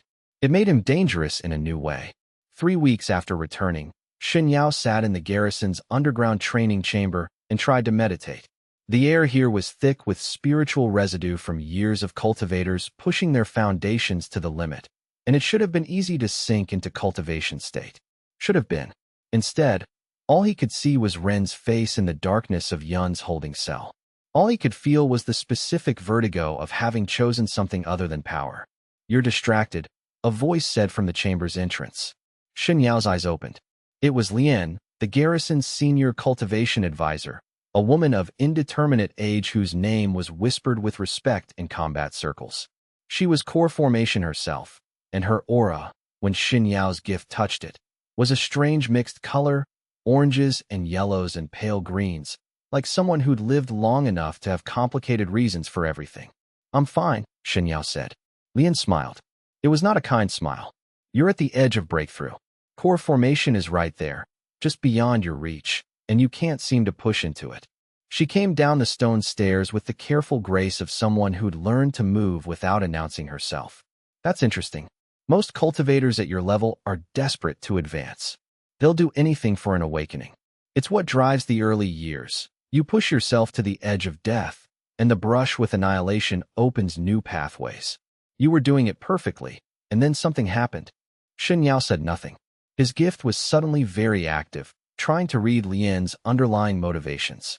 She glowed with that strange mixed palette, not a straightforward betrayal type at all. Complicated. I've been watching your cultivation records, Lian continued. You've had regular breakthroughs. Nice progression. Very clean. She sat down across from him on the meditation cushion, uninvited and unconcerned. But 3 weeks ago, you stopped advancing. You came back from a mission with the quartermaster and her brother, and something in your trajectory just stopped. Missions are unpredictable, Shen Yao said carefully. They're unpredictable for people who don't plan ahead, Lian replied. But you're not that type. You're the type who orchestrates. The type who plants things and waits for harvest. She tilted her head, studying him. I wonder what you planted in the Violet Sect's compound. I wonder what you expected to harvest. Shen Yao's hand moved to his blade before he'd consciously decided to move it. Lian didn't flinch. She just smiled that thin smile again. Relax, she said. I'm not going to report you. First, because whatever you're doing, it's making you stronger, and I'm not in the business of stunting promising cultivators. Second, because I suspect you're going to need to be stronger for what's coming. Third, and most importantly, because I recognize what you're doing because I used to do it. The statement hung in the air between them like a sword held at perfect balance. Used to? Shen Yao asked. Lien leaned back, and her aura flickered. A moment of genuine vulnerability in that complicated palette. I had a gift similar to yours.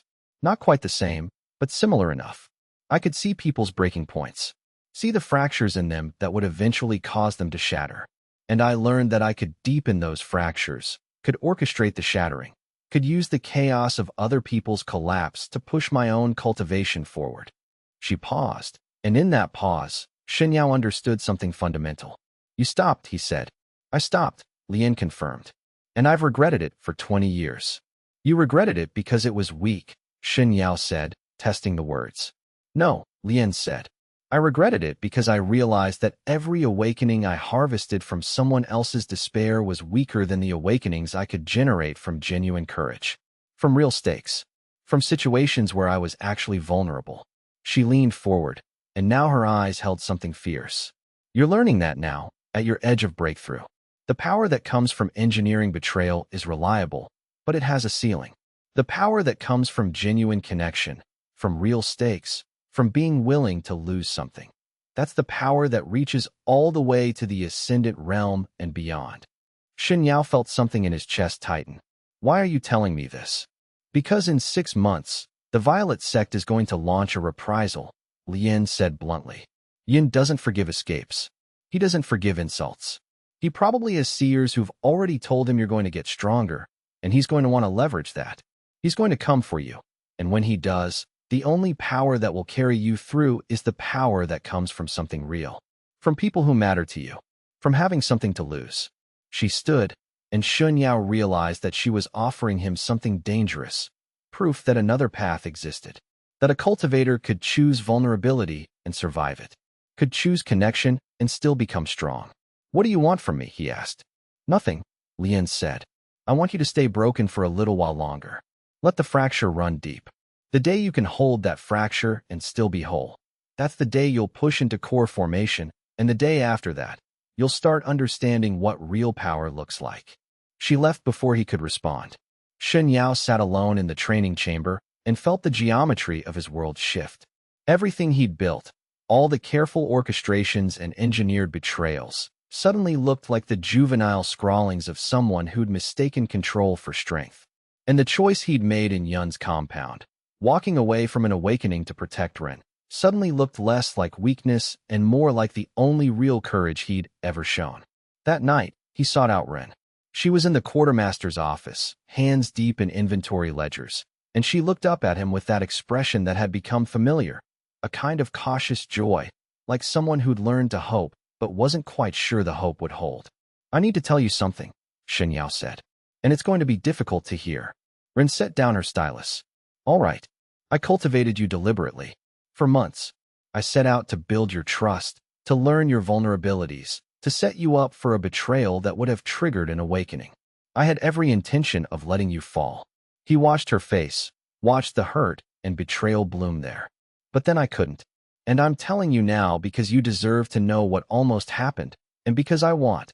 He stopped, searching for the right words. I want to try something different.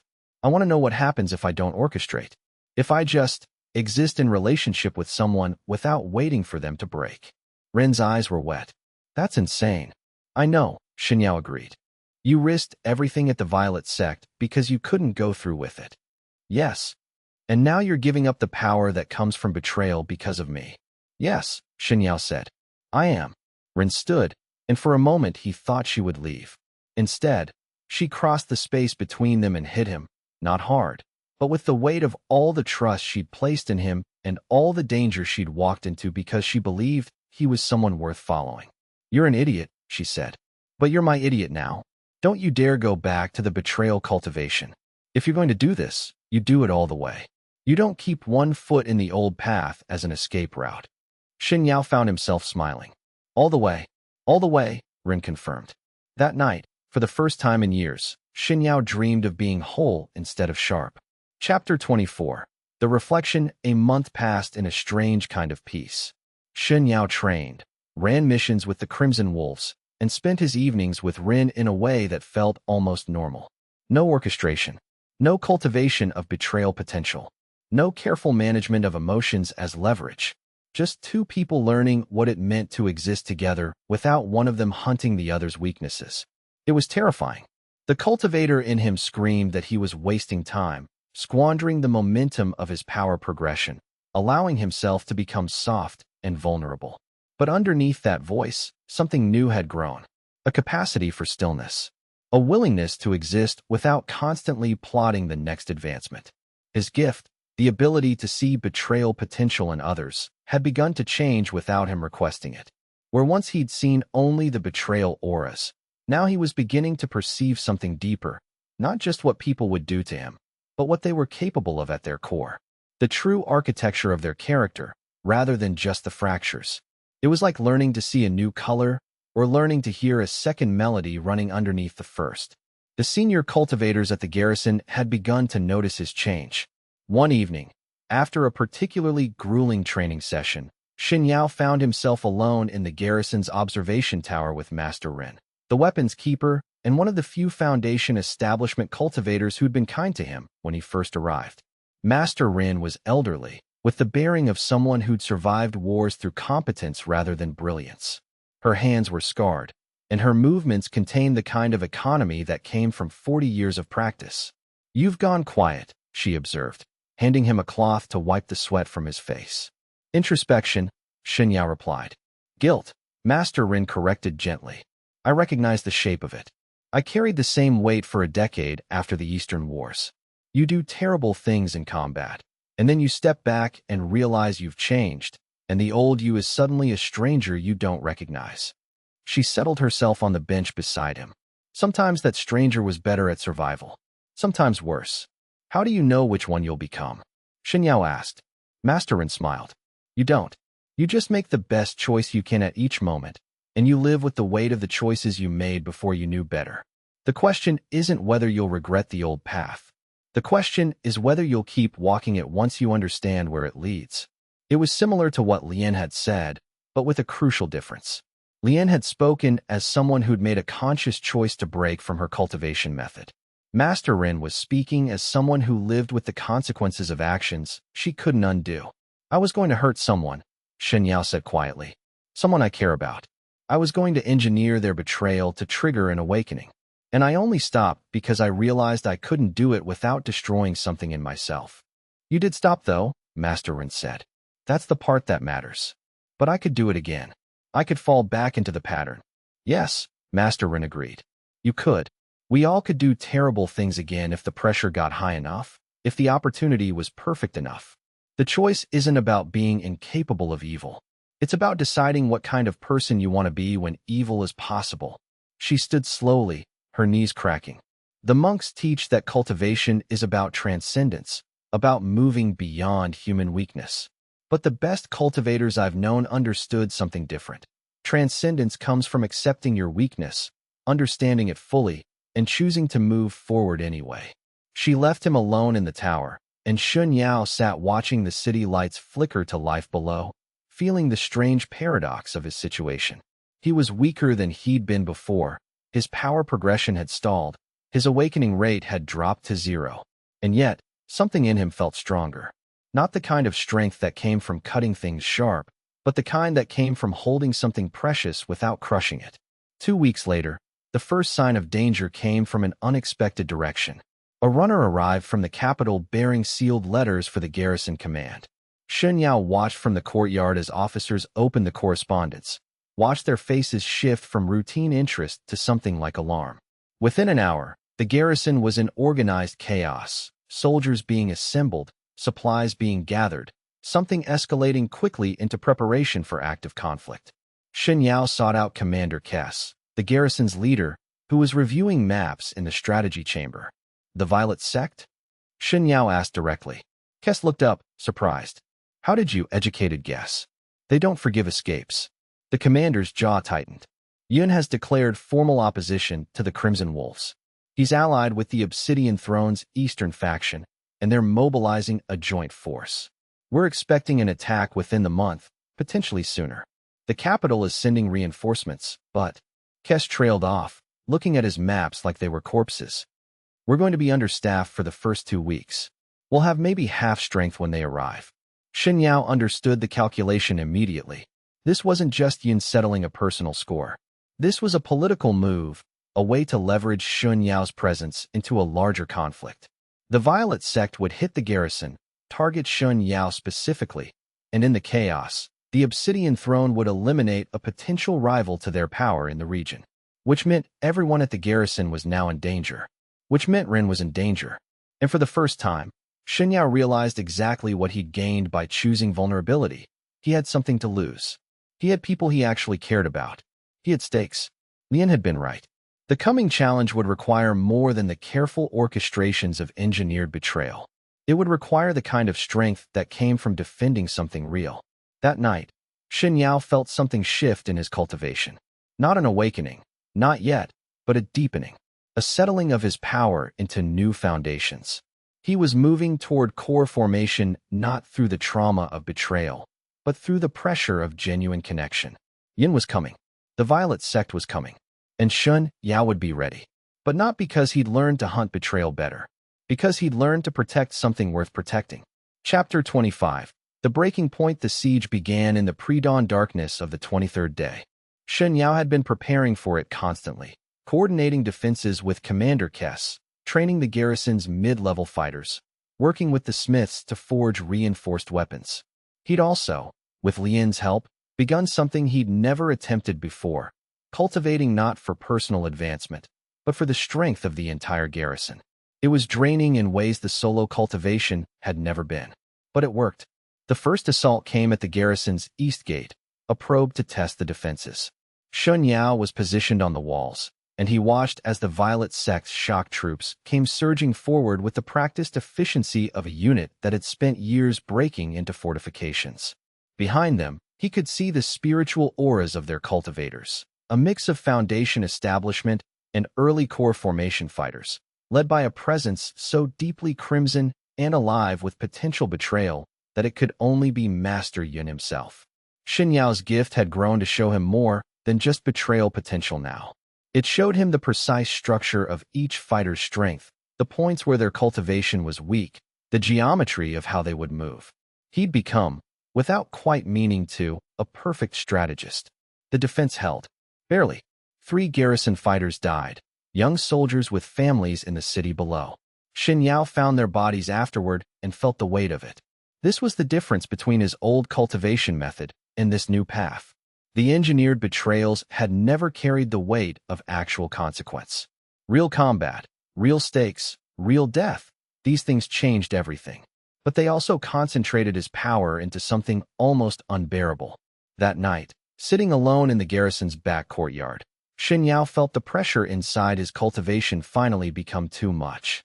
His power had been building for weeks, driven not by betrayal but by genuine stakes. The knowledge that the garrison depended on his strength.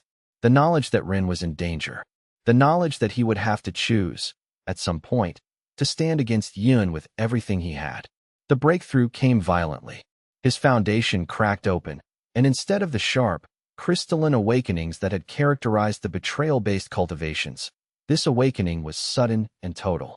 It felt like being shattered and reassembled into something new, something that could hold more than it had been able to hold before. His aura expanded outward in a pulse that knocked soldiers off their feet from 100 yards away, and for a moment, Shen Yao existed in a state of pure transformation. When it faded, he was core formation. The realization should have been triumph. Instead, it felt like grief. He understood, in that moment, what the betrayal-based cultivation had cost him. Every engineered fall, every orchestrated despair, had been a debt he'd incurred. The power had been real, had been advancing him up the cultivation ladder, but it had been building on a foundation of cruelty. And the moment he'd stepped away from that path, the moment he'd chosen to protect Rin instead of exploit her, he'd begun calling in those debts. The breakthrough was payment. The power was genuine, but it was also final. He could never go back to the old method now. The betrayal auras would still appear, but they would feel like poison to him. His cultivation would no longer hunger for them. He'd sacrifice something essential and gain something irreplaceable. The next morning, as scouts reported increased activity in the Violet Sect siege camps, Shen Yao sought out Commander Kess. "We're going to move against them," he said. Not defensive. Offensive. We hit their camps while they're reorganizing, before the main assault can be coordinated. Kess looked at him like he'd suggested walking into the sun. That's insane. We're outnumbered 3-1. I'm core formation now, Shen Yao said simply. And I can see how they move. I can see their formations before they execute them. I can see where Yun will position himself, and I can reach him. He paused. I can end this. The plan was desperate. It was also the only plan that gave them any chance. The sortie came at dusk, just as the Violet Sect was gathering for the night assault. Shen Yao led a hand-picked force of the garrison's best fighters, moving through the siege camps with the precision that only perfect information could provide. They struck at the supply lines first, then at the barracks, then at the command center. The Violet Sect fighters were experienced, professional, dangerous, and they didn't know they were being hunted by someone who could see the exact structure of their movements 3 steps ahead. The fight lasted 3 hours. By the time it ended, the Violet Sect's siege force was broken. Their supply lines were destroyed. Their reinforcement attempts were failing because Shen Yao had positioned the garrison's fighters to intercept them at exact points of vulnerability. Master Xue himself had been driven back, his legendary aura flickering with something that might have been surprise or might have been the first hint of fear. And Shen Yao realized, standing among the wreckage of the siege camps, that he could kill him now. Yin stood across a burning courtyard, his red aura pulsing with the kind of focused malevolence that could only come from a predator who'd just realized its prey had acquired claws. He was smiling. Well, Yin said, this is interesting. You've broken the pattern. The broken cultivators I understand. They break themselves, and then they rebuild, and the rebuilds are always fragile. But you've chosen something else. You've built yourself on connection instead of isolation, on protection instead of predation. That's a novel approach. Shen Yao found he could see, clearly, what Yun actually was underneath the crimson aura of betrayal potential. Yun was old. Yun was tired. Yun had built an entire organization on the principle that everyone would betray him, and he'd been proven right so many times that he'd stopped being able to see people as anything else. He'd achieved a kind of perfect cultivation through absolute isolation, and the isolation had poisoned the power until it was nothing but a brilliant, terrible reflection of his own abyss. You came here to kill me, Shen Yao said. But you also came because you needed to see what I'd become. Because my existence proves that another path was possible. Yun's smile widened. And have you chosen it? This other path? Yes, Shen Yao said. I have. He could kill Yun now. His power was equal or greater, and he had the advantage of position and numbers. One stroke, one application of his core formation strength, and this crisis would be over. Instead, Shen Yao turned away. Tell Yun, he said to the garrison soldiers around him, that we will tolerate no further aggression. But we will also offer amnesty to any of his people who wish to leave this war. Yun's path is his own. We're choosing a different one. It was a mercy. It was also a statement, made with his entire being, that he had truly broken from the cultivation of betrayal. That he was choosing a power that came from vulnerability and protection rather than isolation and predation. Yun could have attacked in that moment, could have used the gesture of mercy as an opening. Instead, he laughed, a sound like cracking ice, and called for retreat. The Violet Sect's forces dispersed into the Badlands, and the siege was broken. That night, as the garrison celebrated, Shen Yao sat alone with the weight of his new power. The breakthrough had pushed him into core formation, which meant he had at least 10 years of accelerated cultivation ahead of him. But it also meant something he was still processing. He'd committed. He'd chosen vulnerability, and that choice had made him genuinely strong. Ren found him in the observation tower, and she didn't ask what he was thinking about. She just sat beside him and waited. I could have killed him, Shen Yao said finally. Yun, I could have ended it permanently. But you didn't, Ren said. No, I didn't. Because you're not that person anymore. Shen Yao turned to her, and for the first time, he felt something like peace. I'm not that person anymore. The first quarter of Shen Yao's path was complete. The betrayals, the orchestrations, the power born from cruelty, all of it was behind him now. Ahead of him lay something uncertain, something that required constant choice and constant vigilance against the impulse to return to the old ways. But it was his, and for the first time, that felt like enough. Chapter 26. The choice deepens 3 months after the siege broke. Shen Yao faced the second crisis of his new path, the realization that his power, while genuine, had established a ceiling that threatened to trap him. Core formation was respectable. It placed him among the strongest cultivators in the Crimson Wolves organization and certainly elevated him beyond the foundation establishment stage that had characterized his early work. But as weeks passed and he sank deeper into meditation, he began to perceive a fundamental truth. The power he'd gained through connection was strong, but it was also finite. The cultivators who reached the nascent soul stage, the next great threshold, did so through something he didn't have. They'd all sacrificed something essential. Some had sacrificed relationships entirely, becoming hollow shells of ambition. Others had sacrificed their minds, turning themselves into weapons that could no longer feel pleasure or pain. A few rare ones had sacrificed their physical forms, binding themselves to spirit anchors that extended their lifespans but made them fundamentally inhuman. Shen Yao had sacrificed neither relationships, nor his mind, nor his flesh. He'd merely chosen to value them alongside his cultivation. And that choice had a cost that was only now becoming apparent. Lien had warned him about this, in the abstract. But experience was different from warning. "You're at a crossroads," Lien said one evening, finding him brooding in the training chamber. She was becoming a regular presence in his meditation now, whether as advisor or confessor. Shen Yao wasn't quite certain. "And you're trying to solve it the way cultivators always try to solve these problems, by grinding, by pushing yourself harder, accumulating more spiritual energy, hoping that sheer force will break you through to the next stage. Isn't that how cultivation works?" Shen Yao asked bitterly. "For some cultivators, yes," Lien replied. "For the ones who've already sacrificed everything but their ambition. But you chose a different path. For you, the problem isn't power accumulation. It's integration. You have power, but the power isn't connected to your values. They're still running parallel." Shen Yao understood what she was saying, but understanding and accepting were different things. "I can't sacrifice Ren. I can't sacrifice my connection to people." "I'm not asking you to," Lien said. "I'm asking you to understand them differently. To see them not as separate from your cultivation, but as the foundation of it. Your power doesn't come despite your relationships. It comes because of them." She paused. "The cultivators who reach nascent soul and beyond aren't the ones who sacrificed the most. They're the ones who integrated the deepest.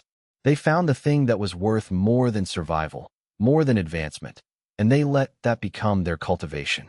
"That's idealistic philosophy," Shen Yao said. "The actual mechanics require a quantum leap in spiritual pressure. I can feel the threshold, and I can't reach it."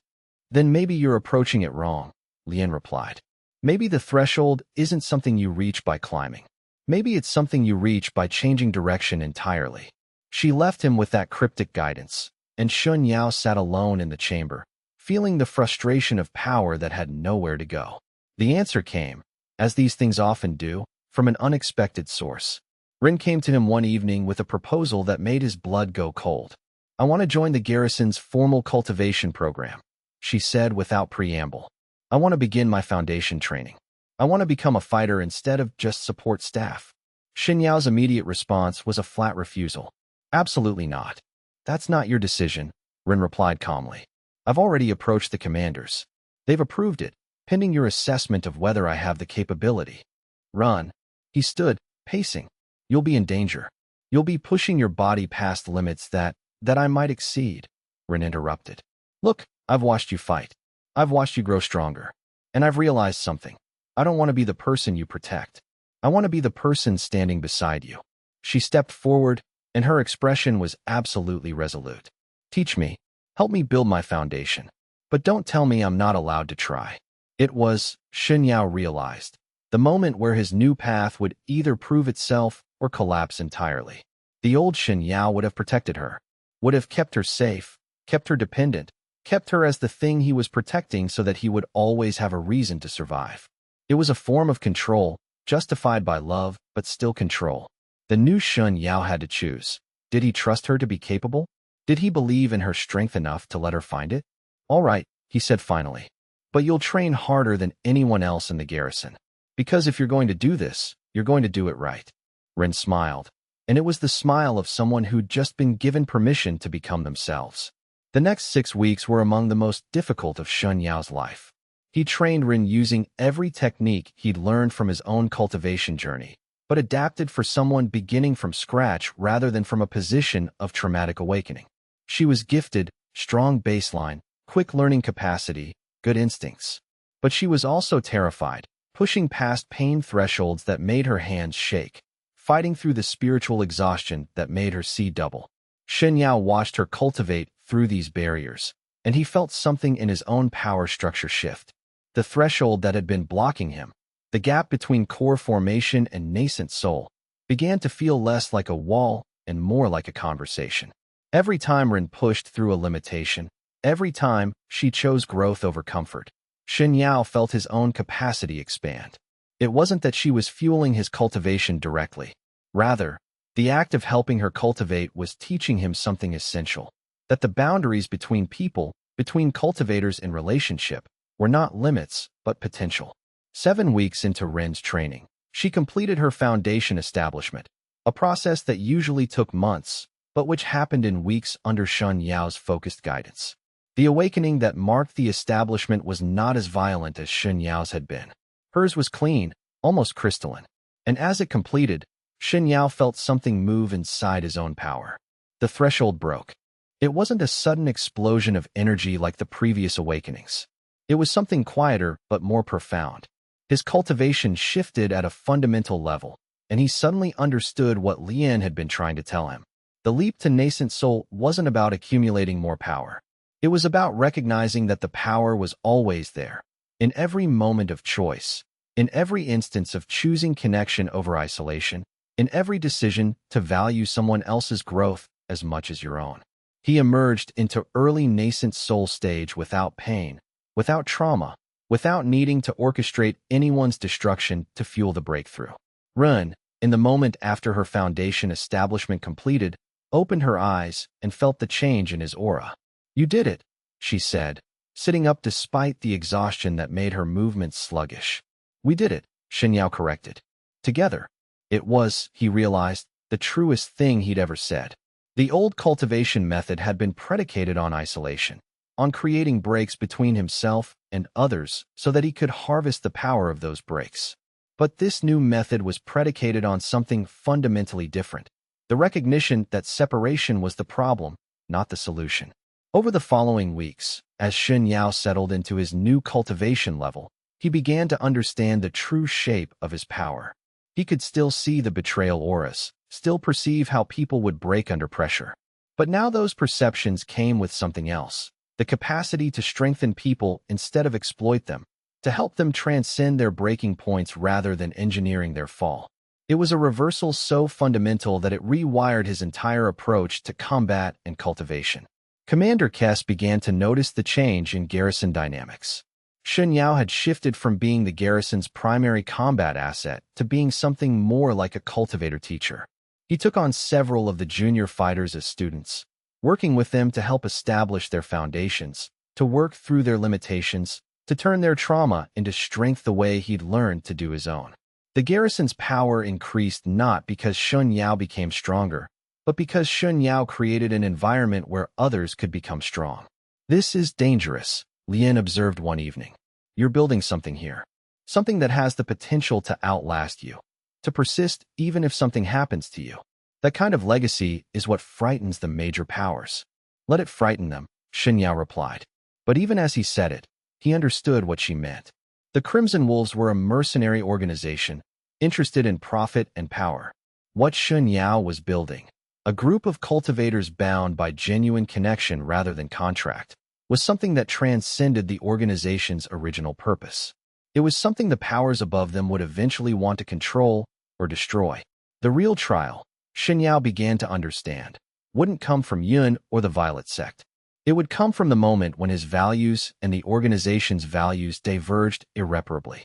And that moment, he could sense even now, was approaching like a horizon he couldn't quite see yet. He held Ren's hand as evening fell over the garrison, watching the city lights flicker to life below, and prepared himself for the next stage of his cultivation, the stage where he would have to choose between belonging to an organization and belonging to the people he was building into strength. The choice was already forming in his heart. He just didn't know it yet. Chapter 27. The fracture widens 4 months after his breakthrough to nascent soul. Shen Yao received his first clear sign that the garrison's powers had other plans for him. Commander Kess arrived one evening with a sealed letter bearing the Crimson Wolf's sigil, not the garrison variant, but the official symbol of the organization's core leadership. Shen Yao opened it and understood in 3 lines of elegant script that his comfortable life as a garrison cultivator teacher was over. The letter offered him a position, Master of Cultivation for the entire Crimson Wolves organization, a title of real power, with resources and authority to shape the training of hundreds of fighters. It was, on the surface, a promotion. It was also, Shen Yao realized immediately, a test. "You should go," Rin said when he showed her the letter. It was late, and they were sitting on the garrison roof watching the twin moons rise. "This is what you should have always been moving toward. Real authority. Real power." "It would mean leaving the garrison," Shen Yao said. "Leaving you?" "No," Rin replied firmly. "It would mean expanding. I can come with you, or I can stay here and continue building what we started. But you can't say no to this because you're afraid of what happens if we're separated for a while." She turned to face him. "That's the old fear talking. The belief that you have to control everything to keep it safe. And we agreed we'd break that pattern." Shen Yao understood she was right, but understanding and accepting were still different things. The powers above the Crimson Wolves don't care about connection and growth. They care about efficiency and exploitation. If I take that position, I'll be training people for an organization that will use them as tools. "Then change the organization," Rin said simply. "Or refuse the position. But make the choice consciously, not from fear." The words lingered with him for days. He consulted with Lian, who presented the darker side of the equation. "They're testing your loyalty," she explained. "If you refuse the position, they'll see it as weakness, as someone prioritizing personal connection over advancement. That kind of refusal makes you a threat. They'll remove you or subvert you. If you accept, you're in their structure, in their hierarchy, and every choice you make will be circumscribed by their interests. And if I accept and try to change the organization from within, then you're either brilliant or dead," Lian said flatly. "Probably both, eventually." But it was Ren's question that ultimately decided him. What would he do if he claimed to believe in building strength through connection? Would he abandon hundreds of potential cultivators to protect his own comfort? Or would he take the position and try to preserve his values even in a structure designed to exploit them? He wrote back to the Crimson Wolves leadership accepting the position, but with a condition. He would need to bring with him a hand-picked team of senior cultivators, including Ren. Not as subordinates, but as equals in the transformation process. To his surprise, they agreed.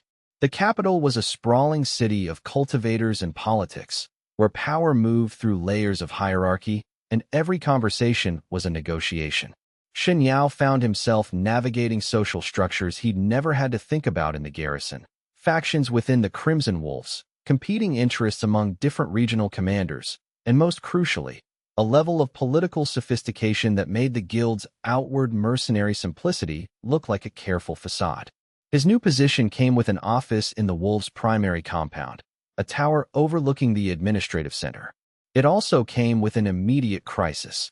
The organization had been losing fighters to a competing mercenary group, the Shadow Collectives, who were offering better terms and more autonomy to their cultivators. The Crimson Wolves leadership wanted Shen Yao to stabilize the situation by making the organization's cultivation training so attractive that fighters wouldn't be tempted to leave. It was a reasonable request. It was also a test of whether Shen Yao would prioritize the organization's interests or his own values. "You could do it," Ren observed one evening as they reviewed the personnel records. "You could build a training program so seductive, so focused on individual advancement, that fighters would choose loyalty out of self-interest." "I could," Shen Yao agreed. "But that's exactly the system I'm trying to break. That's how organizations create exploitation. You make people dependent on your advancement system, and then you own them. So what will you do?" "I'll build something better," Shen Yao said. "I'll create a program where cultivators advance not through competition, but through collaboration, where the organization's strength comes from genuine connection instead of coerced loyalty." It was ambitious to the point of delusion.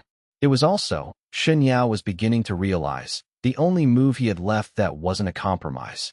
The training program he developed was revolutionary for an organization like the Crimson Wolves. Instead of ranking fighters against each other, forcing them to compete for advancement and resources, he created collaborative units where advancement came through helping others advance. Instead of secret techniques hoarded by the elite, he established open knowledge-sharing sessions where even junior fighters could contribute insights. Instead of advancement being about climbing over others, it was about lifting the whole unit higher. It worked. It worked far better than anyone expected it to work. Within 6 months, the Shadow Collective's defection rate reversed.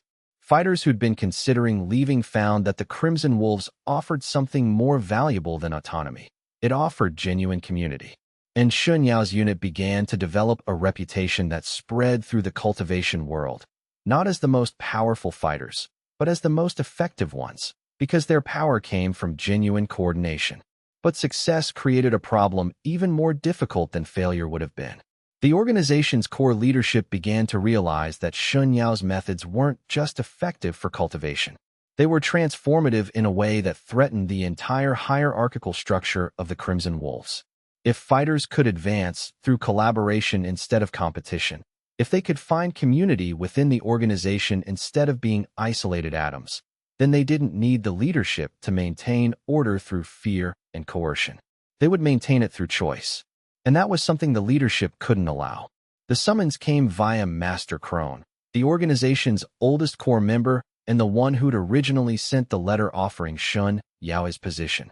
She was ancient in the way that only long-cultivating immortals could be ancient.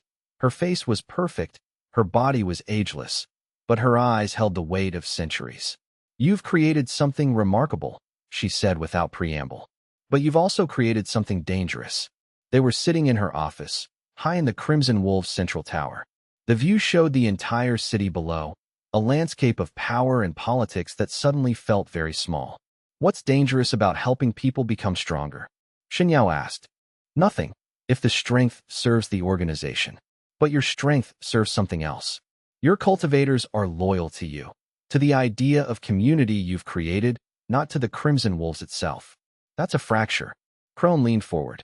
"I'm going to offer you a choice, and I want you to understand it clearly. You can continue your current path, refining this community model, growing your people, building something that transcends the organization. In which case, in 3 to 6 months, we'll have to remove you as a threat. Or you can integrate your methods more carefully into our existing structure. Teach them in ways that preserve the hierarchy, strengthen the organization's interests. In which case, you remain valuable, and you live to cultivate further." Shen Yao understood the choice immediately. It was the same choice he'd been making over and over, in different forms, since his first awakening. He could compromise. He could try to have both, the community he was building and the security of belonging to an organization. Or he could choose, completely and finally, which way he was going to go. "I can't do it," he said. "I can't take what's working, genuine connection, collaborative growth, and corrupt it to serve a hierarchy. That's just betrayal with a better story." Xue nodded as if she'd expected that answer. "Then we have a problem. And we have to solve it before 3 months have passed." "What happens in 3 months?" Shen Yao asked. "An inspection," Xue said simply. "One of the great powers that the Crimson Wolves answers to will come to assess the organization's continued viability. If your people are still divided in their loyalty, if the hierarchy is destabilized, the inspection won't go well. The Crimson Wolves could face restructuring, or dissolution, or absorption into a rival organization. And you'll be blamed for that failure." She stood, and the conversation was clearly over. "You have 3 months to decide, Shen Yao. Choose the organization, or choose your people. You can't choose both." Chapter 28. The Impossible Decision. Shen Yao spent the first week after his conversation with Xue in a state of paralysis. The problem, he realized, was that both choices led to betrayal, just in different directions. If he stayed with the Crimson Wolves and compromised his methods, he would be betraying the cultivators he'd brought together, trading their genuine growth for organizational stability. If he left the Crimson Wolves and took his people with him, he would be betraying the fighters who depended on the organization's resources, on its infrastructure, on its legitimacy in a cultivation world that valued institutional power. There was no clean solution. There was only degrees of harm. Ren found him in his meditation chamber, sitting among cold ashes in the meditation brazier. She didn't ask what was wrong. Instead, she sat beside him and waited until he was ready to speak. "There's no way through this that doesn't result in someone I care about being hurt," he said finally. "Then make sure you're the one who carries the hurt," Ren replied. "Make sure the burden lands on you, not on the people who followed you in good faith." "How?" Shen Yao asked. "How do I do that?" Ren stood and pulled him up. "You ask for help. You stop trying to solve this alone. You bring together the people you've built into strength, and you trust them to make their own decisions about what they want to do." It was obvious, and Shen Yao hated himself for not seeing it immediately. The entire philosophical foundation of his new path was built on the principle that power came from connection, not isolation. And yet, when faced with a genuine crisis, he'd reverted immediately to the old pattern, trying to figure out the solution alone, making decisions that affected others without consulting them. He called an assembly. Every cultivator in his program, from the most advanced to the newest foundation-level fighters, gathered in the main training chamber. There were over 200 of them by now. They came because Shen Yao rarely called them all together, and the summons implied something serious. He laid it out plainly: the situation with the Crimson Wolves' leadership, the choice he'd been forced to make, the reality that his presence was now a political liability. And then he said something that felt like weakness, but which he now understood was actually the deepest form of strength. "I don't know what to do.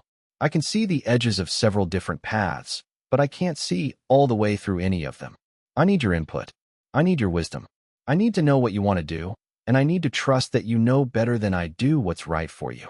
The silence that followed was absolute. Then Lien stood. She had advanced far in his program, had used the collaborative structure to refine her own cultivation in ways she'd never been able to do in isolation. "I have a proposal," she said. "We leave the Crimson Wolves. We establish ourselves as an independent cultivation collective. We don't compete with the wolves.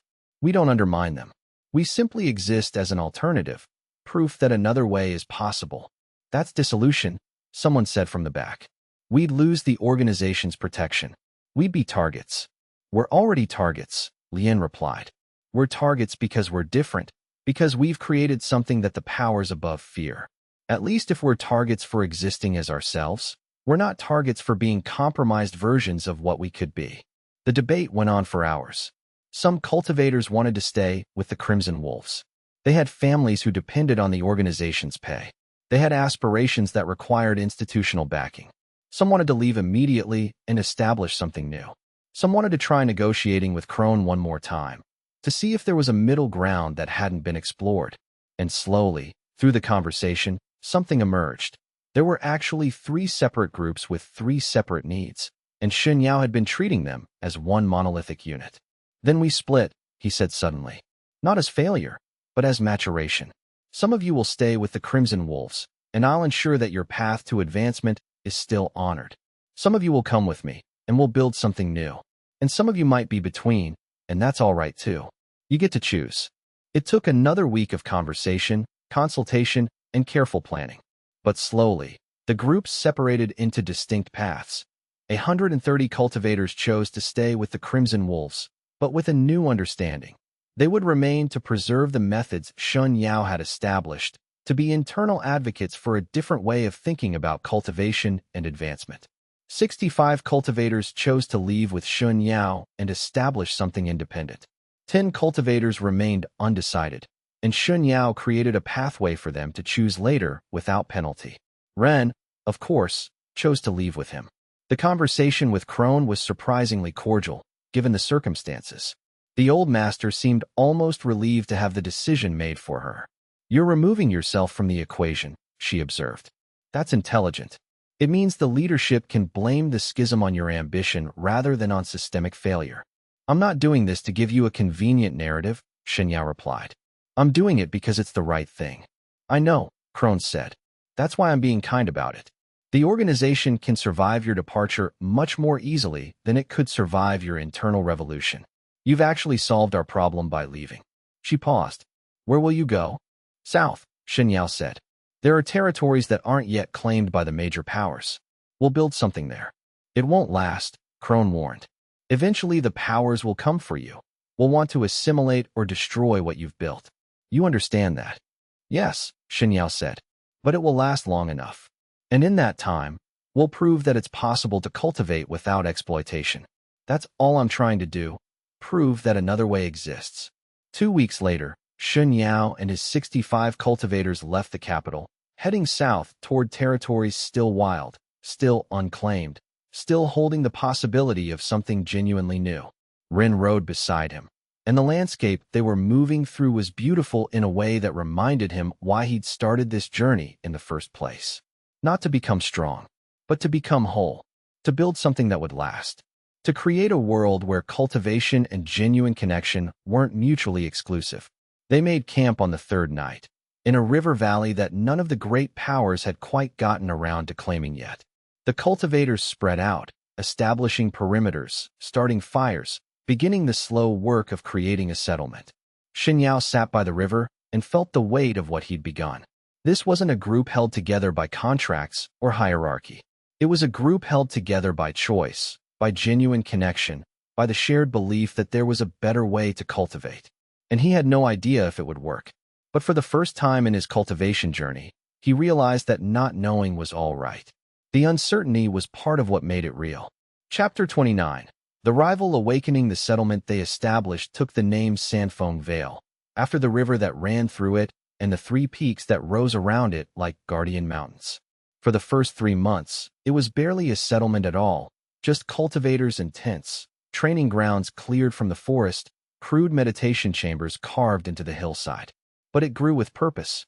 Shen Yao established a new kind of cultivation infrastructure, one based entirely on the principles he'd developed.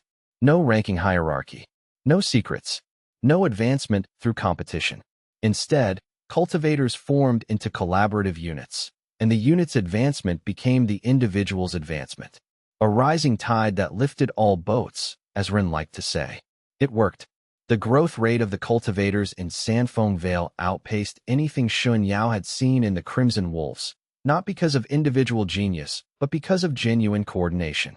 Fighters who would have spent years competing for the attention of senior cultivators instead had constant mentorship from multiple teachers. Knowledge that would have been hoarded now flowed freely. And the sense of belonging, the knowledge that you were building something with people you genuinely cared about, created a kind of emotional foundation that accelerated cultivation at every level. By the end of the first year, Sanfeng Vale had grown to 120 cultivators, drawn from refugees, exiles, and others who'd heard rumors of a place where cultivation didn't require cruelty. But success had attracted attention. The first sign came on a clear evening in the valley's second year, when a rider approached the settlement bearing a sealed letter. It was Yun, Master of the Violet Sect, and the message was remarkably simple. I want to see what you've built. I want to understand. Let me come, peacefully, to observe your cultivation methods. We have enough shared history that you owe me this. Shen Yao's first instinct was refusal. Yun was a predator, someone whose entire being was structured around exploitation and dominance. Inviting him into Sanfeng Vale would be like introducing poison into water. But Lian counseled otherwise. He's old, she said. I can feel it from the letter. He's reaching the end of his cultivation potential, and he knows it. He's watching you, watching what you've built, and he's realizing that there was another way. That might matter. Or he's gathering intelligence, Shen Yao replied. Planning how to destroy what we've built. Perhaps, Lian agreed. But if we turn him away out of fear, aren't we just proving that his path is the only viable one? That connection is impossible, that we can't genuinely trust anyone, that isolation is the answer? Shen Yao invited Yun to the settlement. The old master arrived a week later, alone, moving through the valley with the careful deliberation of someone who knew they were being watched. Shen Yao greeted him respectfully and offered him the hospitality that Sanfeng Vale extended to all visitors. A place in the shared quarters, access to the valley's resources, and an invitation to observe the cultivation methods freely. Yun spent 3 days simply watching. He sat in on training sessions, observed the collaborative problem-solving that happened during meditation, watched as units worked together to help individual members break through to new stages. He said almost nothing, simply taking it in, his legendary red aura dimmed somehow, less vibrant than it had been when he'd led the siege. On the fourth day, he asked to speak privately with Shen Yao. They walked along the river, and for a long time, Yun didn't speak. Then, how did you do this? How did you break the pattern? What pattern? Shen Yao asked. The pattern that betrayal is strength, Yun said. The pattern that isolation is safety. The pattern that the only thing standing between you and destruction is your ability to hurt others before they hurt you. His voice was old, tired. I spent 50 years teaching myself to see everyone as a potential threat. 50 years believing that connection was just another word for vulnerability. And I was strong, Shen Yao. I was right. I reached heights of power that most cultivators never dream of. And I'm also utterly alone. He looked at Shen Yao with something like hunger. How did you escape it? I didn't escape it, Shen Yao said. I'm still wrestling with it. Every day, I have the capacity to use these people, to exploit them, to turn their growth into my advancement. The temptation is always there. But you don't, Yin said. But I don't, Shen Yao confirmed. Because I realize that the power that comes from genuine connection is stronger. And more important, it's the only power that lets you actually live. The power that comes from exploitation, from orchestrated betrayal. It makes you strong, but it makes you hollow. Yin was quiet for a long time. Then, I want to stay. I want to help you build this. I don't know if I can learn to see the world differently, but I want to try. Shen Yao felt a complicated tangle of feelings. Part of him wanted to refuse outright, to protect Sandfong Vale from the predator in their midst. But another part, the part that had chosen to build something based on genuine growth and transformation, understood that Yun was asking for something genuine. A chance to change. An invitation to become something different. All right, Shen Yao said. But you'll start at the foundation level, like any new cultivator. No special treatment because of your age or power. I understand, Yin said. The integration of Yun into Sandfong Vale was difficult. The other cultivators who'd been scarred by the Violet Sect during the siege were justifiably suspicious. Some of them left, unable to move past the trauma. Shen Yao honored their departure without judgment. But for those who stayed, something remarkable happened. Yun, faced with the necessity of actually cooperating with others, with actually being vulnerable in a collaborative environment, began to shift. Slowly, painfully. It was like watching stone gradually become water. The predatory instincts didn't disappear, but they began to be tempered by something else. A genuine curiosity about what other people wanted, what they were building, why they were willing to risk their lives for something that wasn't individual advancement. And as Yun changed, Shen Yao felt something shift in his own cultivation. He'd been waiting for his next major breakthrough, the threshold to the next stage beyond early nascent soul. But he'd been treating it like the previous awakenings, as something that needed to be forced through sheer power and intensity. What he realized now, watching Yun's slow transformation, was that the breakthrough wasn't going to come from intensity. It was going to come from depth. Every cultivator in Sandfong Vale who transformed, who moved from isolation to connection, from exploitation to collaboration, created a kind of spiritual resonance that strengthened everyone. And Yun's transformation, because it was the most dramatic, because it was a man fundamentally remaking himself, created the most powerful resonance of all. On the night of the second-year anniversary of Sandfong Vale's founding, as they celebrated the transformations and advancement of the collective, Shen Yao felt something shift in his foundation. His cultivation moved to the next stage of nascent soul almost gently, without pain or trauma. It was like a door opening that he hadn't known was there. And as it opened, he understood something crucial. The awakenings that came from genuine transformation, from watching other people change and grow and become more than they'd been before. Those awakenings were the most powerful of all, not because they were larger or more violent, but because they were sustainable. They didn't consume themselves in a moment of intensity. They lasted, they deepened, they created the foundation for further growth. He found Rin in the celebration and held her hand, feeling the weight and reality of what they'd built together. He's actually changing, Rin said, looking across the fire at Yun, who was showing one of the newer cultivators a meditation technique. The great predator is actually becoming someone capable of genuine care. We all change, Shen Yao replied. That's what connection allows. Growth. Transformation. The possibility of becoming something other than what our trauma taught us to be. Do you think it will last? Rin asked. Do you think he'll stay changed? Or will this be temporary? I don't know, Shen Yao said. I think transformation is never finished. I think Yun will probably always have the capacity to be predatory, and he'll have to choose against it every day. But at least now he knows that the choice exists. At least he's seen another way. The third major test came 6 months later, in the form of an official delegation from one of the great powers.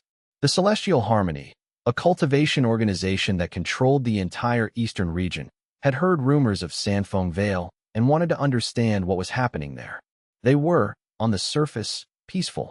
But Shen Yao could read their true interest in their auras. They wanted to acquire Sanfeng Vale, to absorb it into their organization, to take the cultivation methods he'd developed and use them for their own purposes. Chapter 30. The Test of Truth. The delegation consisted of 3 senior cultivators, all at the nascent soul level or beyond, and they carried the weight of institutional authority like a physical force. Their leader was Master Xue, a woman whose aura was so carefully controlled that Shen Yao couldn't quite read her underlying motivations. That careful control was itself a kind of answer. We come with peaceful intentions, Shen said after the formal welcome rituals. We've simply heard remarkable things about your settlement, about your cultivation methods. We'd like to understand what you've created and whether you'd be interested in a partnership with the Celestial Harmony. Partnership. The word hung in the air like a blade. Shen Yao knew what was being offered. They would provide resources, protection, legitimacy. Sanfeng Vale would grow faster, reach higher levels of power more quickly. And in exchange, the Celestial Harmony would gain access to the cultivation methods, would integrate them into their organizational structure, would use them to strengthen their own hierarchy. It was a tempting offer. It was also exactly the kind of compromise that would destroy what he'd built. I appreciate the offer, Shen Yao said carefully. But Sanfeng Vale exists precisely because we've chosen not to be integrated into existing power structures. Our methods only work because they're oriented toward genuine growth rather than organizational advancement. You think our organization would corrupt your methods, Chen said. Not a question. I think every organization with hierarchy, with competition for advancement, with power concentrated at the top, those organizations would necessarily corrupt the methods, Shen Yao replied. Not intentionally, but structurally. It's inevitable. Chen was quiet for a long moment. Then we have a problem. Because the Celestial Harmony has decided that Sanfeng Vale represents either an opportunity or a threat. If it's an opportunity, we want to integrate it. If it's a threat, we want to eliminate it. We don't tolerate alternatives that aren't contained. I understand, Shen Yao said. Do you? Chen leaned forward. Because I'm not sure you do. You're a young cultivator in an undefended valley. We have resources, numbers, and legitimate political authority. We can crush Sanfeng Vale like we'd crush an insect.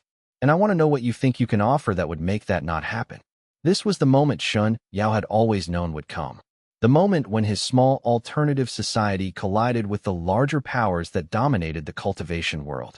The moment when he would have to choose, compromise, or defend Sanfeng Vale against overwhelming odds. But before he could respond, Yin stood.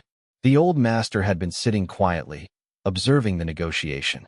Now he stepped forward, and his aura, which had been dim and controlled for the past 2 years, blazed up in the full red glory of his original cultivation. I am Master Xue of the Violet Sect, he said quietly. I have spent 50 years cultivating power through predation and isolation. I have built organizations through fear and dominance. And I am here to tell you that everything Shen Yao has said is true. Chen's cultivators tensed, recognizing a threat suddenly made manifest. For the past 2 years, I have been among these cultivators, Yin continued. I have watched them grow stronger than I have ever been, despite being younger, despite having less power individually. I have watched them build something that the Celestial Harmony cannot replicate because it requires genuine care. And I have come to understand that there is a power in this world that you have never experienced because you've been too busy accumulating authority to notice it. Master Yun, Chen said carefully, your reputation is known to us. You serve no one. You wouldn't protect this valley out of principle. You're right, Yin replied. I wouldn't, under normal circumstances. I would sell them to the highest bidder or destroy them if they became inconvenient. But Sanfeng Vale has taught me something that 50 years of predation never could. The only thing worth protecting is genuine growth. And Shen Yao's cultivation methods create genuine growth. If you destroy this valley, you destroy the only proof that another way is possible. And I have decided that allowing another way to be possible is more valuable to me than power. He paused. Also, I'm willing to fight for it. And I'm willing to teach every cultivator in this valley how to fight the way I fought when I was building the Violet Sect. We may not be stronger than you, but we will be harder to kill than you expect. The standoff lasted for a tense moment. Then Chen smiled. Interesting, she said. A true predator choosing vulnerability. That's something I didn't expect to see. She stood. Tell me, Master Yun, if we attack this valley, you would die defending it? Yes, Yun said simply. I would die defending it, and it would take at least a portion of your force with me. And you think that's a good trade, Chen observed. No, Yun replied. I think it's the only trade worth making. Chen was quiet. Then she turned to Shen Yao. What would you offer the celestial harmony in exchange for our non-interference? Not in exchange for protection. Not in exchange for resources. Just in exchange for leaving you alone. It was a good question. It was also the only way the negotiation could end without violence. I would offer this, Shen Yao said. Any cultivator who wishes to learn our methods can do so. We'll send teachers to the celestial harmony. We'll share our knowledge freely. But we won't integrate.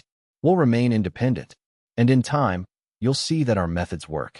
And your cultivators will begin to push for change from within. You're essentially proposing to subvert the celestial harmony's hierarchy, Chen observed. I'm proposing to offer an alternative, Shen Yao replied. What your people do with that alternative is their choice. Chen laughed, a genuine laugh that echoed across the valley. You're extraordinarily confident in your methods. I almost believe you. She paused. All right, we have a tentative agreement. Send us teachers. We'll integrate them carefully, watch how the methods interact with our existing structure. And we'll reevaluate in a year. If your methods are promoting stability and growth, we continue the arrangement. If they're destabilizing the hierarchy, we move against you. Fair, Shen Yao said. Chen and her delegation left the next morning.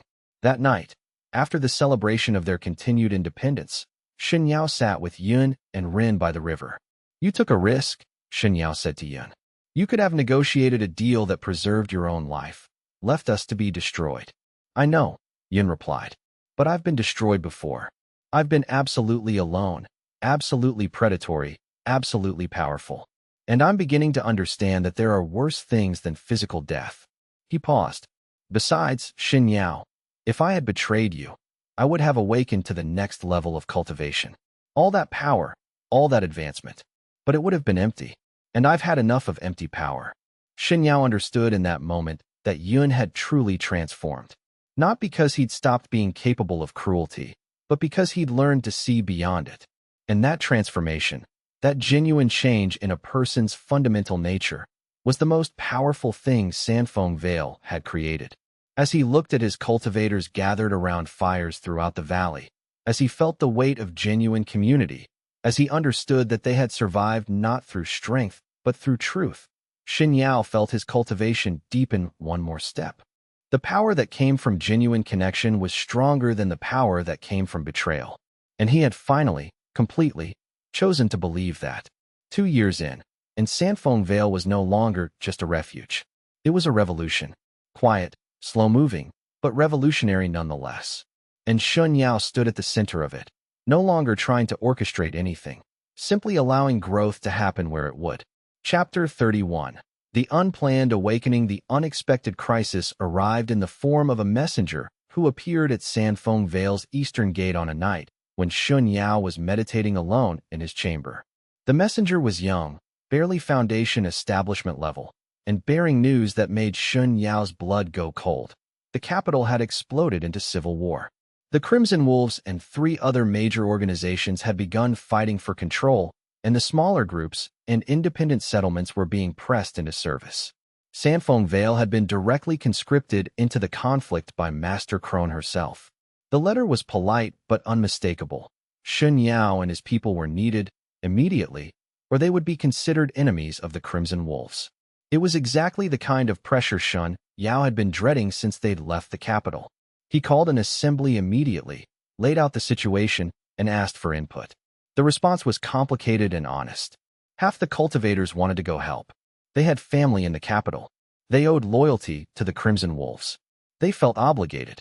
A quarter wanted to fortify the valley and refuse, prepared to defend Sandfong Vale against any force sent to conscript them.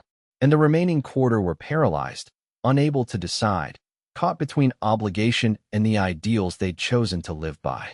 We can't ignore this, Lien said. But we also can't become soldiers for hire, becoming just another tool that the powers use to fight their wars. Then what do we do? Someone asked. Shen Yao found the answer in an unexpected place, Yun. The old master approached him late that night, with a proposal so bold that Shen Yao almost refused it without hearing the full argument. Send me, Yun said. Send me to the capital, and send with me 50 cultivators as a negotiating force. Not to fight for the Crimson Wolves. To fight for the cessation of the war. You can't end a civil war, Shen Yao replied. No, but you can give all sides a reason to stop, Yun said. Think about what the powers in the capital actually want. It's not destruction, it's control. But control requires an intact civilization to rule over. If the war continues, everyone loses. If the war stops, everyone has at least a chance to consolidate power. They'll kill you, Shen Yao said. You'll be seen as a threat, an unknown factor they can't control. Probably, Yun agreed. But that's what I came here to learn. How to do something important even if it costs you everything. Shen Yao understood what Yun was offering. The old master was volunteering to be a sacrifice, to put himself between the warring powers in an attempt to broker peace. It was beautiful and terrifying and probably doomed. But it was also exactly what was needed. Shen Yao agreed to send Yun and the 50 cultivators, with explicit instructions. They were not to fight unless fighting was the only way to preserve life. They were to negotiate, mediate, and attempt to broker a ceasefire. They were to represent Sandfong Vale as a neutral third party that cared about preserving civilization, not political victory. After they left, Shen Yao felt something shift in his cultivation. He meditated that night, alone, in the chamber where he'd made so many crucial decisions. And as he sank into the depths of his spiritual state, he began to understand something that had been building for a long time. He was being tested. Not by an external force, by the universe itself, by the fundamental structure of cultivation. The powers that governed advancement in the cultivation world seemed to have developed their own kind of morality. The awakenings that came from genuine growth were stronger than the awakenings that came from exploitation. The breakthroughs that came from real stakes were more powerful than the breakthroughs that came from manufactured trauma. But there was a ceiling to that power. There was a point beyond which genuine growth alone couldn't carry you. And Shen Yao was approaching that point. The next stage of cultivation, the threshold to higher nascent soul, the step toward immortal ascendant, required something that he didn't have yet. It required the ultimate test, the willingness to genuinely sacrifice everything, not strategically, but actually, with no guarantee of compensation. Yun's departure was that beginning. The battle lines in Shen Yao's mind began to clarify over the following weeks. The civil war in the capital was destabilizing the entire eastern cultivation region. Smaller groups were beginning to fragment. Refugees were flooding into neighboring territories. And Sandfong Vale was beginning to attract those refugees. People fleeing the chaos, looking for a settlement that actually functioned, that actually cared about building rather than fighting. By the time word came back from the capital, Shen Yao had nearly 300 cultivators, most of them experienced fighters and sages, all of them exhausted and desperate for peace. The message came via Yun himself, appearing at Sandfong Vale's gate 3 months after his departure. He was alive, barely. He was carrying wounds that looked like they were still trying to kill him, and his aura had the strange dimmed quality of someone who'd given everything they had to offer. The war is ending, Yun said without preamble.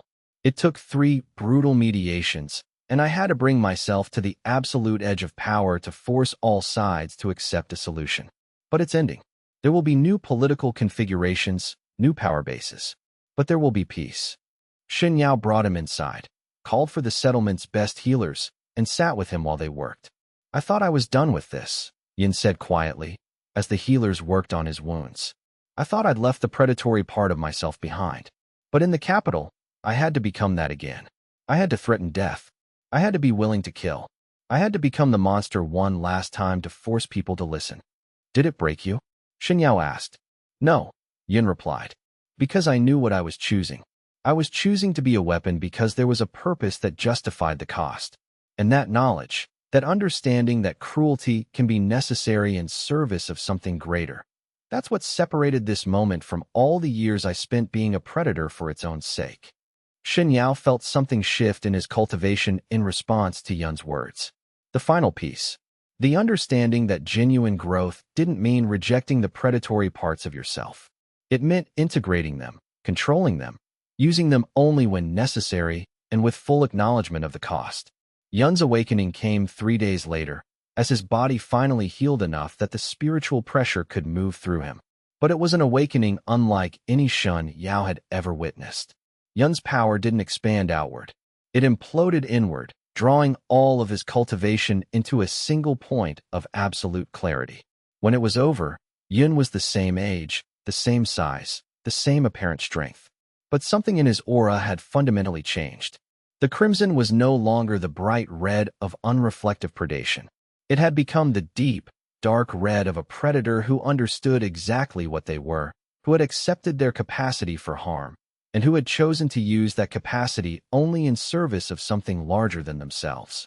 He had reached the threshold of a mortal ascendant. It shouldn't have worked this way, the senior healer said, looking at Yun's aura with profound confusion. The breakthrough should have required decades of dedicated cultivation. You can't reach that threshold in a single moment of crisis. No, Shen Yao agreed. You can only reach it if you've spent 2 years genuinely transforming yourself, and then you willingly place yourself in a situation where that transformation is tested to its absolute limit. But the true impact of Yun's breakthrough didn't become apparent until that evening, when Shen Yao felt something shift in his own cultivation. The presence of an immortal ascendant in Sanfeng Vale changed the spiritual topology of the entire valley. It was like a new star had appeared in the sky, and the light from that star was hitting Shen Yao in ways he couldn't fully comprehend. His power, which had been plateauing in late-stage nascent soul, suddenly began moving again, not through active cultivation, but through proximity, through witnessing Yun's transformation, through understanding that the path Shen Yao had chosen, the path of genuine growth and integration rather than exploitation, actually did lead somewhere real. Within a week, Shen Yao had moved through early-stage nascent soul into mid-stage, and the progression was accelerating. But the cost was becoming apparent. Every stage advancement seemed to require him to let go of something, to choose something, to deliberately place himself in a position of vulnerability. The question that hung over him now was simple. How far could he push this? How many times could he choose the difficult path before it broke him? And at what point would the universe stop offering him awakenings and instead just offer him death? Chapter 32. The question of sacrifice. As Shen Yao's cultivation advanced toward the threshold of a mortal ascendant, the stage that Yun had reached, he began to understand the true cost of the path he'd chosen. The cultivators in Sanfeng Vale now numbered over 400. They ranged from newly awakened children to experienced senior fighters. They represented a diverse cross-section of the cultivation world, refugees from fallen organizations, exiles from predatory groups, idealists who'd heard about what Shen Yao was building and came seeking an alternative. And every single one of them represented a potential weakness. This realization came to him during a routine meditation, when a message arrived from the capital. The political situation had shifted again. One of the major powers, threatened by the emergence of Sanfeng Vale as a separate cultivator collective, had decided that Shen Yao represented a strategic threat that needed to be eliminated. The threat came from the Obsidian Throne, the faction that had originally placed a bounty on Shen Yao's head years ago. They were mobilizing a force to move against Sanfeng Vale, and they had allies, other organizations that wanted to prevent the emergence of an alternative cultivation model. Shen Yao had perhaps 3 months before the assault came. The calculation was brutal and unavoidable. He could fight. Yun could fight. The 400 cultivators could fight. And they would lose. Not because they lacked skill or power, but because the combined forces arrayed against them had the resources, the numbers, and the institutional backing of multiple major powers. There were only 2 viable options: evacuate and scatter, or make a stand and accept annihilation. Shen Yao called Lian, Ren, and Yun together for a private conversation. "I don't see how we survive this," he said plainly. And I won't ask our people to die in a war that's essentially about me. Then scatter, Lien said immediately. Disband the collective. Send people to established organizations, to safe territories. Preserve what we've built by distributing it. That's surrender, Yin said. Not militarily, but philosophically. We've spent 3 years building an alternative. If we scatter the moment it's tested, we prove that the alternative was always fragile. But 400 deaths isn't a moral victory, Rin said. It's just a cemetery. Shen Yao sat with that truth. The valley that had seemed like the beginning of something revolutionary had become a target. The people he'd gathered had become potential casualties. And his own power, his advancing cultivation, his potential to reach immortal ascendant, had become a liability that endangered everyone around him. I'll leave, Shen Yao said. I'll scatter the organization. But first, I'll address the Obsidian Throne directly. I'll offer them me in exchange for them leaving Sanfeng Vale intact. They'll kill you, Lien said flatly. Probably, Shen Yao agreed. But it's the only calculation that makes sense. My power is what they want. My destruction is what they need. So I'll give them both. And that accomplishes nothing, Yin said angrily. You die, they kill you. Sanfeng Vale still falls because a scattered collective is a dead collective. No, Shen Yao replied. Because I'm going to make sure that in dying, I leave behind something that can't be killed. I'm going to scatter my cultivation methods, my understanding, my power across all 400 cultivators. I'm going to make sure that what I've learned is distributed enough that it survives my destruction. It was possible, he realized. It was also incredibly dangerous. The human foundation of any cultivator was limited. To take 400 separate people and in a short period of time transmit the deepest understanding of your cultivation philosophy to all of them, to plant the seeds of genuine transformation in each one, that would require Shen Yao to open his own foundation completely, to leave himself absolutely vulnerable, while 400 other people essentially raided his power structure for knowledge. It could work. It could also kill him immediately. But it was the only move that made sense. I need 2 weeks, Shen Yao said. In 2 weeks, I'll go to the capital and meet the Obsidian Throne. And before I go, I want to spend every moment transmitting everything I understand to you, to everyone in Sanfeng Vale. The preparation was intense. Shen Yao opened himself completely, and cultivators came to him in shifts, group by group, unit by unit. He spent hours with each group, not teaching in the traditional sense, but more like transmitting something fundamental. The way he'd learned to see betrayal as merely one aspect of human nature rather than the totality of it. The way genuine growth came from connection rather than isolation. The way power that came from exploitation had a ceiling, but power that came from transformation could theoretically extend infinitely. He wasn't making them all as strong as him, but he was planting understanding that would allow them to build on what Sanfeng Vale had started, even if he was gone. Rin was with him throughout, and she was the only person he allowed to truly see the cost of what he was doing. You're burning yourself out, she said on the 12th night, finding him barely able to stand after an afternoon of intensive knowledge transmission. I have to, Shen Yao replied. 2 weeks to transmit what I learned over 3 years. It requires intensity. It requires you to survive long enough to see it succeed, Rin said fiercely.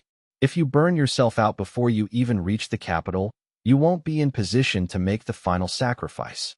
Then help me, Shen Yao said. Share what you've learned. Take some of the burden. Make them understand not just my perspective, but yours as well. So Rin joined him in the transmission work, and between the two of them, they managed to distribute enough understanding that by the end of the 2 weeks, every cultivator in Sanfeng Vale had been touched by their teaching, had been given at least a seed of understanding about what they'd been trying to build. On the evening before Shen Yao was scheduled to leave for the capital, Yin came to him with a proposal. Let me come with you, the old master said. No, Shen Yao replied immediately. You need someone watching your back, Yin insisted. The Obsidian Throne won't respect a single cultivator walking into their territory, but they might respect 2 nascent soul advanced practitioners. You've just reached immortal ascendant, Shen Yao said. You're more valuable here, protecting Sanfeng Vale if something goes wrong. Exactly, Yin said, which is why you need to take someone else. Take Lien. Take one of the senior fighters. Let someone who actually cares about you in a way that isn't about cultivation hold that space. Shen Yao understood what Yin wasn't saying, that the old master had genuinely changed, had learned to value connection over power, and was now capable of respecting Shen Yao's choice to sacrifice himself. "All right," Shen Yao said. "Lian comes with me." The next morning, Shen Yao and Lian left Sanfeng Vale and traveled toward the capital. They rode in silence for most of the journey, and Shen Yao spent the time in deep meditation, preparing himself for what was about to happen. His plan was straightforward. He would offer himself to the Obsidian Throne in exchange for their agreement to leave Sanfeng Vale alone. They would take him. They would execute him. And in the moment of his death, he would trigger a final awakening, the last great breakthrough that would come from the ultimate sacrifice. But the breakthrough didn't come that way. When they reached the Obsidian Throne's territory, when they were brought before the faction's leader, a cultivator named Master Xue who'd spent 30 years building an empire through ruthlessness and calculation, something entirely unexpected happened. Xue looked at Shen Yao, activated his own sensing gift, and saw something in Shen Yao's aura that made him lower his weapons. "You're already choosing to die," Xue said quietly. "I can see it in your cultivation. You've accepted the sacrifice. You've already made the decision. So why would I bother killing you? You're already on your way." It was a profound observation, and one that made Shen Yao realize he'd been thinking about sacrifice all wrong. The real sacrifice wasn't the moment of death. The real sacrifice was the willingness to die while still living. It was the daily choice to place others before yourself. It was the acceptance that your power, your advancement, your personal cultivation might never reach its full potential if honoring your connections required limitation. "I won't kill you," Xue said, "but I also won't leave Sanfeng Vale alone. Instead, I'll do something more interesting. I'll integrate you into my faction, but not as a tool, as a partner. And I'll send cultivators to Sanfeng Vale to learn your methods, with the understanding that they'll bring that knowledge back to my organization." It was a compromise, and a far better one than Shen Yao had expected. He accepted, with conditions. The integration had to be voluntary for his people. Sanfeng Vale had to maintain autonomy, and the methods had to remain uncorrupted in their application. Xue agreed to all of it. And as Shen Yao stood in the capital, having expected death and instead finding negotiated terms that preserved Sanfeng Vale while allowing his cultivation to continue, something shifted in his foundation. The sacrifice he'd been preparing didn't happen. The death he'd accepted didn't come. And instead, he felt a new kind of awakening beginning. Not one triggered by pain or crisis, but by the realization that his sacrifice had already been made, had already taken shape in the form of placing Sanfeng Vale's survival above his own advancement. The breakthrough came gently, as they always did now, and Shen Yao crossed the threshold into mid-stage immortal ascendant without the violence that had characterized the earlier stages. The war he'd prepared to fight didn't happen. The negotiation was complete. Sanfeng Vale would survive, would grow, would begin to teach its methods to other organizations. And Shen Yao, standing in the capital with Lian beside him, felt the weight of genuine victory, not the triumph of defeating an enemy, but the satisfaction of creating something stable enough to outlast any single crisis. Chapter 33. The Paradox of Vulnerability. Returning to Sanfeng Vale as a now integrated but autonomous member of the Obsidian Throne's network created a strange new dynamic that Shen Yao hadn't anticipated. He was no longer free in the way he'd been when the valley was completely independent. But he also wasn't constrained in the way he would have been if he'd surrendered completely. Instead, he inhabited a kind of liminal space, autonomous but accountable, independent but connected. The cultivators in Sanfeng Vale had mixed reactions. Some were relieved. The threat of extinction had been neutralized, and they could continue their work without the constant fear of military assault. Others were disappointed, seeing it as a betrayal of the ideals they'd chosen to live by. And a few were pragmatic, understanding that survival sometimes required compromise. Shen Yao didn't argue with any of them. He simply laid out what had happened, why he'd made the decision, and what it would mean going forward. "We're still Sanfeng Vale," he said in the assembly that evening. "We're still building what we set out to build. But now we're doing it under a structure that allows for growth beyond just this valley. Now we're a seed, and seeds, by their nature, are meant to be distributed." Over the following months, cultivators began to leave Sanfeng Vale, not in flight, but in purpose. They traveled to other organizations, to other settlements, to other territories, carrying with them the understanding they'd built. Some of them established new satellite settlements. Others integrated themselves into existing organizations and began teaching the collaborative cultivation methods from within. Sanfeng Vale wasn't shrinking. It was dispersing. And in that dispersal, Shen Yao felt something like completion. The alternative to the predatory, hierarchical cultivation model wasn't just a single valley anymore. It was becoming a network, a movement, a genuine paradigm shift in how cultivators understood their own advancement. But with that success came a new pressure. Master Xue began sending emissaries with requests. Cultivators who needed advanced training. Organizations that wanted to understand the methods more deeply. And eventually, an invitation. Shen Yao was being asked to come to the Obsidian Throne's headquarters to teach their senior cultivators, to help them integrate the Sanfeng Vale philosophy into their organization structure. Shen Yao was facing a choice that he'd known would eventually come. He could refuse and maintain Sanfeng Vale's isolation, or he could engage with the larger powers and risk his philosophy being corrupted in service of their hierarchical interests. "It's an impossible choice," Ren said one evening, as they walked through the valley that was slowly becoming emptier as its cultivators dispersed. "If you stay, Sanfeng Vale remains pure but becomes less relevant.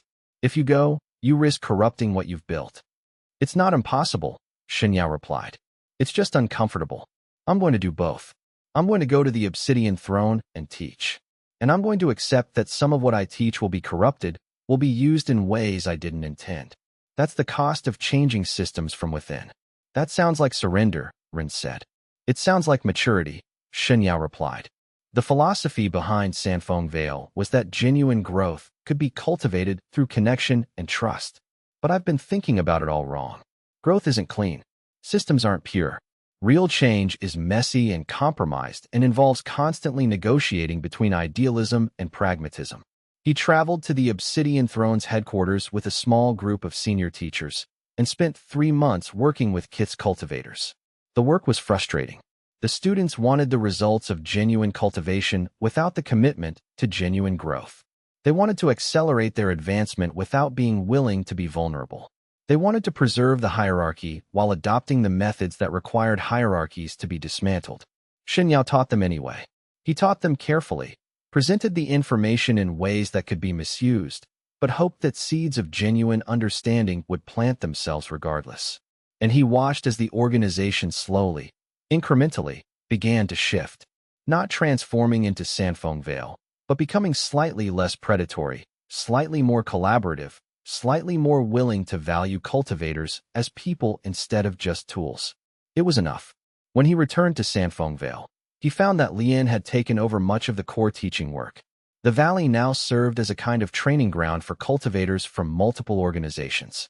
People came, learned, and then returned to their home factions carrying seeds of transformation. "You've created a virus," Lian observed one evening. "A transformation virus. And it's spreading through the cultivation world." "I've created nothing," Shen Yao replied. "I've just shown people that another way is possible. What they do with that knowledge is up to them." But he knew she was right, in a way. His choices, his path, his willingness to sacrifice his own advancement for the sake of genuine growth. All of it was creating cascading effects through the cultivation world. The predatory, hierarchical model was still dominant. But the cracks were beginning to show. And in those cracks, new things were beginning to grow. The final major test came on an ordinary evening, when a cultivator arrived at Sanfeng Vale's gate bearing a message that made Shen Yao's blood go cold. The message was from Master Xue of the Celestial Harmony, the power that had originally threatened to destroy Sanfeng Vale. She had a proposal. The Celestial Harmony wanted to establish a formal partnership with Sanfeng Vale. They wanted Shen Yao's philosophy integrated into their organization's core structure. They wanted to transform the entire Eastern cultivation region's hierarchy. It was everything Shen Yao had been hoping for. It was also almost certainly a trap. "They're going to use your philosophy to strengthen their control," Lian warned. "They'll say they're adopting collaborative methods, but they'll actually use it to make the hierarchy more efficient, more subtle, harder to resist." "Probably," Shen Yao agreed. "But I'm going to accept anyway. Because the only thing that stops a hierarchy from being predatory is internal resistance. And if I teach enough cultivators within the Celestial Harmony to question their organization structure, Maybe I create the possibility of change from within. You're getting better at accepting compromise, Yin observed. The old master had been quiet for months, meditating deeply, advancing through stages of immortal ascendant that seemed to bring him closer to something transcendent. The Shen Yao of a few years ago wouldn't have accepted anything less than complete victory. Complete victory is impossible, Shen Yao replied. I've learned that now. The best I can do is plant seeds. Some will grow in unexpected ways. Some will be corrupted. Some will be co-opted. But enough will create genuine transformation that the world slowly, incrementally, becomes slightly more sustainable. He accepted Qin's invitation and prepared to travel to the Celestial Harmony's headquarters. But before he left, Rin pulled him aside. I'm not coming with you this time, she said. I'm going to stay here and help Lien guide the valley. Because you need to do this alone. You need to walk into that organization without your safety net, without the person who helps you remember what you're fighting for. You need to feel the full weight of what you're choosing to do. That sounds unnecessarily painful, Shen Yao said. It is, Rin agreed. But you're approaching a ceiling in your cultivation, and the only way past that ceiling is through genuine vulnerability. Not the kind you can perform, the real kind. The kind where you might actually fail, and you have to be all right with that. Shen Yao understood she was right. The threshold of late-stage immortal ascendant required something he hadn't yet grasped. It required the willingness to be vulnerable not just strategically, but actually, permanently. It required accepting that his philosophy might fail, his efforts might be corrupted, his legacy might be twisted into something he wouldn't recognize. And being all right with that anyway.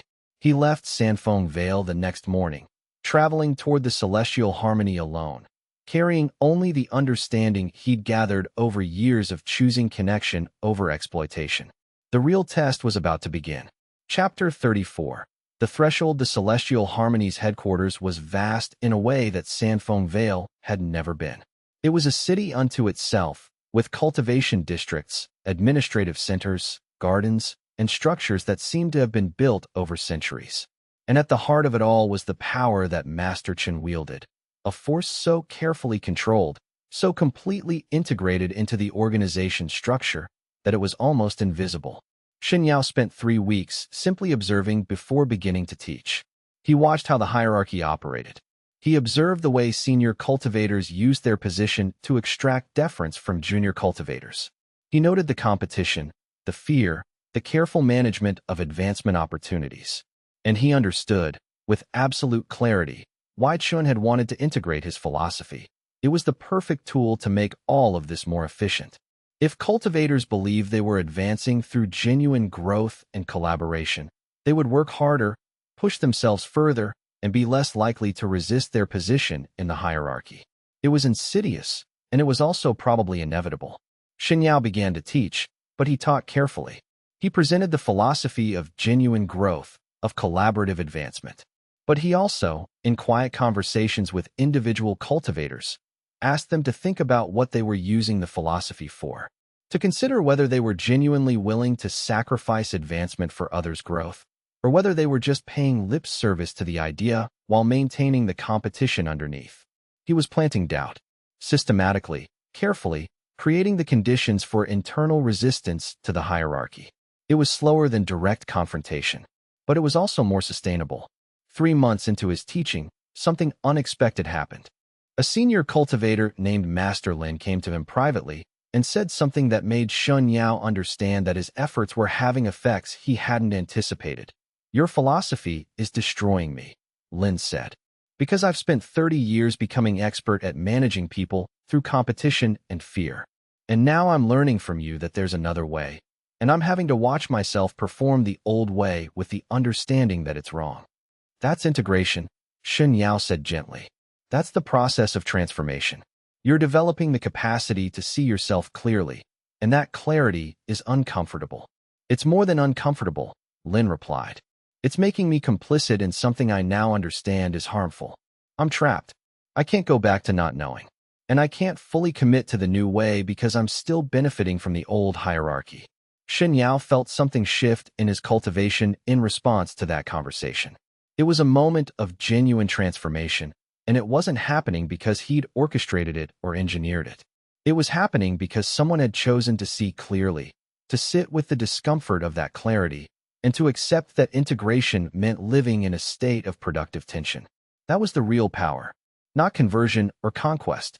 Integration, the capacity to hold multiple truths simultaneously and let them reshape you over time.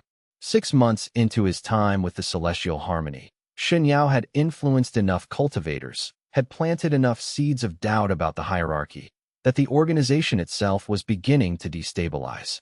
Not collapsing, but shifting. The collaboration methods were being adopted, but they were also revealing cracks in the foundational assumptions of the organization. Master Xue called him to a private meeting. "You're destroying the Celestial Harmony," she said without preamble. "No," Shen Yao replied. "I'm teaching it to transform itself." "It's the same thing," Xue said. "Transformation at this level means death of the old structure. And I'm not sure the people who benefit from the old structure are going to accept that." "Then they'll have to choose," Shen Yao said. "Just like you've had to choose. Either you commit to genuine transformation, which means accepting that your authority might eventually become unnecessary, or you stop it now, stop me, and revert to the old hierarchy." Xue was quiet for a long moment. "Then, what happens if I choose transformation? What happens to me?" "I don't know," Shen Yao said honestly. "That's the real vulnerability. You have to let go of control, have to trust that the organization that emerges will honor what you've built, but might not preserve your role in it. You have to be willing to become obsolete if that's what the genuine growth of the organization requires." Xue stood and walked to the window, looking out over the vast city that she controlled.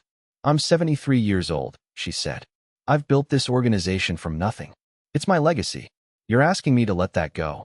I'm asking you to let it grow beyond you," Shen Yao said. "Your legacy isn't the structure you've built. Your legacy is the cultivators you've shaped. And they're better people now than they were before." Xue turned back to him. "Stay," she said. "Stay here for another year. Continue the transformation work. And at the end of that year, I'll step down as leader and allow the organization to restructure itself more genuinely." It was a profound choice, and Shen Yao understood what it cost her. "All right," he said. "I'll stay." The year that followed was intense in ways that Shen Yao hadn't anticipated.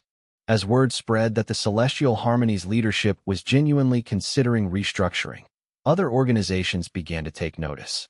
Some saw it as an opportunity and began sending their own cultivators to learn from Shen Yao. Others saw it as a threat and began positioning themselves to take advantage of the instability. And Shen Yao found himself at the center of a cultivation revolution that was spreading across the entire eastern region. But he also found himself approaching a ceiling in his own advancement. The breakthrough to late-stage Immortal Ascendant required something specific, something he kept circling around but couldn't quite grasp. It was as though there was a door right in front of him, but he kept trying to unlock it from the wrong direction. It was Yun, arriving unexpectedly after 8 months of deep meditation, who finally helped him understand.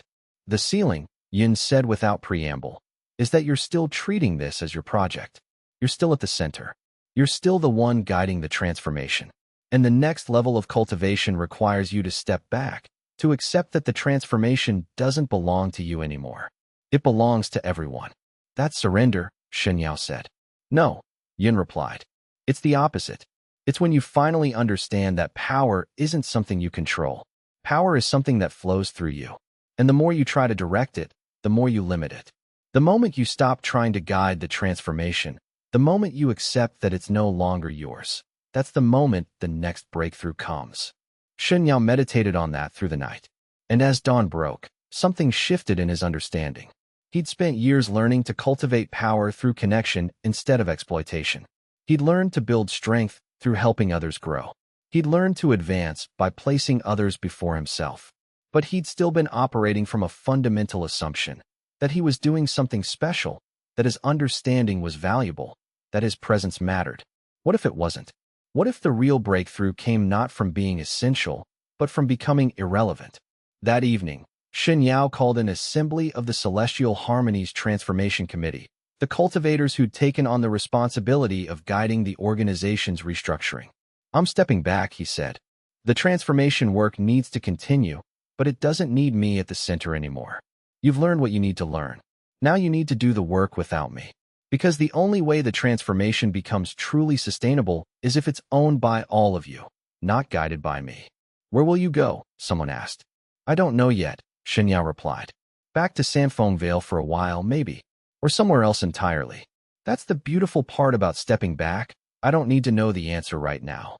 That night, as Shen Yao packed his sparse possessions and prepared to leave the celestial harmony, his cultivation moved through the final threshold. Not violently, not through crisis or pain, but gently, like a door opening. He crossed into late-stage immortal ascendant without even realizing it was happening. And when he felt the shift, when he understood that the breakthrough had finally come, he realized that it hadn't come because he'd achieved something great. It had come because he'd finally, completely, let go. Chapter 35. The journey back to Sanfeng Vale took 3 weeks, and Shen Yao spent most of it simply walking, not meditating, not cultivating, just observing the world around him. He'd left Sanfeng Vale as someone trying to create an alternative to the predatory cultivation model. He was returning as someone who'd begun to understand that alternatives weren't created, they were allowed to emerge. That the role of a teacher wasn't to guide transformation, but to create the conditions where transformation could happen, and then to get out of the way. The valley he returned to was barely recognizable. The structures had been rebuilt, expanded. The population had grown to nearly 600. But more than that, the center of gravity had shifted. Lian was now leading the main teaching programs. Yun had become something like a cultural elder, someone who embodied the possibility of genuine transformation.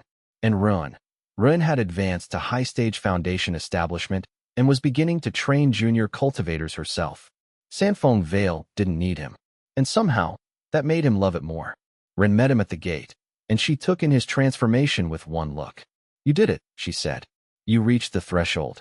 I did, Shen Yao confirmed. But it wasn't what I thought it would be. The power isn't mine. It's distributed. It flows through me, but I don't control it. They walked together through the valley, and Shen Yao began to understand the shape of what he'd created. It wasn't a single organization or philosophy. It was a network of small transformations happening everywhere he'd touched. Cultivators teaching other cultivators about collaboration. Organizations slowly restructuring themselves to value people instead of power. And in the spaces between those transformations, genuine growth happening at a pace that seemed almost impossible. What will you do now? Ren asked. I don't know, Shen Yao replied. I'm realizing that I like not knowing. There's a freedom in it.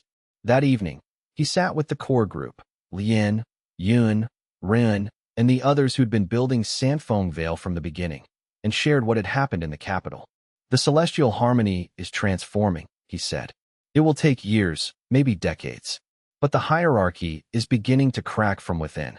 And that's only happening because I let go of trying to guide it. That's a lesson for all of us, Lian said. We've all been trying too hard to hold Sanfeng Vale together, to make sure it survives, to ensure it continues exactly as we've built it. Maybe we need to learn to let it become something else. It already is, Yun said. The valley we're in now is not the valley Shen Yao founded 2 years ago. It's evolved, and it will keep evolving. The question is just whether we can accept that evolution without trying to control it. Shen Yao spent the following weeks simply being present. No teaching agenda, no cultivation schedule, just existing in the valley, observing how things grew, how people changed, how the philosophy that had been so carefully constructed was now being lived so naturally that it barely needed conscious thought anymore. One afternoon, a young cultivator approached him, someone who'd been at Sanfeng Vale since the beginning, who'd now reached early-stage foundation establishment. I want to leave, the young man said. I want to go teach the philosophy in other settlements, to help spread what you've built. Shen Yao felt something bloom in his chest at those words. This was it. This was the measure of genuine transformation. Not that people stayed, but that they left carrying the seeds with them. Go, Shen Yao said. Teach what you've learned. And remember that the moment you start trying to control how they receive the teaching, you've broken the philosophy. Your job is just to plant seeds and let them grow.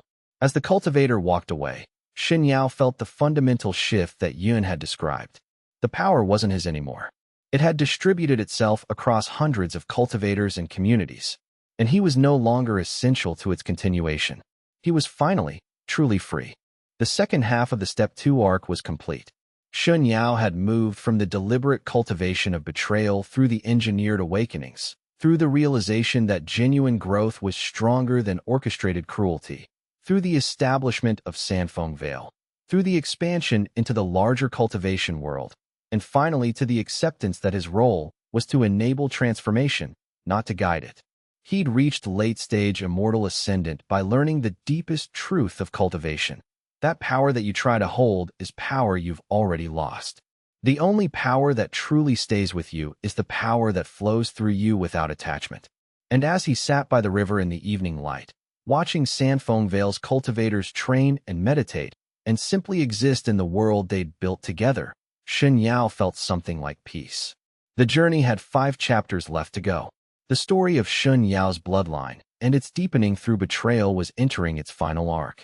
And in those final chapters, he would discover that the real deepening had never been about betrayal at all. It had been about genuine connection. Chapter 36. The unexpected return 3 years after returning to Sanfeng Vale.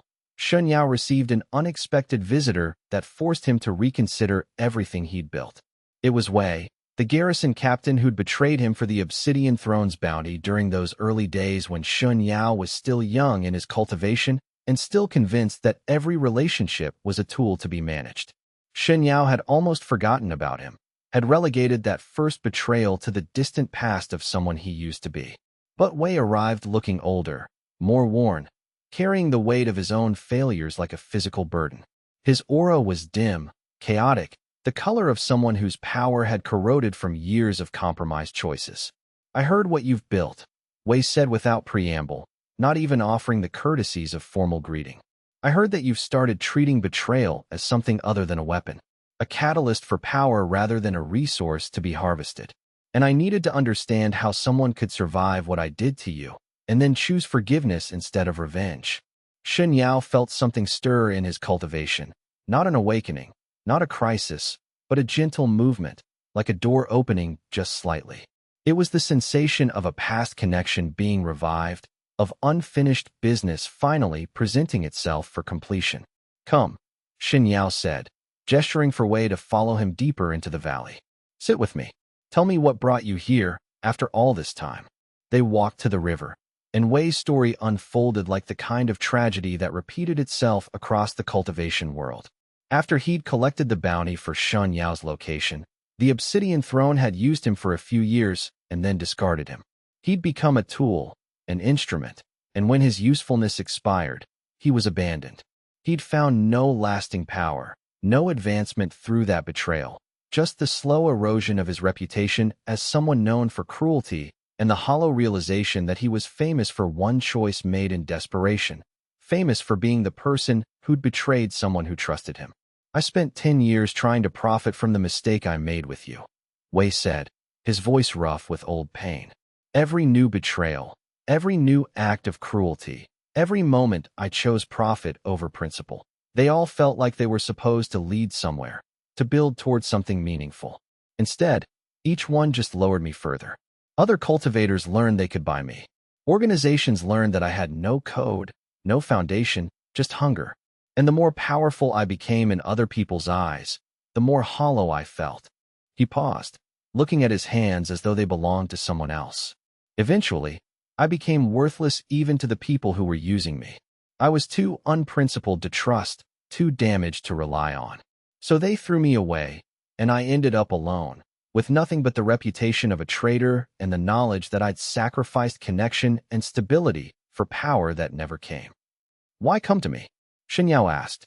"If you've lost everything, why seek me out?" "Because I heard the story," Wei replied. "I heard that you didn't retaliate, that you didn't hunt me down for revenge, that instead, you created something new, a place where betrayal could be transcended. And I wanted to understand how you managed that, how you took what I did to you and transformed it into something generative instead of destructive." Shen Yao studied Wei's aura carefully, reading the fundamental architecture of the man. What he saw was complex. There was genuine remorse, but there was also the deep doubt of someone who'd spent years being told they were worthless. There was hunger for redemption, but also the fear that redemption wasn't actually possible for someone who'd compromised themselves so thoroughly. "I'll accept you as a student," Shen Yao said, "but with a clear condition. but not with the promise of advancement, not with the guarantee of becoming powerful, not even with the assurance that you'll regain what you've lost. You come here without any expectation of compensation. You learn the cultivation methods we teach because they're true, not because they'll benefit you. And you accept that it might take years before you feel like you've made restitution for what you did. Wei accepted without hesitation, and Shen Yao realized that this moment was the final test of what he'd become. As Shen Yao guided Wei through the basic cultivation work of Sanfeng Vale, something fundamental shifted in his understanding of his entire path. The betrayal that Wei had committed years ago, it had never actually belonged to him for exploitation. It had been Wei's action, Wei's choice, Wei's consequence to carry. Shen Yao's role in it had been simply to receive the betrayal and choose how to respond. And by responding not with violence or orchestrated retaliation, but instead with the genuine opportunity for transformation, Shen Yao had actually broken the cycle that had been driving him for so long. Wei wasn't a catalyst for Shen Yao's awakening anymore. He was Shen Yao's brother, in the way that only shared failure and the choice to overcome it could create.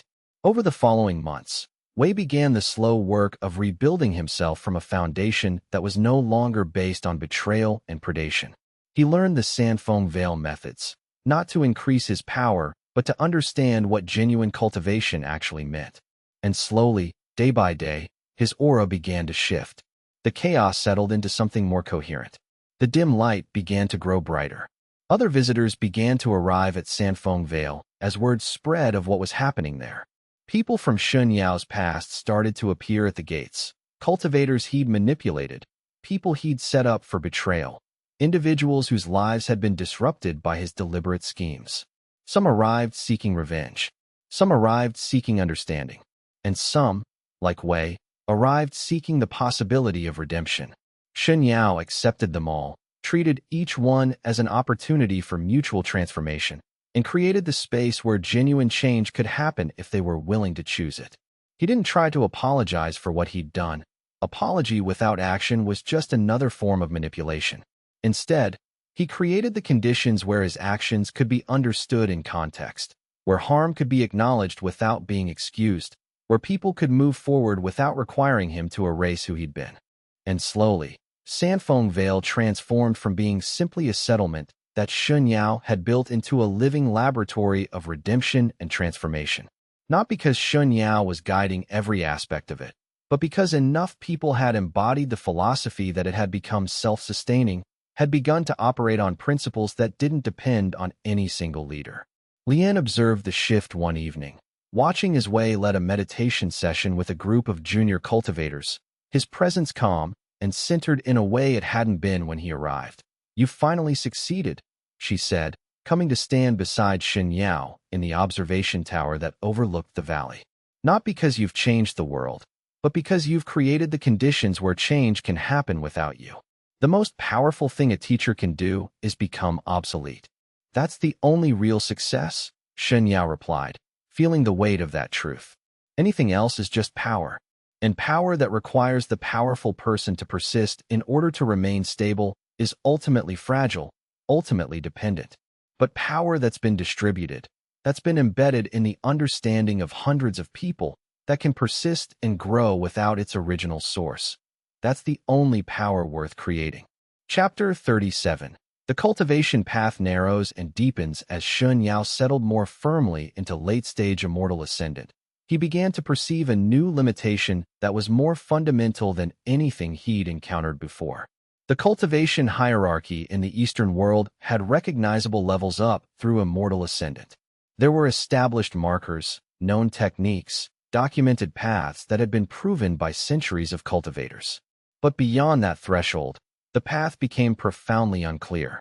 The few cultivators who claimed to have reached the next stages, and they were rare, perhaps fewer than a dozen in all the known world, spoke in mystical terms, in metaphors so abstract that they seemed almost designed to obscure rather than illuminate.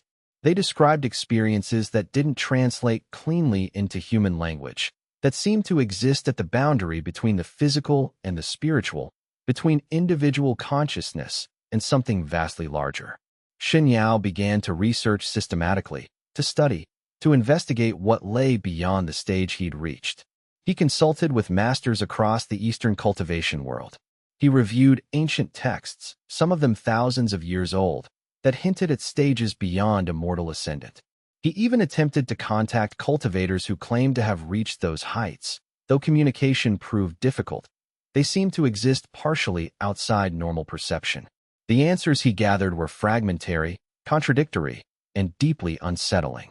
Some cultivators spoke of a stage called transcendent ascension, describing it as a state where the cultivator became something other than human, transformed into a being of pure spiritual power that no longer required a physical form.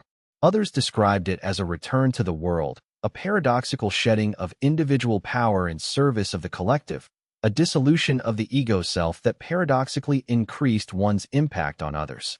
Still others claimed it was a genuine merger with a larger cosmic force, a consciousness so vast that individual identity became meaningless, a dissolution of self into the infinite that was simultaneously the ultimate achievement and the ultimate loss. The only thing that was consistent across all the descriptions, the single thread that ran through every account from every cultivator who claimed to have achieved that state, was that it required a fundamental sacrifice, not of power, not of advancement, but of individual identity. A cultivator who reached transcendent ascension had to be willing to let go of their sense of self, that core identity that they'd built, protected, and cultivated over decades, in a way that was both permanent and total. The I, that was the cultivator, would cease to exist, would be absorbed into something so much larger that the individual perspective would become not just irrelevant, but actually impossible to maintain. Shen Yao sat with that knowledge on a moonless night, mediating beneath the ancient stones that Sandfoam Vale's cultivators used for deep spiritual work, and felt something like fundamental dread. He'd spent so much of his life, the first part learning to exploit betrayal, the second part learning to transform through connection, valuing individual growth, individual relationships, individual identity. The idea of dissolving that completely, of becoming something so integrated with others that there was no Shen Yao separate from the whole, no private interiority that belonged only to him, felt like losing everything he'd learned. It felt like the ultimate betrayal of the path he'd chosen, the final rejection of everything that had made his transformation real. And yet, there was also something calling to him in that dissolution, something that resonated with the deepest understanding he'd developed. If genuine power came through connection, if strength arose from placing others before yourself, if cultivation was ultimately about transcending the individual ego in service of something larger, then wasn't transcendent ascension just the logical conclusion of everything he'd learned? He consulted with Yun, who'd been meditating intensively on this very question for the past year, reaching toward the edges of understanding that even an advanced immortal ascendant could barely perceive. I think, Yin said slowly, his words coming out like pieces of something he was trying to assemble in real time, that the next stage isn't about losing yourself in the way you're fearing. It's about expanding yourself so completely that the boundaries of the individual self become meaningless, not because the self is destroyed, but because it becomes so large that individual and collective become the same thing. That still sounds like the same thing, Shen Yao said. That sounds like dissolution. Maybe, Yin replied, and his eyes held the weight of centuries even though he'd only been alive for 50 years. But consider the trajectory of everything you've learned. You've spent the past 5 years discovering that genuine power comes through connection. What's the ultimate extension of that logic? What happens when you're so connected to every other consciousness that there's no meaningful separation anymore? What happens when you can feel what they feel, think what they think, love what they love? Not because you're invading their consciousness, but because the boundaries that usually separate consciousness have become truly permeable. Shen Yao understood what Yun was suggesting. The next stage of cultivation might be the logical conclusion of the path he'd chosen. The final integration. The complete dissolution of the predatory, individual self into something collective and transcendent. Not as a loss, but as a transformation so complete that the categories of loss and gain became meaningless. The idea terrified him, but it also called to him in a way that was undeniable, like something he'd been searching for since the very beginning without knowing what he was searching for. How do you prepare for something like that? Shen Yao asked. You don't, Yin replied. You just live fully as yourself for long enough that when the moment comes, you're ready to let that self go. Chapter 38. The threshold approaches over the following months, as Shen Yao deepened his meditation practices and prepared himself for what might come. The shape of his life began to shift in subtle but profound ways. He spent more time with Run, not as a cultivator-teacher, but simply as a man who'd come to care deeply about another person.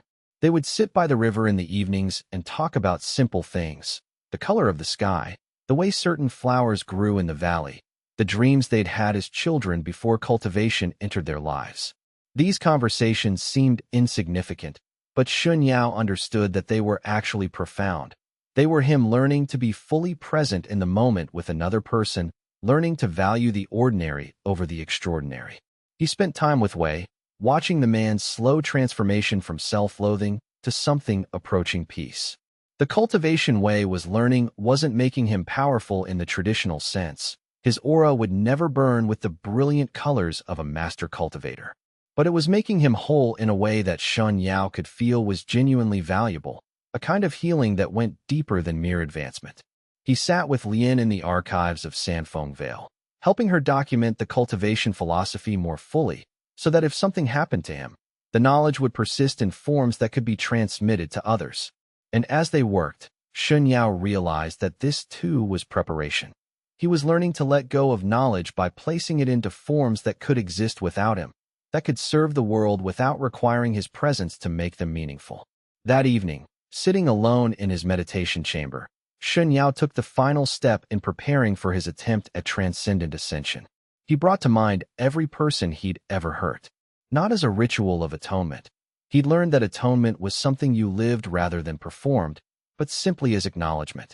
He held in his consciousness the faces of people he'd betrayed deliberately, cultivators he'd manipulated, lives he'd disrupted in service of his own advancement. And he didn't try to absolve himself or them. He simply held the truth of it. I did this. This happened. These consequences were real. Then he brought to mind every person he'd genuinely cared for. Rin with her laugh like breaking glass. Yun with his hard-won capacity for connection. Lian with her centuries of wisdom. Wei with his slow, painful transformation from despair toward meaning.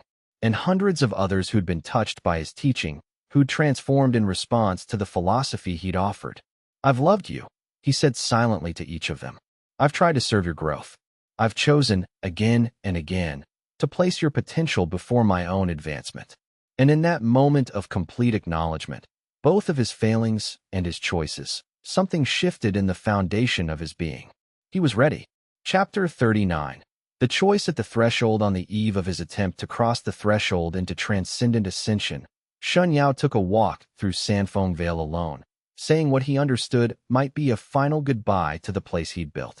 He visited every part of the valley systematically, slowly, with complete attention. The meditation chambers carved into the hillside where cultivators achieved their breakthroughs, sitting with the echoes of all the transformations that had happened there. The gardens where people rested between trainings, touching the flowers with genuine tenderness. The assembly grounds where the community gathered to make decisions by consensus rather than decree, places where he'd learned that leadership was about enabling others' choices rather than controlling them.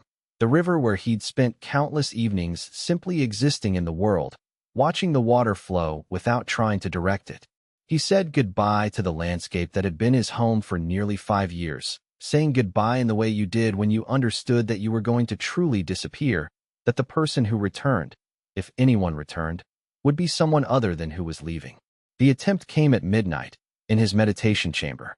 Shen Yao sat in the posture of deep meditation and began the process of opening his boundaries completely.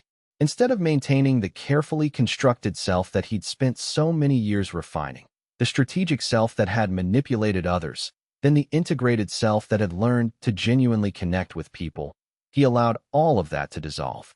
He dropped the defenses that separated him from other consciousnesses, the walls that maintained his individual awareness, the barriers that allowed him to experience himself as separate from the world. The experience began as indescribable pleasure, a dissolving of boundaries so complete that he felt himself expanding infinitely in all directions. As the boundaries fell away like illusions, Shen Yao felt the presence of every consciousness in Sanfeng Vale. He felt Rin's love like a beautiful wound that would never heal but never needed to, a pain that had transformed into connection. He felt Lian's ancient determination, her patience with the slow work of genuine change. He felt Yun's conflicted power, the old master's struggle between his predatory nature and his newly won capacity for care. He felt the hopes and fears of 400 cultivators who'd built something extraordinary together, each of them carrying their own journeys of transformation. And beyond Sanfeng Vale, he felt the presence of every person he'd ever touched with his teaching. Cultivators in dozens of organizations who'd been transformed by the philosophy of genuine growth. People in communities across the Eastern world who were learning to value connection over predation. The vast network of transformation that had rippled out from his choices, touching thousands of lives in ways he could never fully know. The dissolution was happening, was irreversible, was transforming him into something that was no longer Shen Yao, but was becoming everything Shen Yao had ever been, expanded infinitely, freed from the limitation of individual form. But then, a presence arrived at the boundaries of his meditation chamber that shouldn't have been present. Master Xue, the leader of the celestial harmony, appeared with a force of will so determined that it carved a path through the dissolution itself. She was carrying something precious, something that she'd guarded and compiled for this exact moment. The cultivation records of every person who'd been transformed by Shen Yao's teaching. Hundreds of them. Records of betrayals transcended, hierarchies dismantled, genuine growth cultivated in the spaces between predatory systems. Stories of lives saved, of people pulled back from the edge of despair, of transformation made possible. "Don't go," Chen said, and her presence was so real, so immediate, that it halted the dissolution mid-process, held it suspended between completion and reversal. Don't dissolve into transcendence. Don't disappear into that infinite consciousness. Stay here. Remain yourself. Be the anchor. Be the proof. Because there are cultivators in my organization, in dozens of organizations, in communities across the entire Eastern world, who are standing at the threshold of their own transformations. They're afraid. They don't believe change is possible. And they need someone who's already gone through it, someone who's already chosen vulnerability and survived it, to believe they can do it too. Shen Yao felt the pull of the dissolution fighting against Chen's request, fighting against the weight of responsibility and connection that she was placing on him. He could let go. He could complete the dissolution and merge with the larger consciousness, transcending individual identity entirely. It would be peaceful, final, transcendent in a way that nothing else could be. It would be the ultimate achievement, the final step in his cultivation journey. And it would mean that the work he'd begun, the transformation of the cultivation world, would have to continue without him, would have to find other anchors, would have to become truly self-sustaining without the presence of its founder. Or he could stay. He could choose to maintain his individual consciousness just long enough to help others cross thresholds they couldn't cross alone. He could refuse the transcendence and remain in the world, vulnerable and limited and fully, completely human. In the moment of choice, Shen Yao made a decision that surprised even himself. "I'll stay," he said, pulling back from the dissolution, feeling the boundaries of self re-establish themselves with the pain of redifferentiation. But not completely.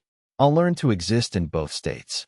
I'll maintain individual consciousness when needed, but I'll also learn to touch that transcendent state, to draw power from that dissolution without being consumed by it. I'll be bridge between the individual and the infinite. It was a paradox. It was also exactly what was needed. The meditation chamber exploded with power as Shen Yao learned to hold two contradictory states simultaneously. He was dissolving. He was not dissolving. He was becoming everything. He was remaining himself. The contradictions didn't resolve into harmony.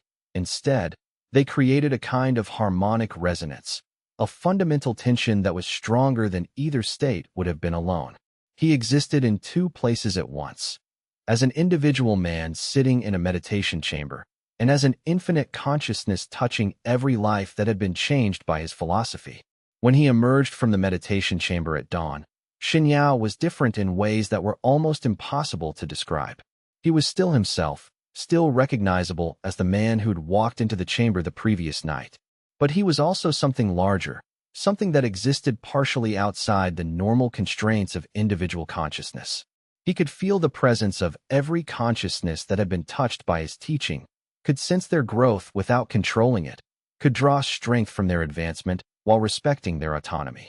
He had reached a threshold that shouldn't have been possible, transcendent ascension without the dissolution of self, integration without the loss of identity, the capacity to be both individual and collective simultaneously, to operate in both the personal and the universal registers at the same time. Chen was waiting for him outside the chamber, tears streaming down her face. "You found a third way," she said, understanding immediately what had happened, understanding the impossible balance he'd achieved. "I did," Shen Yao confirmed. "Because I've always been searching for third ways. Betrayal or peace. Exploitation or connection. Dissolution or preservation. But the real power comes from holding all the options simultaneously and moving between them as needed. From being willing to be broken and put back together in new configurations. From choosing connection not because it's profitable, but because it's true." Chapter 40. The legacy of deepening. Over the following months, Shen Yao began to understand the full implications of what he'd become. He wasn't just an individual cultivator anymore in any traditional sense. He was a kind of spiritual anchor for everyone he'd touched with his teaching. The transformation work that had begun in Sanfeng Vale was accelerating across the entire Eastern cultivation world, and he could feel it, could sense the moment when someone achieved a genuine breakthrough toward connection, could offer subtle support at the critical moments when transformation threatened to collapse back into the safety of predation. But he was also still Shen Yao. He could still sit with Ren in the evening and talk about the day, about the small moments that made existence meaningful. He could still meditate with Yun, still challenge the old master's understanding in ways that pushed them both forward. He could still guide the cultivation of new students, still offer direct teaching to those who came seeking transformation. He could still eat, breathe, exist in the world as an individual person while also being something far larger. It was the best of both possibilities, the achievement of something that the ancient texts said was impossible. The major cultivation powers began to recognize what he'd become. Some saw him as a resource to be captured or controlled. Some saw him as a threat to be contained or eliminated. But a growing number, slowly, gradually, as more cultivators experienced genuine transformation, began to see him as something else, a possibility. A proof that cultivation could lead somewhere other than to the predatory heights of power that had dominated the world for so long. A living demonstration that the path of connection was not weakness but the deepest strength. 6 months after his breakthrough to his new state, Shen Yao received a summons from the Council of Immortal Ascendants, the secret collective of the highest cultivators in the known world. They wanted to understand what he'd done. They wanted to know if it was replicable, if other cultivators could reach the state he'd achieved. They wanted to know if it represented a new path that could be taught and learned, or if he was simply an anomaly, a unique individual who'd achieved something that couldn't be replicated. Shen Yao traveled to their hidden sanctuary, a place that existed partially outside normal space, visible only to the highest cultivators and perceptible only to those whose consciousness had been sufficiently refined. There were 13 immortal ascendants in the council, and their power was immense in ways that Shen Yao could barely comprehend even with his new expanded consciousness. Each one represented centuries of cultivation, each one had reached the heights of individual power, and each one was profoundly alone in a way that even Shen Yao had been before his transformation. Their isolation was not accidental but fundamental to their path. They had achieved power by learning to rely on no one, by becoming ultimately self-sufficient, by transcending the need for connection in service of absolute individual advancement. "Tell us," the oldest member said, her consciousness ancient and vast and fundamentally solitary, "why we should believe that what you've found is better than what we've achieved. You speak of connection as strength, but we have become strong through independence. You speak of vulnerability as power, but we have become powerful by transcending vulnerability entirely." "I'm not claiming that what I've found is better," Shen Yao replied carefully, aware that these beings could destroy him instantly if they perceived him as a threat. "I'm claiming it's different. I'm claiming it's another path. You've cultivated individual power to heights I can barely comprehend. I've cultivated connected power. Your cultivation has made you strong in isolation. My cultivation has made me sustainable in relationship. You can probably destroy me if we fought directly, but you also can't stop what I've started because I'm not the sole source of it. I'm just one anchor among many. The real source is thousands of people learning to transform themselves, learning to choose connection over predation, learning to believe that genuine growth is possible. That sounds like a threat. One of the council members said sharply. It's not, Shen Yao replied with absolute honesty. It's an invitation. You're powerful, profoundly powerful, but you're also lonely in a way that transcends ordinary loneliness. You've achieved heights that most cultivators can never reach, but the cost has been the severing of every genuine connection. What if you learned to share that power with others, the way I've learned to do?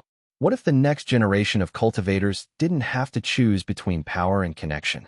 What if there was a path where both could be achieved together? The council chamber was silent for a long moment, the weight of 13 ancient consciousnesses considering something they'd never been asked to consider before.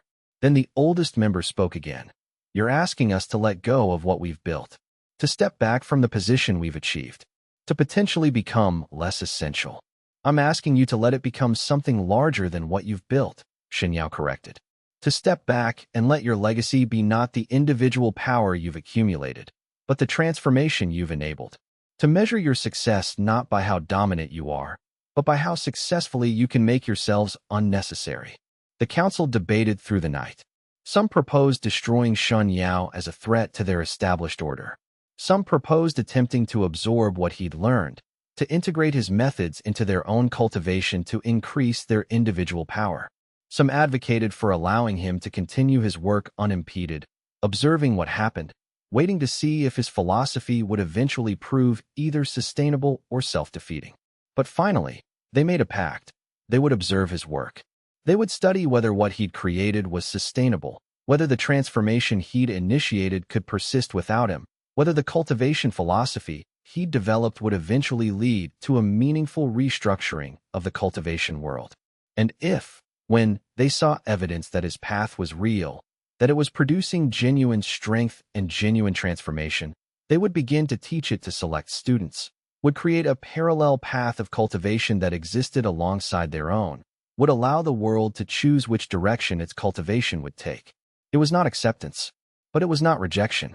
It was the beginning of possibility, and for Shen Yao, that was more valuable than any individual victory could have been. On the 5th-year anniversary of Sanfeng Vale's founding, Shen Yao sat with Run, Lian, and Yun in the Great Hall of the Valley to review what they'd collectively accomplished. The settlement had grown to over 1,000 cultivators. Satellite communities had been established in 30 different territories across the Eastern world, each one adapting the core philosophy to the unique circumstances of their location, each one proving that the methods could be replicated and sustained without Shen Yao's direct presence. The cultivation philosophy that Shen Yao had developed, not replacing the old predatory methods, but existing alongside them, offering an alternative for cultivators who were tired of exploitation, had spread to every major organization in the known world. We did it, Rin said, holding Shen Yao's hand, her own cultivation having advanced to high-stage foundation establishment through years of dedicated work. We actually changed the world. No, Shen Yao replied gently. We created the conditions. The world is changing itself. We just offered a path for that change to happen. We just showed people that another way was possible.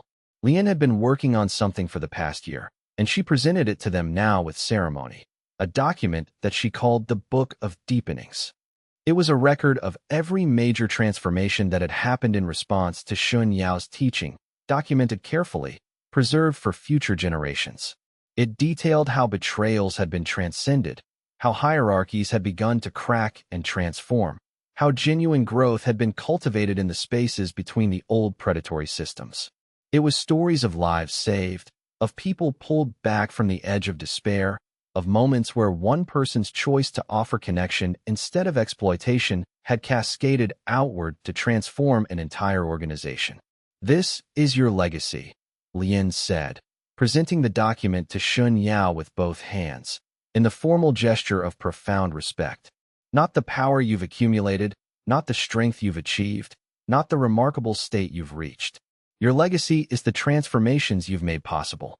It's the proof that another way exists. It's the record that when someone chose to value connection over predation, when someone placed others' potential before their own advancement, the entire shape of the cultivation world began to shift. Shen Yao opened the book and began to read. Each entry told a story of transformation. A cultivator who'd spent decades being predatory, who'd learned to see connection as genuine strength. An organization that had dismantled its internal hierarchy and found itself becoming more powerful as a result. A community that had learned to value people over power and discovered that the reversal created sustainable growth rather than undermining it. A young cultivator who'd been prepared by their mentor to use betrayal as a source of advancement, who'd instead learned to offer others the opportunity to grow alongside them. And as he read through page after page of these stories, Shen Yao felt something complete inside him. Something that had been driving him since he'd first felt his bloodline awaken in response to his master's betrayal finally came to rest. He'd begun his journey seeking power, convinced that the only way to become strong was to harvest it from betrayal and exploitation. He'd discovered, painfully, slowly, through years of choice and consequence, that genuine power came from connection and transformation rather than from predation. And now he understood something even deeper, something that transcended the categories of power entirely. The real deepening, the true meaning of his bloodline's potential, wasn't in the power itself. It was in the transformation that became possible when you offered someone a different way, when you placed their potential before your own advancement, when you chose to be the bridge between the world as it was and the world as it could become. That night, Shen Yao made his final decision about his immediate future. He was going to step back from the active teaching role at Sanfeng Vale. He would remain at the Valley, but as a teacher of teachers rather than a direct guide to students. He would allow the work to distribute itself more completely, to find new anchors and new leaders beyond himself, to become truly self-sustaining in a way that didn't depend on his presence. "Where will you go?" Ren asked when he told her, feeling the shift in his intentions. "I don't know yet," Shen Yao replied. "Maybe I'll travel. Maybe I'll meditate. Maybe I'll wait for the next crisis and see what needs to be done when it arrives. I've learned that the most powerful thing I can do is to stay open to what the world needs from me, rather than deciding in advance what I'm going to offer." He left Sanfeng Vale 3 months later, carrying nothing but the understanding he'd gathered over years of choosing vulnerability, connection, and transformation over isolation and exploitation. The world was still dominated by predatory powers. The transformation he'd begun was slow and uncertain and fragile. But in the cracks and spaces between the old systems, something new was growing. New communities were forming. New teachers were emerging. New cultivators were choosing the path of genuine growth over the path of exploitation. And Shen Yao was content to be a seed carrier, spreading possibilities, trusting that enough people would choose the path of genuine connection that the world would eventually tilt towards sustainability. As he walked away from the valley he'd built, away from the people he'd come to love, away from the settled life he'd created through years of choice and consequence, Shen Yao understood the ultimate secret his bloodline had been teaching him all along. The deepening didn't come from betrayal. It came from the willingness to be betrayed and to respond not with violence or orchestrated retaliation, but with the offer of transformation. Every genuine connection he made, every person who chose growth over predation, every moment where he placed someone else's potential before his own advancement, all of it had deepened his power in ways that no amount of orchestrated betrayal ever could have accomplished. His bloodline was the bloodline of the war god, but it had deepened not through blood and conquest, not through the harvesting of others' despair for personal advancement, but through genuine human connection and the courage to remain vulnerable even while becoming strong. And that was a kind of victory that no predatory power could ever match. That was a kind of strength that no amount of individual isolation could ever achieve. Step 2 of the story was complete. 20 chapters of deliberate cultivation of betrayal, moral cost, transformation, and finally understanding that the real strength came not from harvesting others' despair, but from enabling others' growth. 20 chapters of learning that genuine power wasn't a resource to be extracted, but a force to be channeled in service of something larger than the self. Shen Yao had learned to wield power not by controlling it, not by orchestrating every outcome, but by allowing it to flow through him in service of genuine transformation. And in that learning, he had become something greater than any individual cultivator could ever become. Chapter 41. The reputation that precedes 6 months after the founding of Sanfeng Vale. Shen Yao's name had begun to carry weight beyond his settlement. It wasn't the weight of legends, not yet, but something subtler and more dangerous, the weight of a living anomaly. Rumors spread through the cultivation world the way water finds every crack. The boy who built Sanfeng Vale, they said, was marked by something that no sword could cut and no poison could touch. A betrayal-proof cultivator. A man whose very existence seemed to mock the fundamental instability that governed most sects. The truth was both simpler and more complicated. Shen Yao had not become immune to betrayal. He had learned to weaponize it. Each betrayal he suffered fed his bloodline awakening with the same precision that a blacksmith's hammer shaped steel. By the time he'd reached core formation, he'd already cataloged 7 distinct types of betrayal and their corresponding power increases. Calculated betrayals, engineered by enemies or orchestrated by rivals, yielded moderate gains. But genuine betrayals, the ones born from authentic circumstance and spontaneous malice, were far more potent. He stood on the observation tower of Sanfeng Vale, watching the terraced cultivation fields below glow faintly with evening light. The settlement had grown to nearly 300 disciples in 6 months. Some had come because they'd heard of his power and wanted to study under a rising cultivator. Others had come because Sanfeng Vale offered something rare, a place where betrayal was not simply punished but transformed into something greater. It was a reputation that attracted a particular kind of seeker, those driven by ambition, those willing to take risks, those whose moral compasses spun easily in the wind. The power of his reputation troubled him more than he admitted. Word had spread that disciples who trained at Sanfeng Vale advanced faster than their counterparts elsewhere. That Shen Yao could read your heart, sense your weaknesses, and exploit them in ways that made you stronger. The rumor contained just enough truth to be dangerous. He did read people. He did sense the cracks in their foundations. And yes, he had engineered several smaller betrayals within the settlement's ranks, transforming the resulting emotional upheaval into teaching moments that accelerated cultivation gains. 3 disciples had left because they couldn't handle his methods. One had denounced him publicly, claiming he was a fraud preying on ambitious cultivators. That betrayal had granted him a small awakening. Nothing major, but noticeable. A tightening of his dantian, a small expansion of his aura sense. Enough to remind him that his theory was correct. Cultivators were drawn to Sanfeng Vale because they sensed, on some instinctive level, that betrayal was waiting for them there. And they came anyway. Ren had warned him about it weeks ago. She moved through the settlement's administrative complex with an efficiency that still impressed him, though by now he'd grown accustomed to the profound absence of deception in her presence. When she stood near him, his aura sense, that delicate instrument he'd spent years calibrating, became quiet in a way that felt almost like peace. Sometimes it terrified him more than any threat. "You're becoming too famous," she'd said, looking through the quartermaster's inventory.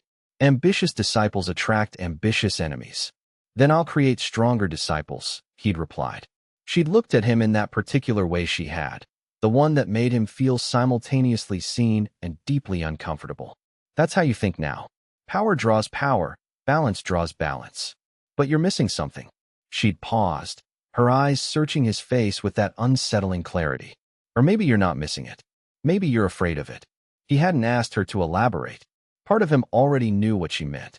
Ren had been trying, with increasing subtlety and directness, to point out something he'd been avoiding.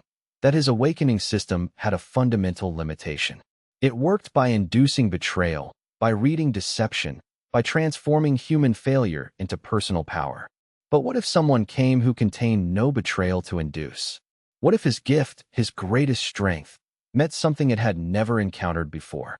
The thought terrified him because it suggested that his current path led nowhere, that eventually he would reach a ceiling. Now, as dusk settled over Sanfeng Vale, he felt the first tremor of a presence he didn't recognize. It was subtle, almost imperceptible, a cultivator arriving from the western gate. moving with the easy confidence of someone who knew they belonged.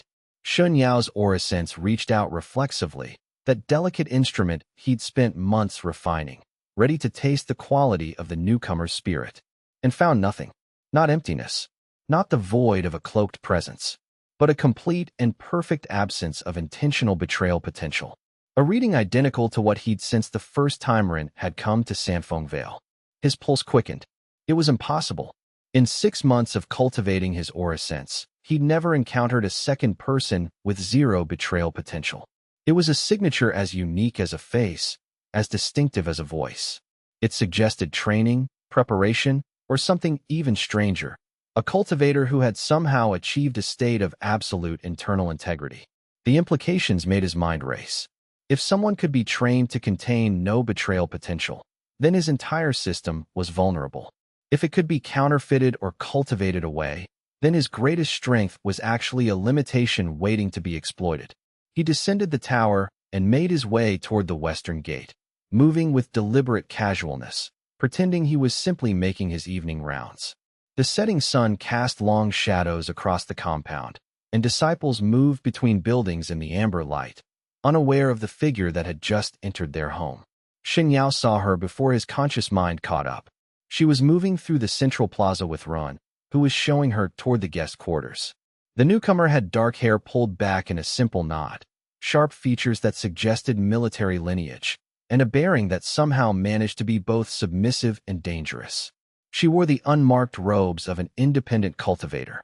Everything about her screamed ordinariness, which itself was suspicious. It was her presence against his aura sense that crystallized what Shen Yao had already sensed. This woman was exactly what she appeared to be, and nothing more. No hidden ambitions, no latent betrayal, no deception woven into her spirit. Just a clean, empty slate, which meant one of 3 things. Either she was someone so unambitious that her entire existence contained no potential for treachery, perhaps a servant-class cultivator, someone who'd never developed the drive to want anything beyond survival.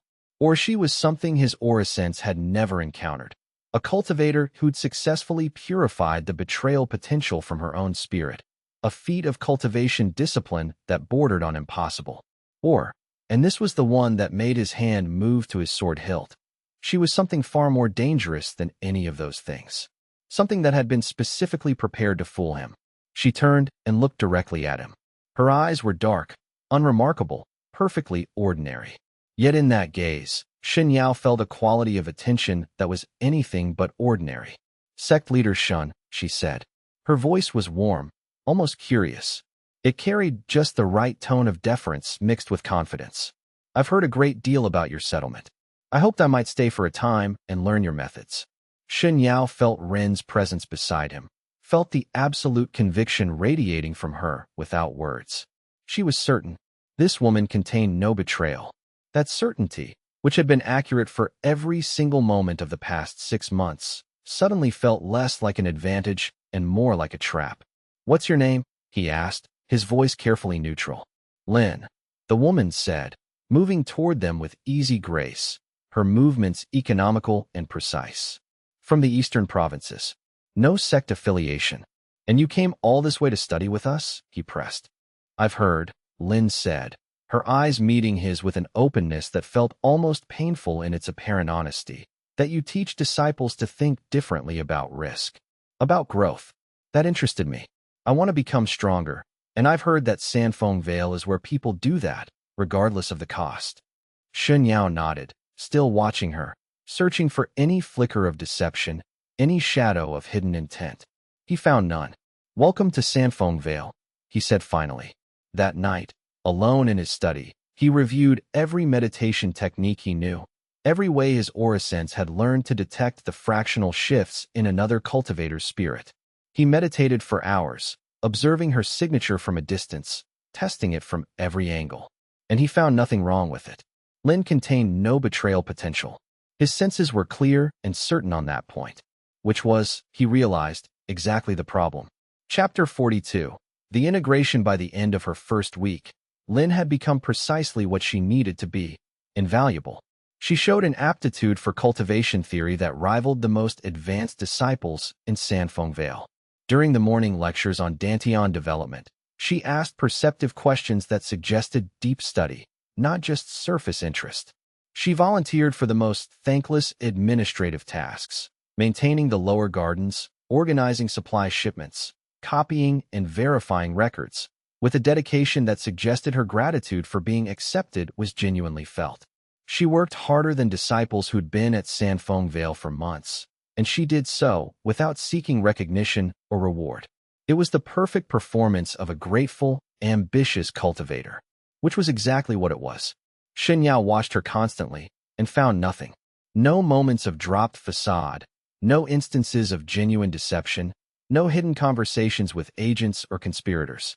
She was clean, too clean, like a knife that had been polished so much it had become mirror-bright and completely unreadable. This was the nature of his trap, he realized with growing certainty. If he challenged her, confronted her about the suspicious perfection of her behavior, he would look paranoid. Worse, he would confirm something else, that his reputation for betrayal sensing was actually vulnerable, actually dependent on his ability to read deception. If it couldn't detect obvious danger, then what good was it? Lin had made him doubt his own instrument.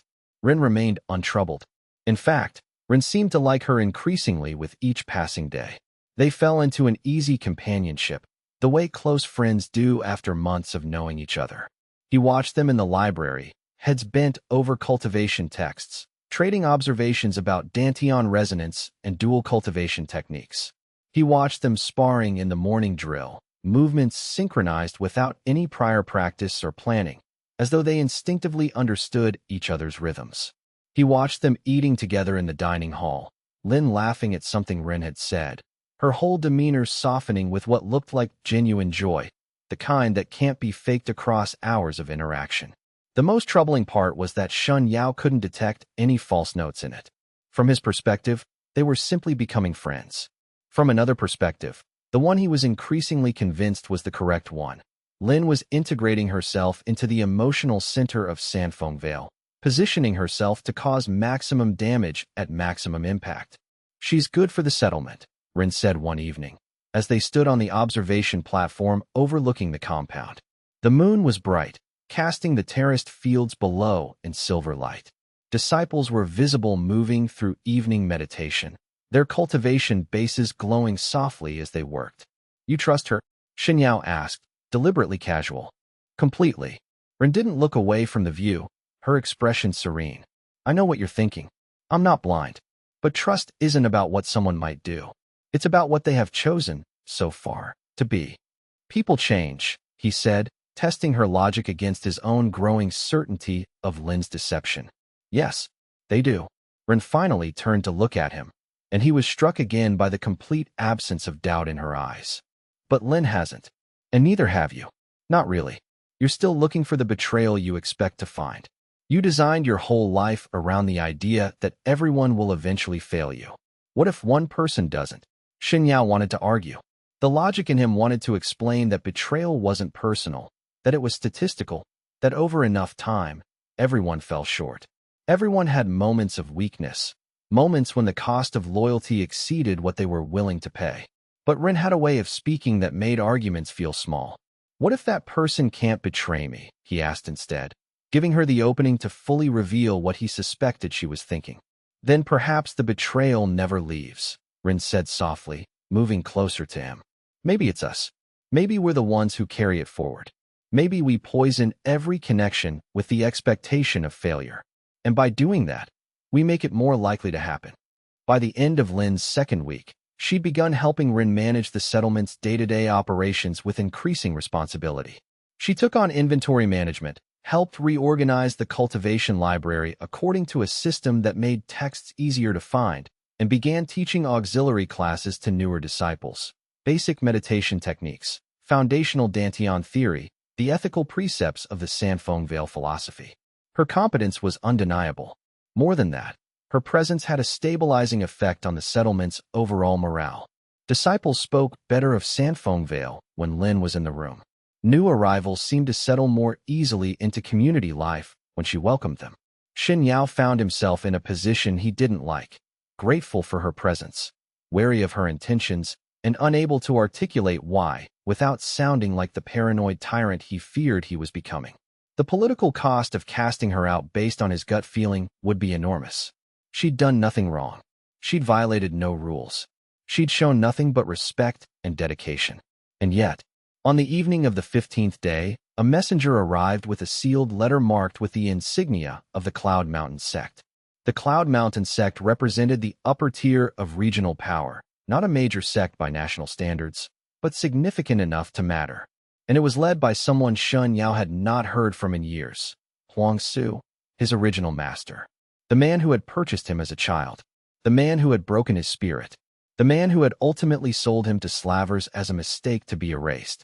Shen Yao broke the seal in his private study, feeling the weight of the moment settle around him like a heavy cloak.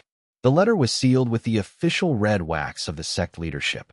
His hands were steady as he opened it, and read words that made something cold settle in his chest. The Cloud Mountain Sect, led by his former master Huang Xue, had sent official regards to Sanfeng Vale. The letter was polite, even warm. It congratulated him on his rapid ascent, expressed interest in potential cooperation, and mentioned that a messenger had been sent to convey the sect's goodwill in person. The signature was Huang Xue himself, written in the strong strokes of someone accustomed to authority. The letter arrived the same day Lin had shown up at his gate. Shen Yao sat in the darkness of his study for a long time, letting the implications unfold in his mind like some terrible flower blooming. He ran through the timeline.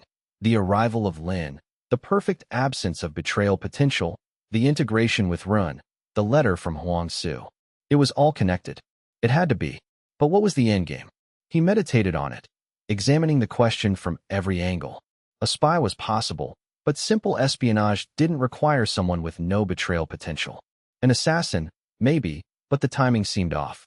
If they wanted him dead, they would have tried by now. Unless the real target wasn't him. Unless it was Ren. The thought crystallized as he sat in the darkness. If they could destroy Ron, if they could break the one connection he had that was genuine, that was authentic, that suggested the possibility of a future different from his calculated present, then they would have broken him far more effectively than any direct attack. Shen Yao stood and made a decision that surprised even himself. He didn't confront Lin. He didn't expose her. He didn't call out the conspiracy. Instead, he decided to wait, to watch, to let whatever trap was being set complete itself, so that when the moment came, the betrayal would be genuine, crystalline, potent enough to fuel another awakening. He would use the bait on the hook, and when it struck, he would strike back. It was a dangerous gamble. It meant accepting that Rin would be hurt, that the settlement would be damaged. But it also meant that when the moment came, he would have access to a betrayal so profound, so calculated, so genuine that it would push him over the edge into nascent soul territory. He would become powerful enough to face Huang Xue directly. Chapter 43. The perfect infiltration 3 weeks into her residence at Sanfeng Vale. Lin had become more than a trusted member of the community. She'd become central to its operations. Rin, with a trust so complete it resembled blindness, had given her access to the settlement's deepest secrets. The cultivation techniques Shen Yao had developed, the records of his awakenings, the theoretical framework he'd built for transforming betrayal into power. Shen Yao watched it all, knowing what was happening, and waited. He watched from the library as Lin studied his cultivation notes, memorizing the specifics of his Dantian development. He observed from carefully placed positions as she and Rin meditated together, and he knew that Lin was learning the signature of Rin's cultivation base in detail. He tracked her interactions with other disciples, noting how she gathered information about the settlement's defensive formations and weak points. She was thorough, professional, and utterly without mercy. The beauty of her infiltration lay in its subtlety. She didn't ask leading questions. She didn't pressure Rin for sensitive information. Instead, she simply made herself indispensable enough that the information flowed to her naturally. Rin wanted her to understand the settlement better, wanted to share the accomplishment they'd built together. And Lin, with perfect consistency, received everything offered and offered nothing in return except gratitude. But something had begun to shift in Shen Yao's perception, something that kept him awake during the meditation hours. It was a quality that his aura sense had never developed the language to detect, the absence of betrayal potential that somehow felt deliberate.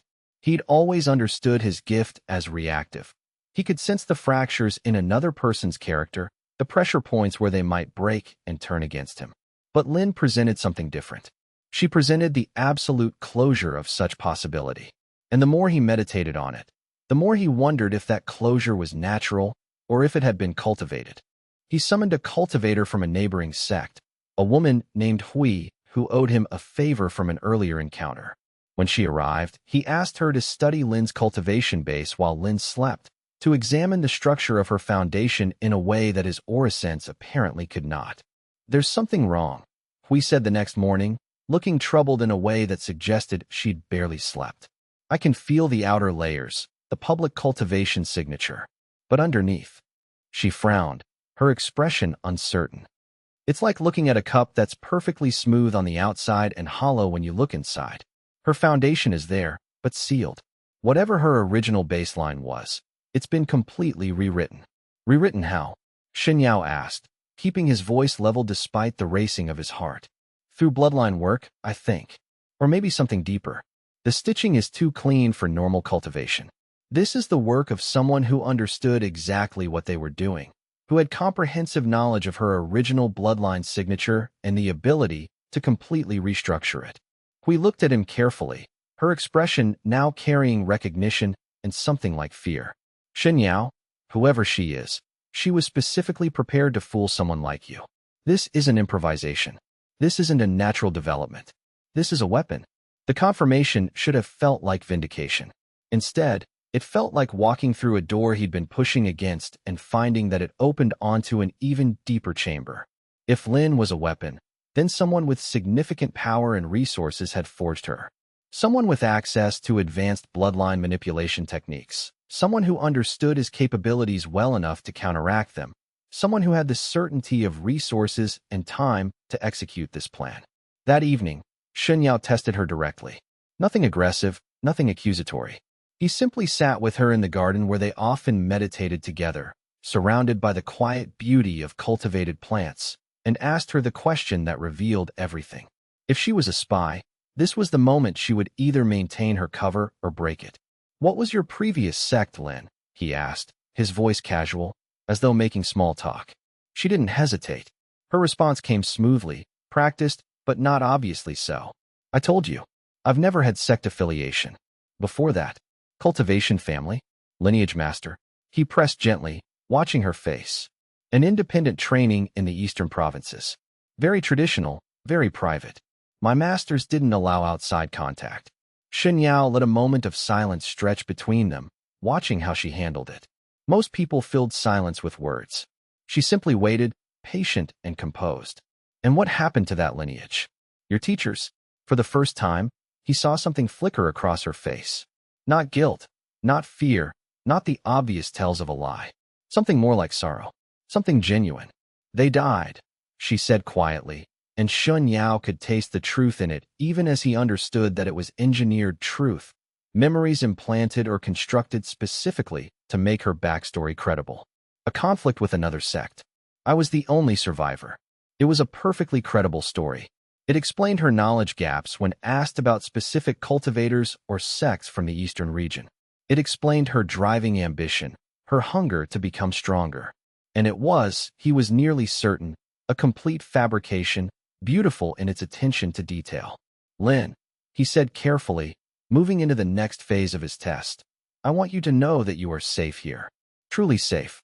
Whatever brought you to Sanfeng Vale, whatever you're running from or running toward, whatever missions you've been given or obligations you carry, you have sanctuary with us. If there's something you need to tell me, I won't judge you for it." It was a calculated offer. If she actually broke, if she confessed, it would indicate either a fundamental flaw in her programming or a deeper game being played. Her response would tell him everything. Her eyes met his. There was something almost like pain in them, something that suggested she understood what he was offering and what it would cost her. "That's what makes this hard," she said quietly. And in that moment, Shen Yao finally understood. The infiltrator wasn't just a spy, wasn't just an instrument of betrayal. She was something far more sophisticated. She was someone who'd been forced into this role, given no choice. prepared through methods that had fundamentally altered her cultivation signature and her capacity for free decision. She was a victim being used as a weapon, and knowing that didn't make her less dangerous. It made her far more so, because now there was something genuinely tragic about what was about to happen, something that transcended the simple mathematics of betrayal and power. Chapter 44. The breaking point. The attack came on the 28th day of Lin's residence at Sanfeng Vale. It wasn't a direct assault. Shen Yao had been half expecting something more conventional, a blade in the night, a curse placed during meditation, something he could see coming. Instead, it was something far more elegant and devastating, the kind of attack that only someone who understood cultivation to a profound degree could execute. On an evening when Shen Yao was in deep meditation, pursuing a cultivation breakthrough toward the upper tiers of core formation, Lin poisoned Ren. Not with a blade, not with a curse, with something far more subtle and devastating, a cultivated corruption of Ren's own meditation. During their evening session together in the library, Lin had sat beside her, their cultivation bases synchronized, and gradually introduced a distortion into Ren's foundation. Just enough to avoid immediate detection. Just subtle enough that Ren wouldn't notice until it was woven deep into her core, impossible to remove without assistance. The effect was instantaneous when it activated, triggered by some signal Shen Yao couldn't identify. Ren's cultivation base began to collapse in on itself, tier by tier, like a building collapsing in on its foundations. The pain would be extraordinary, unbearable. The damage would cascade through her spirit, destroying years of progress, potentially leaving her as a broken cultivator, unable to advance further. Shen Yao felt it through his meditation like a blade through his own chest. The connection he shared with Ren, forged through months of proximity, suddenly flared with her agony. He exploded out of his trance and ran toward her quarters, moving faster than he'd known he could move, his cultivation base already mobilizing in response. He found Ren in their shared quarters, convulsing on the meditation platform, blood running from her eyes and ears. Her cultivation was unraveling, the corruption spreading through her foundation like poison through water. Her aura was fragmenting. In another few minutes, she would either die or be crippled permanently, reduced to a state of living paralysis, conscious but powerless, a living prison of her own damaged foundation. Ren gasped out, even as her body spasmed with waves of pain. I know, Shen Yao said, dropping to her side. He moved without thinking, channeling everything he'd learned about his own awakening. He placed his hands on her cultivation base and began the most dangerous work a cultivator could attempt, rebuilding someone else's spiritual foundation while under active attack. It was intimate work, the kind that left you vulnerable to the deepest forms of betrayal. It required opening himself completely, allowing his power to flow directly into her, trusting that his strength would be used to heal rather than to corrupt. He felt the poisoned threads in her cultivation, understood their structure. He felt the precision with which they'd been placed. This wasn't crude or chaotic, it was surgical. Someone had studied Ren's cultivation base intensively, understood its exact structure, and placed the corruption in exactly the spots where it would cause maximum damage while remaining dormant until triggered. And he understood, in that moment of absolute clarity, the true nature of Lin's mission. It wasn't just to damage Ren. It was to force Shen Yao into a position where his only choice was to fully open himself to another person, to place his complete trust in her, to merge his power with hers in a way that transcended any barrier he'd ever maintained. Lin stepped into the room, and her face had changed entirely. The warmth was gone. The gratitude was gone. What remained was something cold and practiced, the expression of someone following orders. "You shouldn't have done that," she said quietly. Shen Yao, still channeling his power into Ren's fractured foundation, finally looked directly into her eyes. "You were sent to make me trust her completely, and when I did, to destroy her in front of me." "No," Lin said. Her hand was moving now, preparing a killing strike, a cultivation technique that would disrupt his work and leave Ren vulnerable. "I was sent to destroy her whether you trusted her or not. The other part was just extra cruelty. Huangsu wanted you to know that you couldn't protect the things you loved." The awakening came as it always did, building from somewhere deep in his bloodline, a response to genuine, calculated betrayal. But this time it was different. This time he was connected to Ren's dying consciousness, still channeling power into her, still holding her broken foundation in his hands. His awakening flowed through her as well as through him. The transformation was mutual and catastrophic. Ren's eyes snapped open. Power erupted from both of them simultaneously, a wave of cultivated energy that tore through the room with the force of a natural disaster. Lin flew backward through the wall with a force that turned stone into splinters, carried on a tsunami of power that shouldn't have been possible. Shen Yao felt his cultivation base transform, the boundaries of his foundation expanding beyond what he'd thought possible. The awakening pushed deeper than any before it, reaching into the very roots of his bloodline and pulling power from places he hadn't known existed. He broke through the late stages of core formation and felt himself approaching something greater, a presence that felt heavier, more vast, more undeniable. Nascent soul. He was close. So very close. He rose to his feet, power radiating from him in waves of raw spiritual force that made the remaining walls shake. And Lin was rising too, battered but not broken, blood dripping from her face, her robes torn. But her expression remained unchanged, her eyes still carrying that quality of mechanical precision. "You're strong," she said, almost admiringly, as though evaluating a piece of equipment. "Strong enough that you might survive what comes next." "Who sent you?" Shen Yao asked, his voice now carrying harmonics of power, frequencies that made the very air vibrate. Lin smiled. It was a terrible expression on her face, artificial and practiced. "The Cloud Mountain Sect," she said.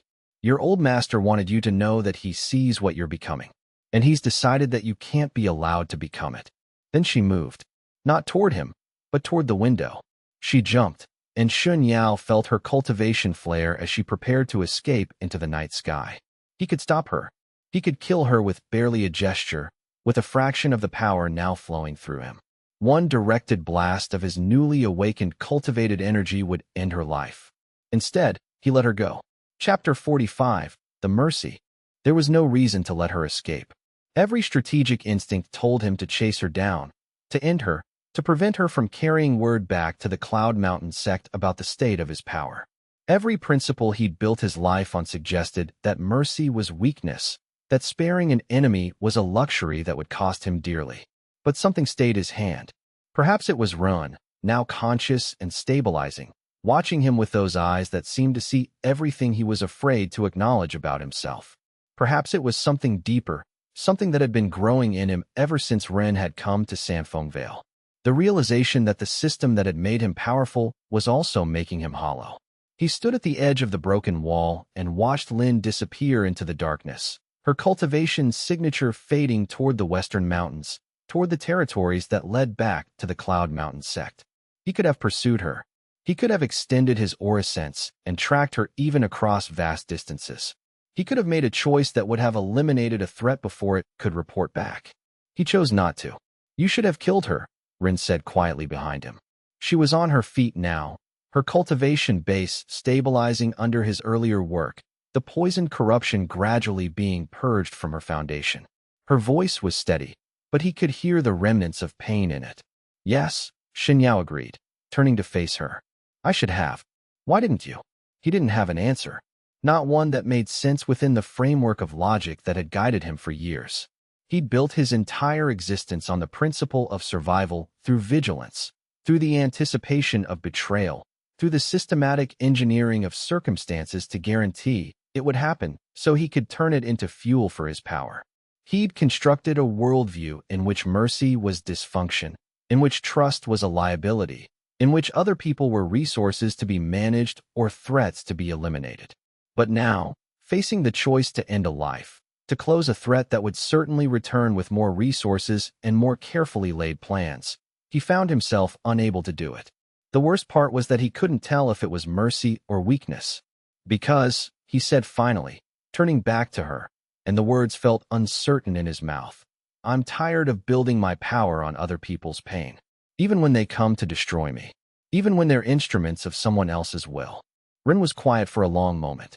The broken walls of their quarters stood around them, a testament to the violence that had just occurred, and she looked at him with an expression that combined understanding and something like sadness. "That's how you change," she said softly. "Not in a meditation chamber. Not through breakthrough after breakthrough. Through choices like that. Terrifying choices. You could have died trying to save me. You could have committed yourself to violence just now. You didn't. It will come back to haunt me," Shen Yao said, stating it as fact rather than fear. "She'll return. She'll bring more power, more resources. Huang Su will escalate." "Certainly," Ren agreed. "But maybe not in the way you're afraid of." Shen Yao turned his attention inward, to the transformation that was still unfolding in his foundation. The awakening had been completed, had pushed him across the threshold. His cultivation base had taken on a new shape, a new density, a new quality of presence. The power was tangible now, pressing against the boundaries of core formation like something alive trying to break free, like a bird testing its wings. His next breakthrough would come soon, perhaps within days, perhaps within hours. He would touch nascent soul, would join the higher ranks of cultivators. He would become powerful beyond what most sects could defend against, powerful enough that even Huang Su would have to take him seriously. And somehow, having made the choice to spare Lin's life, having let mercy stay his hand instead of hunger, the prospect felt different. Less like inevitable destiny and more like a choice he was making consciously. Less like he was following a path that had been laid out before him and more like he was creating a new direction. He walked back into the room where Rin was standing, where her cultivation was still stabilizing, where the walls bore the scars of their collision. The evidence of violence surrounded them. Broken furniture, cracks in the foundation, bloodstains on the floor. "We'll repair the settlement in the morning," he said. "And we'll prepare for whatever comes next." "Which is what?" Ren asked, moving closer to him, their proximity now comfortable in a way it hadn't been weeks earlier. "War," Shen Yao said quietly. "Eventually. My old master won't stop. Now that he knows I've survived his assassination attempt, now that he's seen evidence of my advancement, he'll escalate. He has the resources of a major sect behind him. He has reach. He has leverage. Then we'll be ready," Rin said. And looking at her, steadier now, her cultivation base healing under his touch, her eyes reflecting the lamplight with perfect clarity, Shen Yao realized that the most dangerous part of his awakening wasn't the power that was now flowing through him. It was the terrifying possibility that Ren might be right, that they might actually be ready, that the future might not be determined by calculation and betrayal, but by something far less predictable and far more powerful. He held her, and in the broken quarters of Sanfeng Vale, surrounded by the wreckage of an attack designed to break them, they stood together in a silence that felt almost like peace. Chapter 46. Nascent Soul. The breakthrough came 3 days later, not in meditation, but in motion. Shen Yao had been walking the perimeter of Sanfeng Vale with Ren when he felt it, a gathering of power in his dantian that had nothing to do with conscious cultivation. His foundation had been waiting for this moment since the confrontation with Lin, gathering energy, building pressure, preparing for the transformation that would elevate him from core formation to nascent soul. For 3 days he'd felt it building, a pressure in his chest that was neither painful nor pleasant, simply inevitable. He stopped walking mid-stride, his body suddenly rigid as the internal transformation began. Ren sensed the shift immediately and moved away from him, giving him space. She'd learned over the past months how to recognize the signs of major cultivation shifts, had developed an instinct for when Shen Yao needed isolation and when he needed grounding presence. He didn't need to enter a formal meditation or seek a controlled environment. The breakthrough wanted to happen. It was inevitable now, woven into the structure of his being by the profound betrayal he'd experienced and survived. The power had been accumulating for weeks, and now it would not be contained or delayed. His dantian ignited. The power that erupted from him was nothing like the previous awakenings. Those had been sharp, focused, precision instruments of transformation, like light passing through a prism. This was a solar flare, a fundamental reorganization of his cultivation base, an explosion of energy that forced everyone within the immediate area to shield themselves. Shen Yao felt his foundation shatter into component parts. All the stability he'd built suddenly becoming structure that needed to be dismantled and reconstructed at a higher frequency. The transformation was visible to the naked eye. His skin became translucent for a moment, revealing the pathways of spiritual energy beneath, the meridians glowing like rivers of light. His eyes shone pure white, unburdened by pupil or iris, channels for the power flowing through him. The very ground beneath his feet began to shift, responding to the gravitational pull of his cultivation base, reaching new tiers. Nascent soul cultivation was different from core formation in fundamental ways that cultivators debated in academies and study halls across the world. It wasn't about deepening a foundation or expanding a dantian. That was child's play by comparison. It was about creating something new, a soul construct, a spiritual presence that existed independently of his physical body, capable of persisting beyond death, independent of the flesh that housed it. The process was brutal and dangerous. Many cultivators died attempting it, their foundations too unstable to survive the reorganization. Others succeeded but created twisted versions of themselves, souls that were fragmented or inverted or incompletely formed, expressions of damage rather than wholeness. Shen Yao's soul emerged as something dark and intricate. It took shape within the depths of his being, a presence that was him but not him, that carried all his memories and knowledge but existed at a remove from his physical consciousness. It formed in the space between thought and feeling, in the gap that existed at the very center of his cultivation base. He felt it crystallize, solidify, become real in a way that nothing else in his life had ever been. It was made of betrayal, of loss, of transformation. All the pain he'd accumulated since childhood had been transmuted into spiritual substance, refined through encounters with deception and reorganized into something that could hold form independent of his body. The soul structure took on a form that reflected his nature.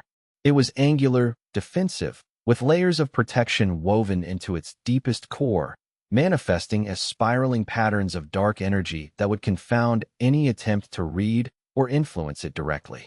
But there was something else in it too, something unexpected, threads of light that resembled Ren's presence, patterns that suggested the genuine connection he'd maintained with someone who couldn't betray him. His soul wasn't purely predatory. It contained something that felt almost like hope, or at minimum, the possibility of hope. It took shape within the depths of his being, a presence that was him but not him, that carried all his memories and knowledge but existed at a remove from his physical consciousness. He felt it crystallize, solidify, become real in a way that nothing else in his life had ever been. It was made of betrayal, of loss, of transformation. All the pain he'd accumulated since childhood had been transmuted into spiritual substance. The soul structure took on a form that reflected his nature. It was angular, defensive, with layers of protection woven into its deepest core. But there was something else in it too, something unexpected, threads of light that resembled Ren's presence, patterns that suggested the genuine connection he'd maintained with someone who couldn't betray him. His soul wasn't purely predatory. It contained something that felt almost like hope. The process lasted for hours. Shen Yao remained conscious throughout the entire transformation, experiencing the dissolution and reconstruction of everything he was at a rate that defied normal perception. There was pain, intense pain that transcended physical sensation and touched something deeper. But it was clean pain, transformative pain, the kind that burned away falsehoods and incinerated weakness. It was the pain of becoming something new, of leaving behind the old structures that had defined him. The breakdown of his core formation foundation was complete and terrifying. Every layer he'd built through years of cultivation was unmade, stripped apart, its components refracted through new understandings of how power could be structured. It felt like dying 1,000 times, like being executed and resurrected in alternating moments of consciousness. And yet, through it all, he could perceive the new structure forming beneath the destruction, the nascent soul emerging from the wreckage of his old self. When it completed, hours and moments and eternities later, he found himself standing in the same place, with Ren watching him from a safe distance. Her eyes held a certainty that suggested she'd never doubted he would survive. But everything had changed. His perception was sharper, so acute that it bordered on painful. He could feel the individual cultivation bases of every disciple moving through the settlement, could sense them as clearly as if they were stars burning in night sky. He could sense the quality of the land itself, The flow of spiritual energy through Sanfeng Vale's ley lines, the resonance of the earth responding to the power that now flowed through him. He could extend his awareness across vast distances, across territories and mountains, and touch the presence of other cultivators like a hand reaching out and brushing against distant fires. His nascent soul, newly formed and still settling into its integration with his body, had capabilities that felt infinite. "You made it," Rin said. Not a question, but a confirmation of something she'd somehow known would happen, something she'd been certain of even as dangers swirled around them. "I'm nascent soul now," Shen Yao said, testing the words. They felt strange in his mouth, understated for what had just occurred. "I've reached the threshold of major cultivator status. Huang Su won't be able to dismiss me as a minor threat anymore." "That was never the point," Rin said, walking back toward him. "The point is that you survived something that was designed to break you, and you continued forward anyway. Most people can't do that." They walked back toward the settlement in companionable silence. The power flowing through Shen Yao's cultivation base felt stable now, integrated, settling into his meridians like water finding the shape of a vessel. His new soul construct was already adjusting to carrying his consciousness, learning to work in partnership with his physical form, developing a relationship that would need months or years to achieve true synchronization. Over time, with practice and dedication, he would develop the ability to project his soul independently, to act through it when his body was elsewhere or incapacitated, to become a presence that could affect the world from a remove. Nascent soul cultivators at high levels could abandon their physical form entirely and function purely as spiritual entities for extended periods. That was decades away, at minimum, but the foundation was now in place. But first, he had to understand what his new power meant in the context of his original purpose. The betrayal triggering bloodline awakening that had driven him since childhood, the system of transformation that had carried him through years of calculated pain. Now that he'd transcended core formation, now that he'd joined the upper echelon of cultivators, the old calculus no longer applied in the same way. His power was no longer a secret, a hidden advantage that gave him edge against unsuspecting opponents. It was a known fact that people would plan around, assume about, build countermeasures to anticipate. That evening, in his study, he performed a meditation that he'd never attempted before. He reached out with his new nascent soul power and extended his aura sense across the territory between Sanfeng Vale and the Cloud Mountain Sect. He was searching for something specific, the quality of Huang Su's cultivation, the signature of the man who had shaped his early years and set him on the path that had led here. He found it. Huang Su was high-stage golden core, not yet at nascent soul, which meant that by every cultivator's hierarchy, Shen Yao had now surpassed him. The boy had exceeded the master. But there was something else in Huang Su's aura, something that made the search more complicated. There was another presence layered beneath his, something vast and patient and utterly without mercy, something that was using Huang Su like a piece on a board. Shen Yao withdrew his aura sense carefully, not wanting to draw attention. Whatever that larger presence was, it was far beyond his current reach. It suggested that this situation was even more complicated than he'd thought. His original master might be just a pawn in something larger. He was still considering the implications when a messenger arrived from the Cloud Mountain Sect. The messenger was young, nervous, clearly out of their depth in Sanfeng Vale. Shen Yao received them in the formal reception hall, Rin standing at his side in her role as administrator of the settlement. "Sect leader Huang Su sends regards," the messenger said, bowing. "He has heard of your ascension and offers congratulations. He also extends an invitation to meet, to discuss matters of mutual interest." "What matters?" Shen Yao asked. The messenger looked uncertain. "The letter doesn't specify, but the sect leader suggested that you might wish to understand why he chose his recent course of action. He said to tell you that understanding the reasons sometimes matters more than understanding the consequences." Shen Yao took the letter that the messenger offered. It was sealed with Huang Su's personal sigil, marked with the script that indicated it was meant only for his eyes. He broke the seal and read quickly. The letter was brief. Huang Su acknowledged Shen Yao's breakthrough, congratulated him, and extended the invitation to meet at a neutral location, the Clarity Springs, a meditation site in the mountains that belonged to no sect. Huang Su proposed a date 3 days in the future. "What will you do?" Ren asked after the messenger had been escorted to the guest quarters. I'll go, Shen Yao said. It's what he wants, but I want to know why. I want to understand what he sees in this situation that he thinks will be beneficial to him. You're confident you can handle him? I'm more powerful than he is now, Shen Yao said. That's not the point. The point is that he's confident enough to invite me to a meeting despite knowing I've surpassed him. That suggests he has leverage I haven't accounted for. Then we'll prepare, Ren said. You won't go alone. Shen Yao nodded, accepting the assertion. 3 days ago, he would have refused, would have insisted on facing challenges independently. But the nascent soul breakthrough had changed something in him. It had connected him more deeply to the rest of the settlement, had made him more aware of his responsibilities to the community he'd built. Prepare the senior disciples, he said. Not for combat, but for contingency. If something goes wrong in that meeting, I want to know you can protect this place. Chapter 47. Preparation. The 3 days before the meeting were spent in systematic preparation. Shen Yao worked with his senior disciples, teaching them new defensive formations that could protect Sanfeng Vale even if he was absent. These weren't simple barrier formations that any competent cultivator could establish. They were sophisticated, multi-layered systems that would respond dynamically to different types of assault.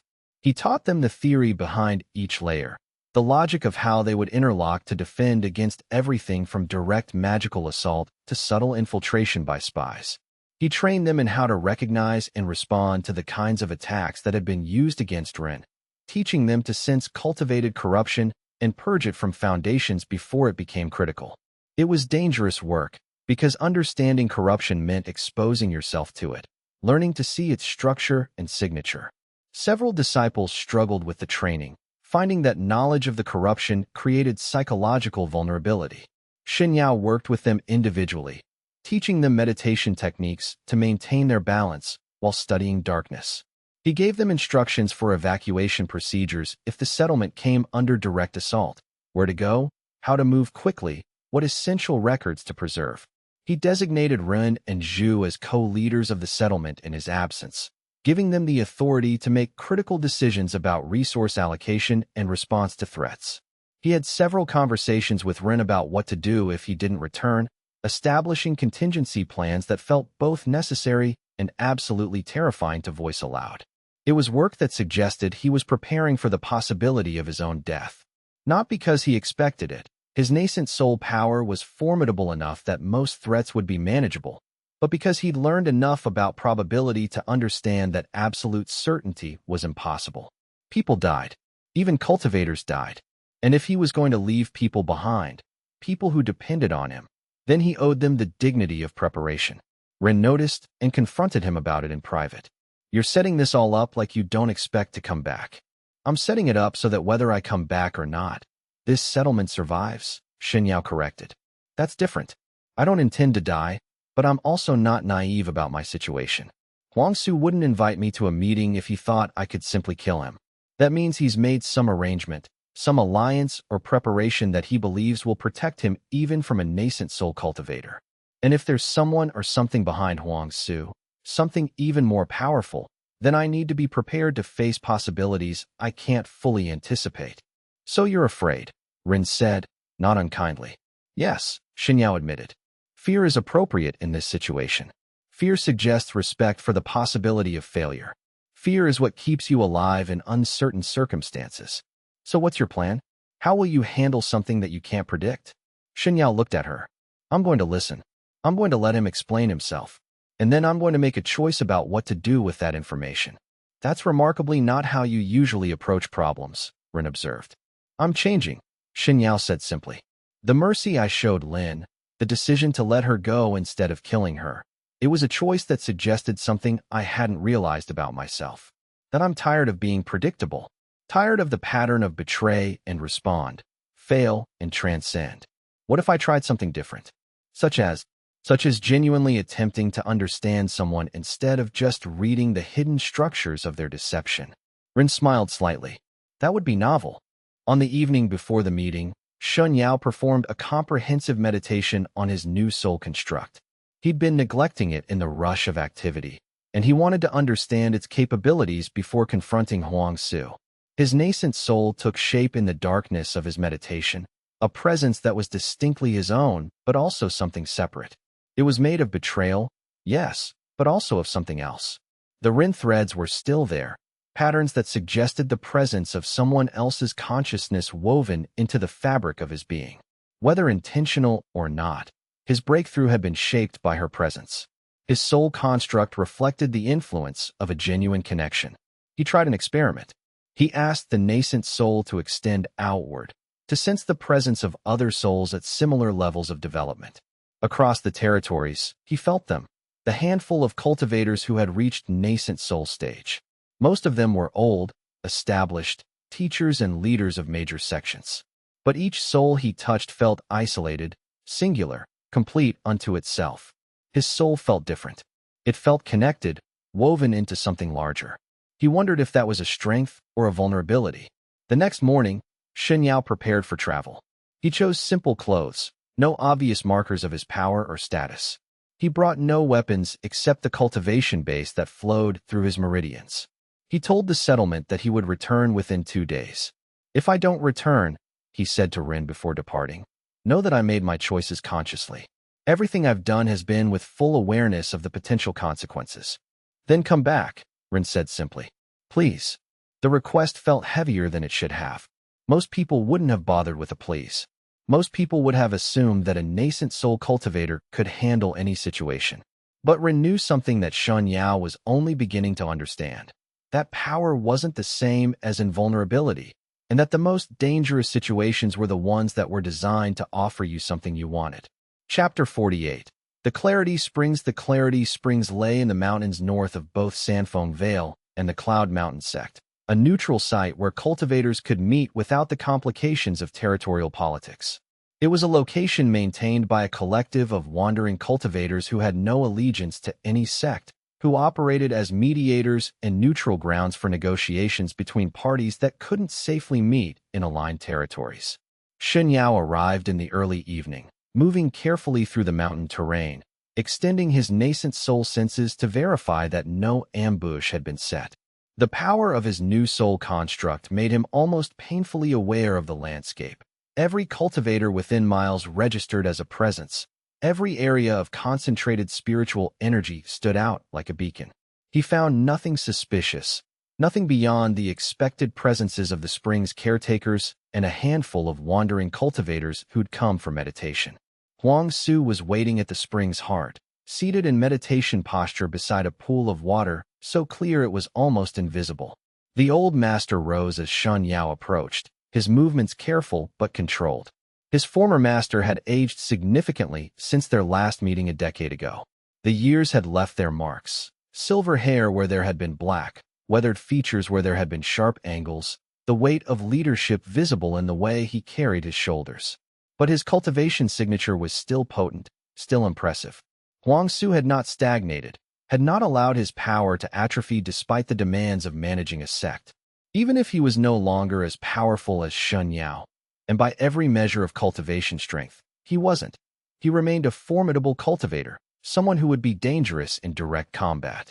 "You look like your mother," Xue said by way of greeting, his eyes studying Shen Yao with an intensity that suggested he was searching for something specific. "I'd forgotten that. It's been years since I've seen your face clearly. The resemblance is startling when you stand before me with such power radiating from you." She had that same quality, the ability to make people uncomfortable just by existing. Shen Yao chose not to respond to the comment about his mother. Instead, he settled across from his former master, maintaining careful distance. His nascent soul presence expanded to monitor the area for threats. "You sent Lin to destroy me," Shen Yao said. "That's not something you apologize for or explain away. So what is this meeting about?" Xue nodded slowly. "You were always direct. I appreciated that about you. That's why I kept you. You understand? Even when you were struggling in your early cultivation. I thought you might become something great. And when I didn't, you sold me to slavers," Shen Yao said flatly. "I did," Xue confirmed, without defensiveness. "And I've regretted it ever since. Not because it was wrong. I was desperate then. Resources were failing. The sect was in decline. I did what I had to do to survive. But I regretted it because you clearly had more potential than I gave you credit for. You should never have been sold." You should have been nurtured, developed, made into what you've become. Shen Yao felt something twist in his chest. He'd prepared himself for many scenarios, but not for this one. Not for his former master to simply acknowledge the betrayal without excuse or justification. I sent Lin to test you, Huang Su continued. Not to destroy you, although that was part of the purpose. To see if you could be broken, and if so, where the breaking point was. To see what you were capable of when facing someone who couldn't be read by your aura sense. And you passed. You didn't kill her. You spared her. That was unexpected. Why does that matter? Shen Yao asked. Because, Huang Su said, there is something larger happening than our conflict. There are powers moving through the cultivation world that neither of us is equipped to face alone. I've become aware of their presence, become aware that they're interested in you specifically. And I wanted to know if you were the kind of cultivator who would be corrupted by them, or if you had the capacity to resist. Who are they? I don't know, Huang Su said. That's what concerns me. I've spent my life in cultivation, rising through ranks, studying the structures of power. And I've encountered something that exists at a remove from normal cultivator hierarchies.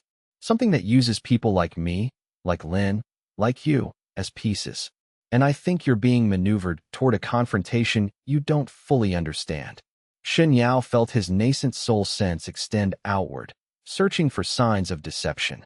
What Huang Su had said was genuinely believed. Whether it was true was a different question, but the old cultivator wasn't lying about his conviction. What do you want from me? Shen Yao asked.